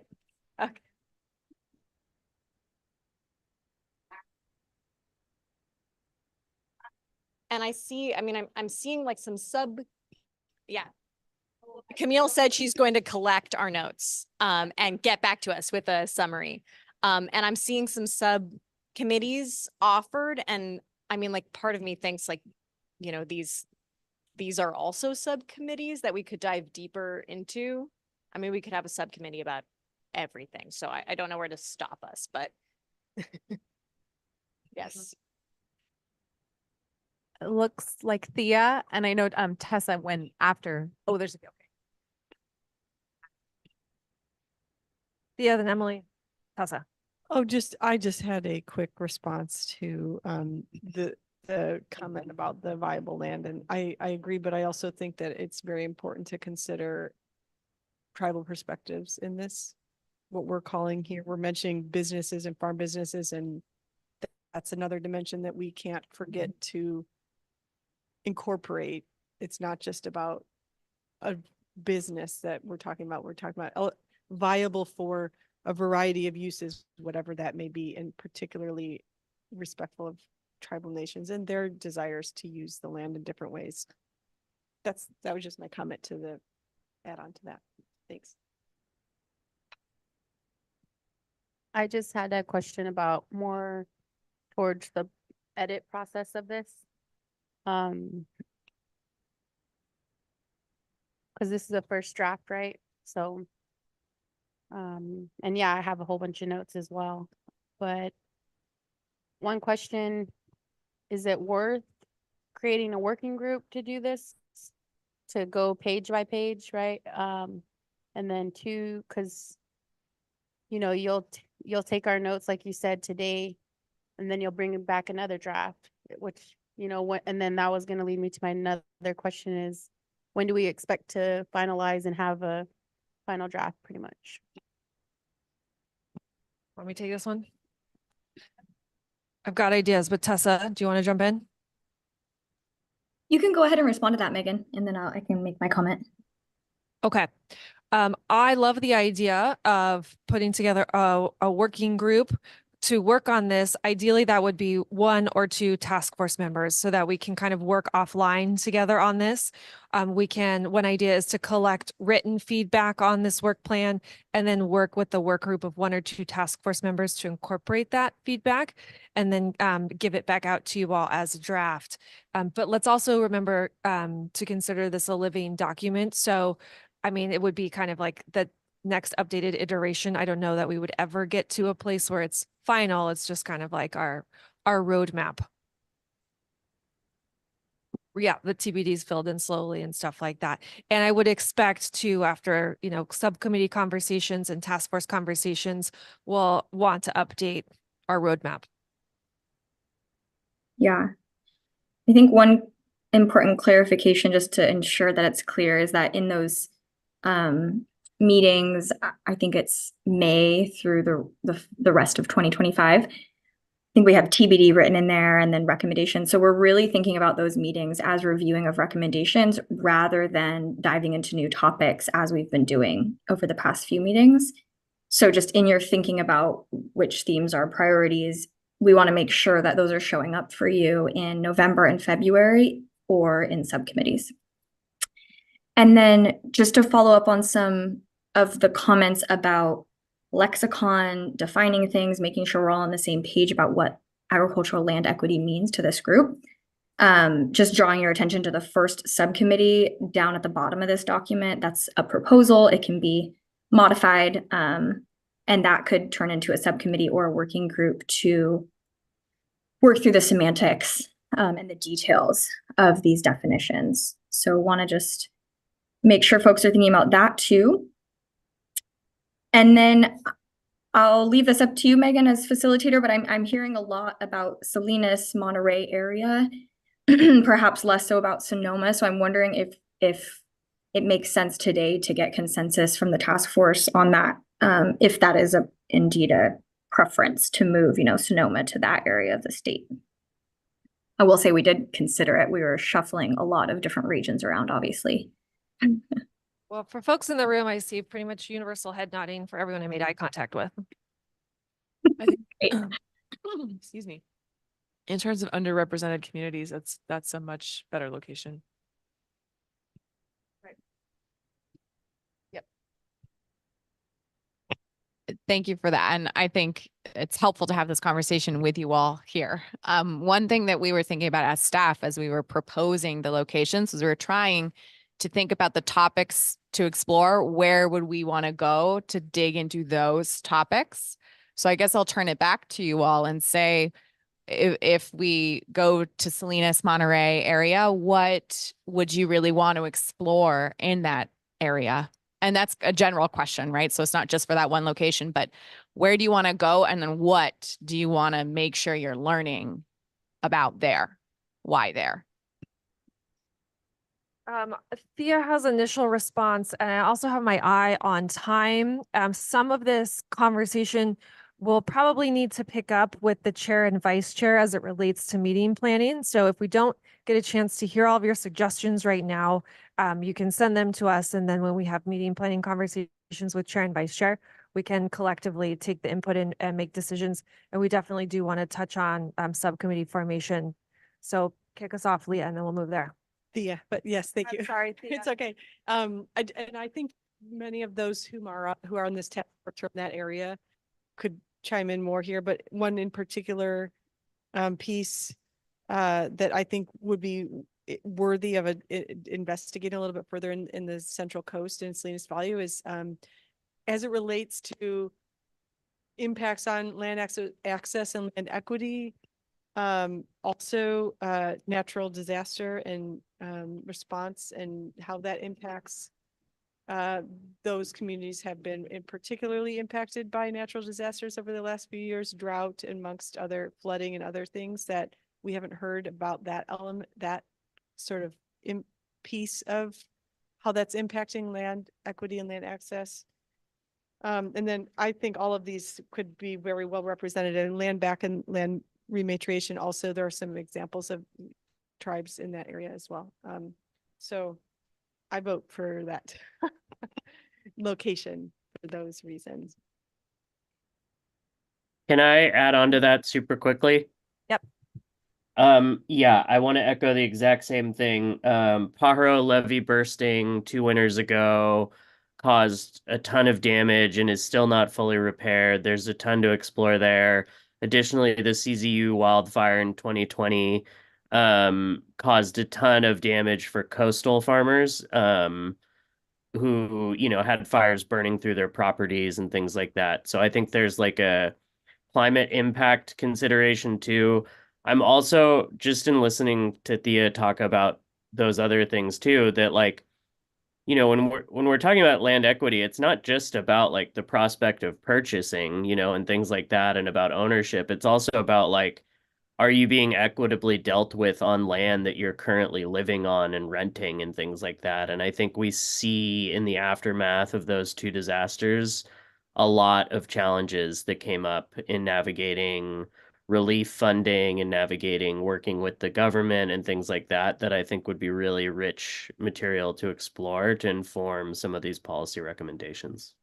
Right. And also just adding on the housing component to this, yeah, that's also been a huge concern in that area. Can farmers even afford to live there and farm there? Okay. And just last flag real quick for staff. I have brainstormed locations if you need support with that. Yes, we do. Okay. So yeah, ping me back. Okay. Ruth, and then let's think about subcommittees. Just real quick, I know we already covered water here and Sigma, but there's also lots of issues on the coast with water quality, in particular, both salinity intrusion from the coast and nitrates in the irrigated lands regulatory program, which is not so much a land access, but maybe a land tenure and viability and survival issue. I don't want to spend the whole time on that, but it's definitely something that could be discussed.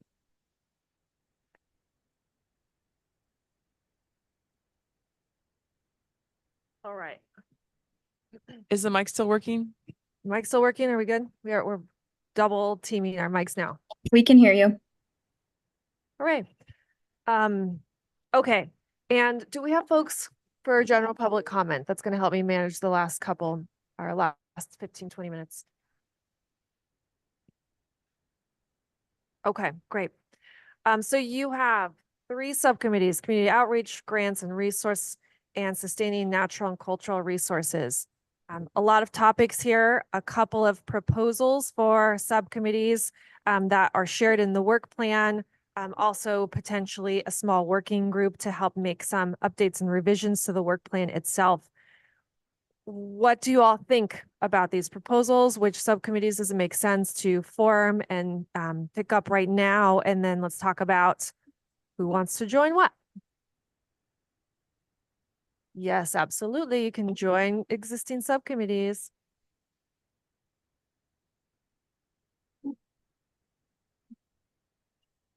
Is it feasible to add more committees Yeah, sure is. And I think we need them. within the scheduling? I mean, With scheduling? Yeah. And you should know if you are on a subcommittee and or volunteer in one, you'll be hearing from me starting tomorrow or next week to work on that scheduling. Which ones do you want to add?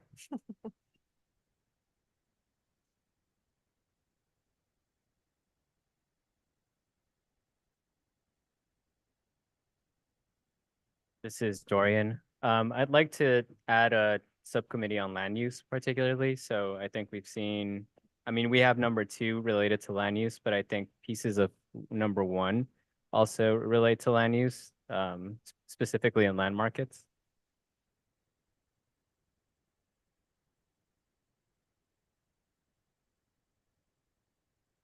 Say number 1. Are you talking about this list of topics right here? On the table, yes. Okay.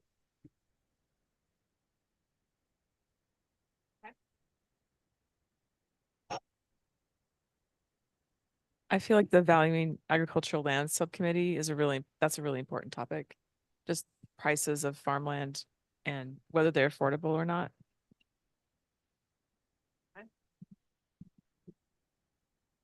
And we might be able to accomplish a lot in 1 or 2 subcommittee meetings or some, there's no designated period of time for how long a subcommittee meets. It just all depends on how much work you all want to do together.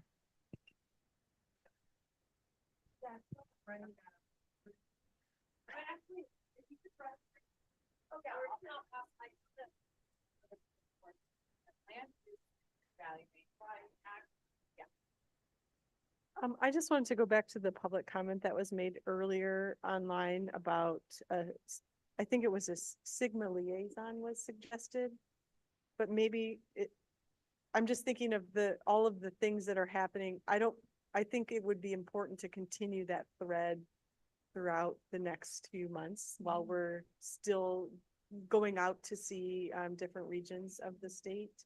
And maybe we are identifying, maybe I'm proposing that we identify a technical, what are we calling it? Technical advisors or group that could maybe be either working alongside us or reporting out to the committee on what's been going on, considering also the context that these critically overdrafted basins and the Water Resources Control Board are going to be going to those communities a lot over the next 6 months or so as they're in probationary status. So maybe this would be a good time for us to hear regularly from that group of people whom I don't know who would suggest. Maybe Ruth, you would be able to suggest some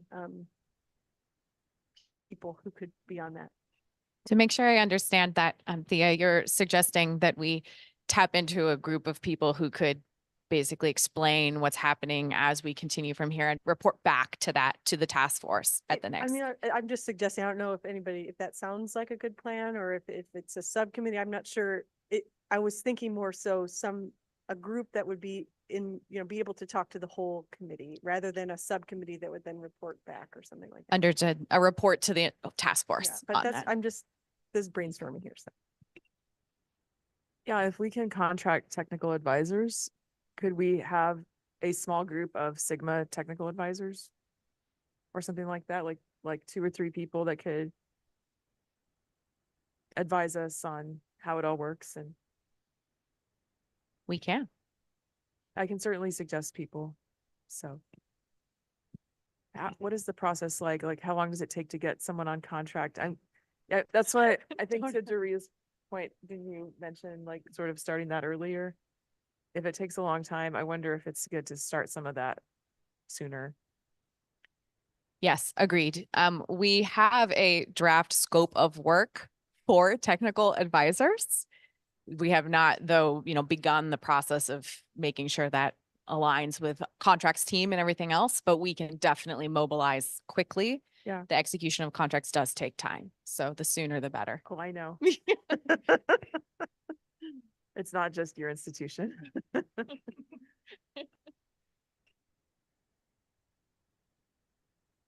So I would love to do some work on a subcommittee that's focusing on access issues, like this question of public lands, as well as the there's a number of kind of access hurdles that I feel like aren't covered in the existing subcommittee. And yeah, I would love to be on a committee that focused on those.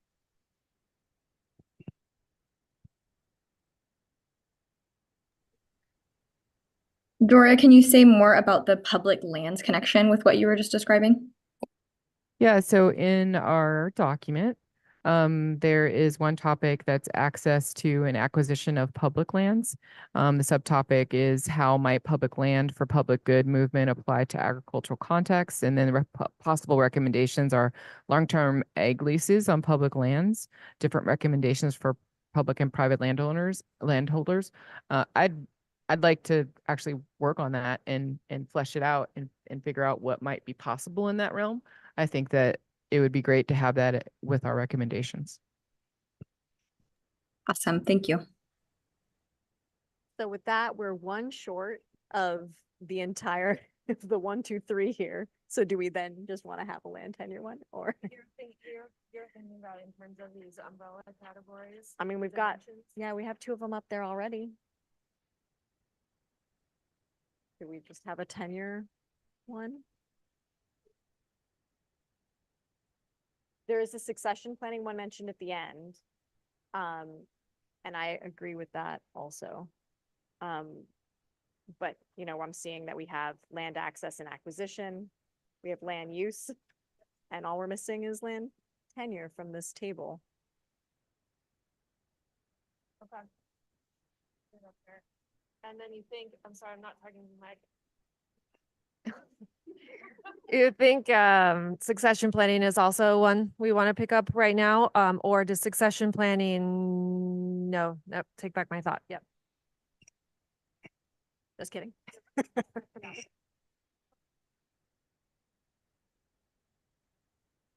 In some ways it does fit into others, but it might be more efficient for it to have its own space. Yeah. Sorry, chiming in from the Zoom cloud. I think it makes sense to be, just from the feedback yesterday about the challenge of connecting prospective land with prospective growers. Like, I think there are many tools and resources that already exist, but being able to compile them all together and maybe create a clearinghouse that maybe the task force website, where it could live there for people, in perpetuity or beyond the work of the task force. Like, if that subcommittee could even just figure out what that tool should look like, I think that would be great. Or how to compile existing tools. And that also means I'm nominating myself to be on its subcommittee. Are you suggesting that in succession or in land access? Succession. That I would suggest it to be in land access because it can cover more types of land opportunities. I hear that. It's just, to me, the succession thing would be like discrete solving this specific problem of like people who have land and want to get rid of it, people who want to move out into farmland. But I could see how that fits into land access too. So as long as it gets consideration somewhere, I'm cool with that. I'll make one quick suggestion, sort of like an administrative one. We could use those 3 sort of categories in the table. We could have members join those subcommittees, and those subcommittees can create working groups. So let's say you have a land access subcommittee and there's 1 or 2 people who really want to spend some time on succession planning. They want to bring that back to the land access subcommittee. That subcommittee comes back to the task force. It's really just a way of expediting work and gives every task force member the chance to participate in the way that you feel like most passionate and, you know, really where your expertise is, what you want to share. Thumbs up to that. So we would have three then subcommittees being proposed, right? We have our land use.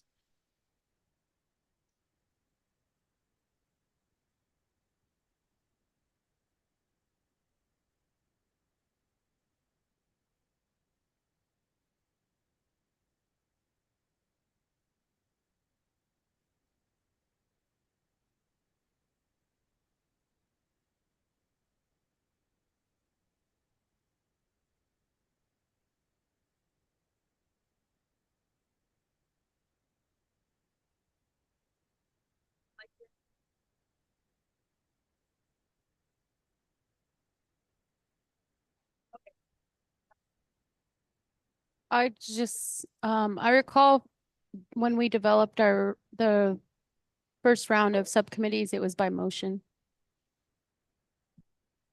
Do we need to first make a motion to approve the formation of subcommittees and then take volunteers? Yeah, we did it one by one, so I don't know if you want Okay. to lump them all together.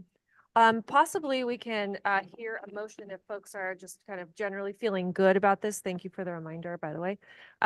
Maybe someone wants to make a motion to form these 3 additional subcommittees and then a second, and then see where we go. For clarification, are we suggesting that the succession planning subcommittee goes under land access and that, or that working group now, and that the valuing ag land now working group goes under land use? Is that what we're kind of saying? Were they? Okay.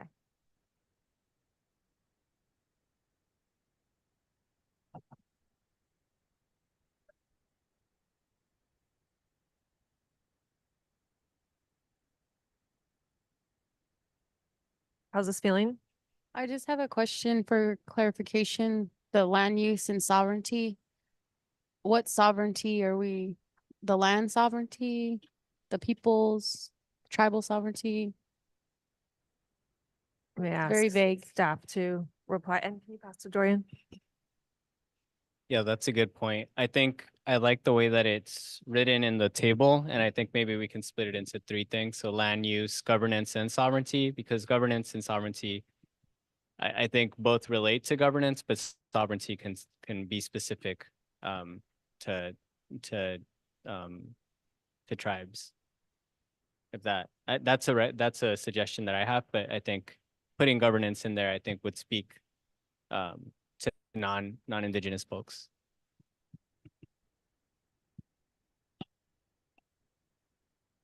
Is right. Camille was noting this is also a question for the subcommittee to explore, but now that we've got my chicken scratch kind of reorganized, I think it follows the 3 dimensions of land equity that were proposed in the work plan, with the ability to establish working groups within these subcommittees, working groups of 1 to 2 people within the subcommittees to take up some of these other subtopics that are embedded here. So I'm not sure that we have an explicit answer to that. I don't know if anyone wants to elaborate, but I think this is helpful. Does this feel helpful? Not really. Do you have a proposal? Not yet. Okay. Is the question about what we meant by sovereignty? Is that the question that's open right now? Or? Yeah, and how are we going to define it? How are we going to define that within the kind of context of the work of the subcommittee?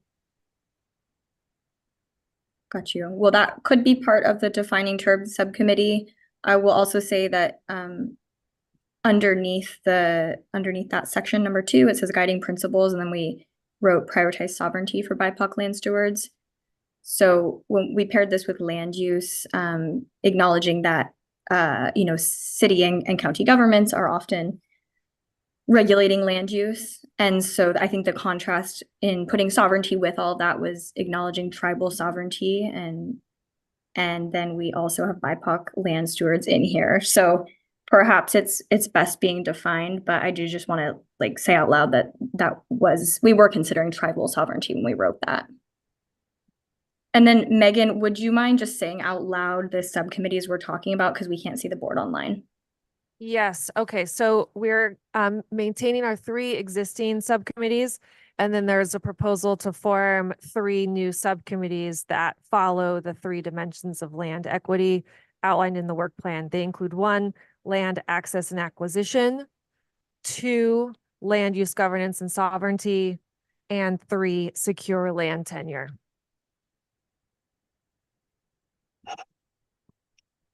I didn't have the chance to provide the feedback because it's all on this paper that you guys are gonna get. But for the section land access and acquisition should also include land back.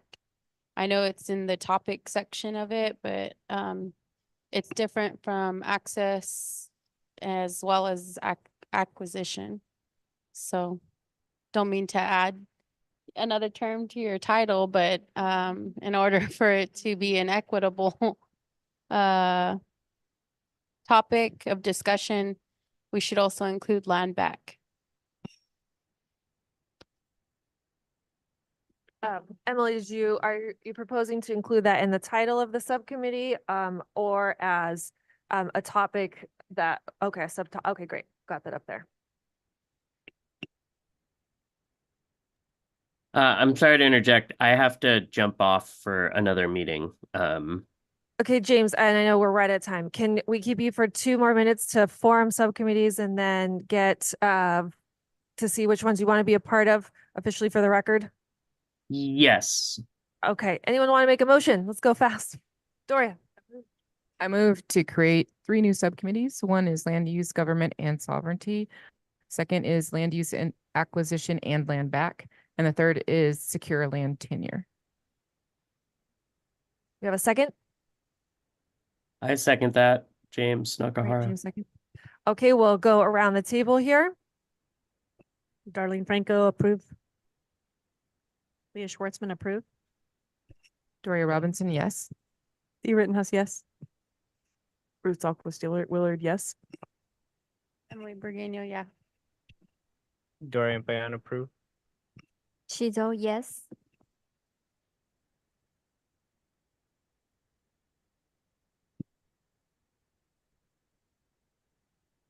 Sorry, we lost a mic. Member Hawkins? Yes. Member Nakahara? Yes. Member Brown? Yes. Member Harlan? Yes. All right, the motion carries. We're now forming 3 new subcommittees in addition to our existing 3 subcommittees. James, would you like to share with us which ones you're interested to join? We have you Actually, under land access. Go ahead. yeah, land access. That sounds great. Wonderful. Thank you. And I gotta run. Sorry, everybody. Thank you for keeping you right up until time. Who is interested to join land use, governance, and sovereignty? Dorian, Emily. If you're joining us online and you're interested to join land use, governance, and sovereignty, just say so. Okay. Other folks, I have Doria and James for land access and acquisition. Ruth, Emily. I'd like to Leah. be a part of that one as well. That was Nathaniel. Yes. Oh, sorry. Great. Nathaniel would, yeah. Yeah, me too. Nelson. Great. Okay. What about secure land tenure?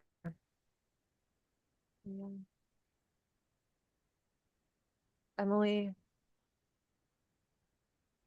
Okay. Any folks interested to join community outreach if you're not already part of that subcommittee? Anyone interested to join grants and resources? Anyone for sustaining natural and cultural resources? Did I miss anyone? Can I put a Yep. This is Lawrence Harling. Can I put a plug in for more another task force member to join the Cultural Resources Committee? Yep, well, Thea just joined that committee. Okay, great. I think it's Okay. good to have a non-native perspective on that subcommittee. Wonderful. And then could I join the land use? Can I join the land use and acquisition committee? Those are two separate. So we have land use, governance, and sovereignty, or land access and acquisition. Or Okay, both. land. What was the one with the acquisition? Land access and acquisition. Land access and acquisition. Got it. Thank you. We did not add it to the name. We added it as like Thank a you, Lawrence. focus, like a working group. Thank you, Lawrence. Okay. Great. I think we've got our work cut out for us. We need to talk through, I think, some quick logistics. We also need to check for general public comment and or comment on the work plan. So do we have any in the room? None in the room. Going to comment online? Yes, we do have one person who would like to provide public comment online, Adam X. I will give you permission to unmute yourself. Howdy again, Adam X, Community Alliance of Family Farmers. I think the subcommittees proposed and agreed upon are fantastic. I really appreciate the sovereignty conversation in regard to BIPOC communities because there are, I guess you could say, clearer distinguishing sovereignty in regard to natives, native nations and tribes. But when you talk about BIPOC sovereignty, it becomes a little bit more ambiguous when you're talking about groups such as my own, which is American descendants of slave, Black Americans.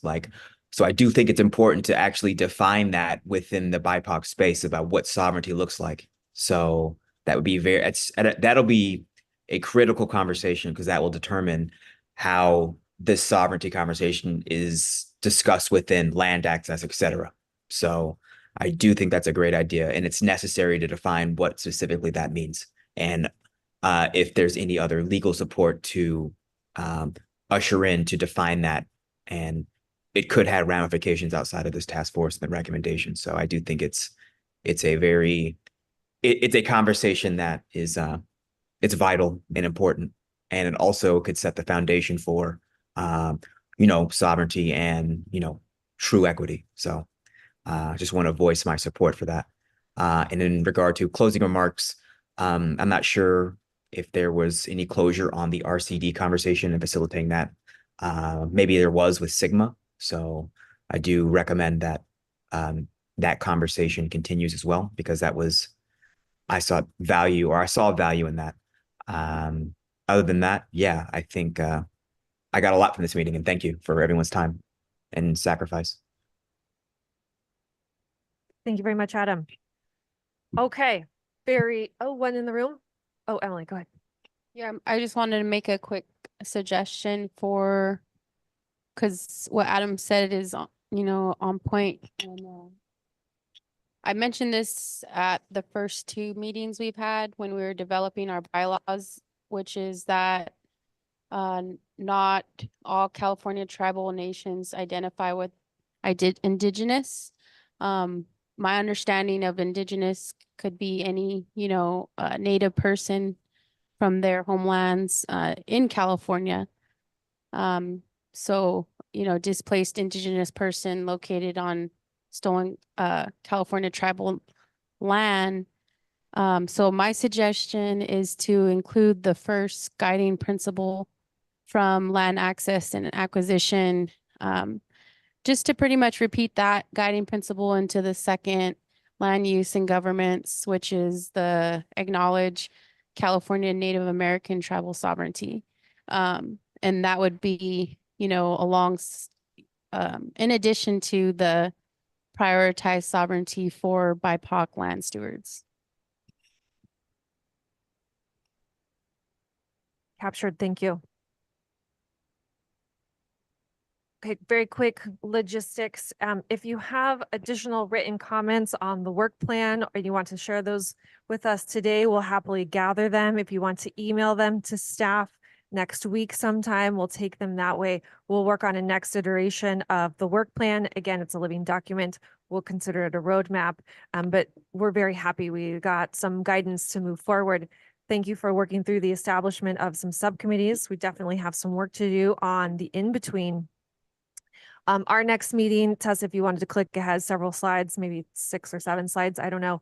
Our next full task force meeting is scheduled for November 14th. We're going to move that to the Salinas area. We'll be working with James on locations. It's quite possible that we'll be splitting it into 2 days like we did today in order to do some site visit report outs. So please keep that in mind on your calendars. I'll also be reaching out to folks individually starting tomorrow and then into early next week to work on scheduling. So let's get these subcommittee meetings on the books. Again, subcommittees will be meeting virtually. They're all open to the public and also open to observation by task force members who are not subcommittee members. All of our meeting materials available on the website listed up here. We also heard that we've got some work to expedite related to community outreach and some coordination and getting some informational materials ready for upcoming events and also building out a more comprehensive outreach plan that tracks with the overall work that we want to do. And then also building out our timeline a little further to start inserting things like conferences, events, listening sessions that we may want to host and the like. So yeah, you have a final comment for us? I do, just I know we got, we got into the details of forming these subcommittees, but initially I thought we had, you all had wanted a separate subcommittee to talk about the outline and the timeline. Is that still true? Or are you just gonna come back to us with the more developed timeline? You know, if you wanted to kind of take an action to do that now, we can, but otherwise it's something that I feel comfortable working on with the chair and vice chair and meeting planning. But if anyone wanted to volunteer to, establish a working group, you can. Okay. Great. Doria. If the next meeting is going to be for 2 days, do we know which 2 days it's going to be? Is it going to be before the day that's currently on the calendar or after? Like a Wednesday, Thursday, or is a Thursday, Friday better? November 14th.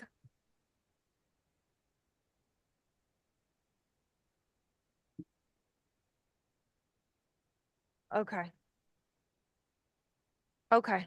Yeah, I know scheduling is always very challenging. We really appreciate everyone's flexibility. Maybe when I reach out to you all for scheduling subcommittees, can take a look at your calendars and let me know if you've got, it's better, or worst day of the week for you to meet the day before or after, and then we'll try to get that reserved ASAP. Yeah, and we of course welcome feedback on the 2 days. So as long as we have a quorum in person, that's great. We can move forward, and then hybrid, we always do our best. And it's definitely okay if we've got a couple of task force members that need to join virtually, for 1 or 2 of the day or something like that. So we know things come up. Am I missing anything? Okay, we really appreciate everyone's time. Nelson, Chair Hawkins, would you like to close this out? Absolutely. Before I do that, I want to just express my gratitude for everybody who showed up in their full selves and their spirit today for this insightful and fruitful conversation.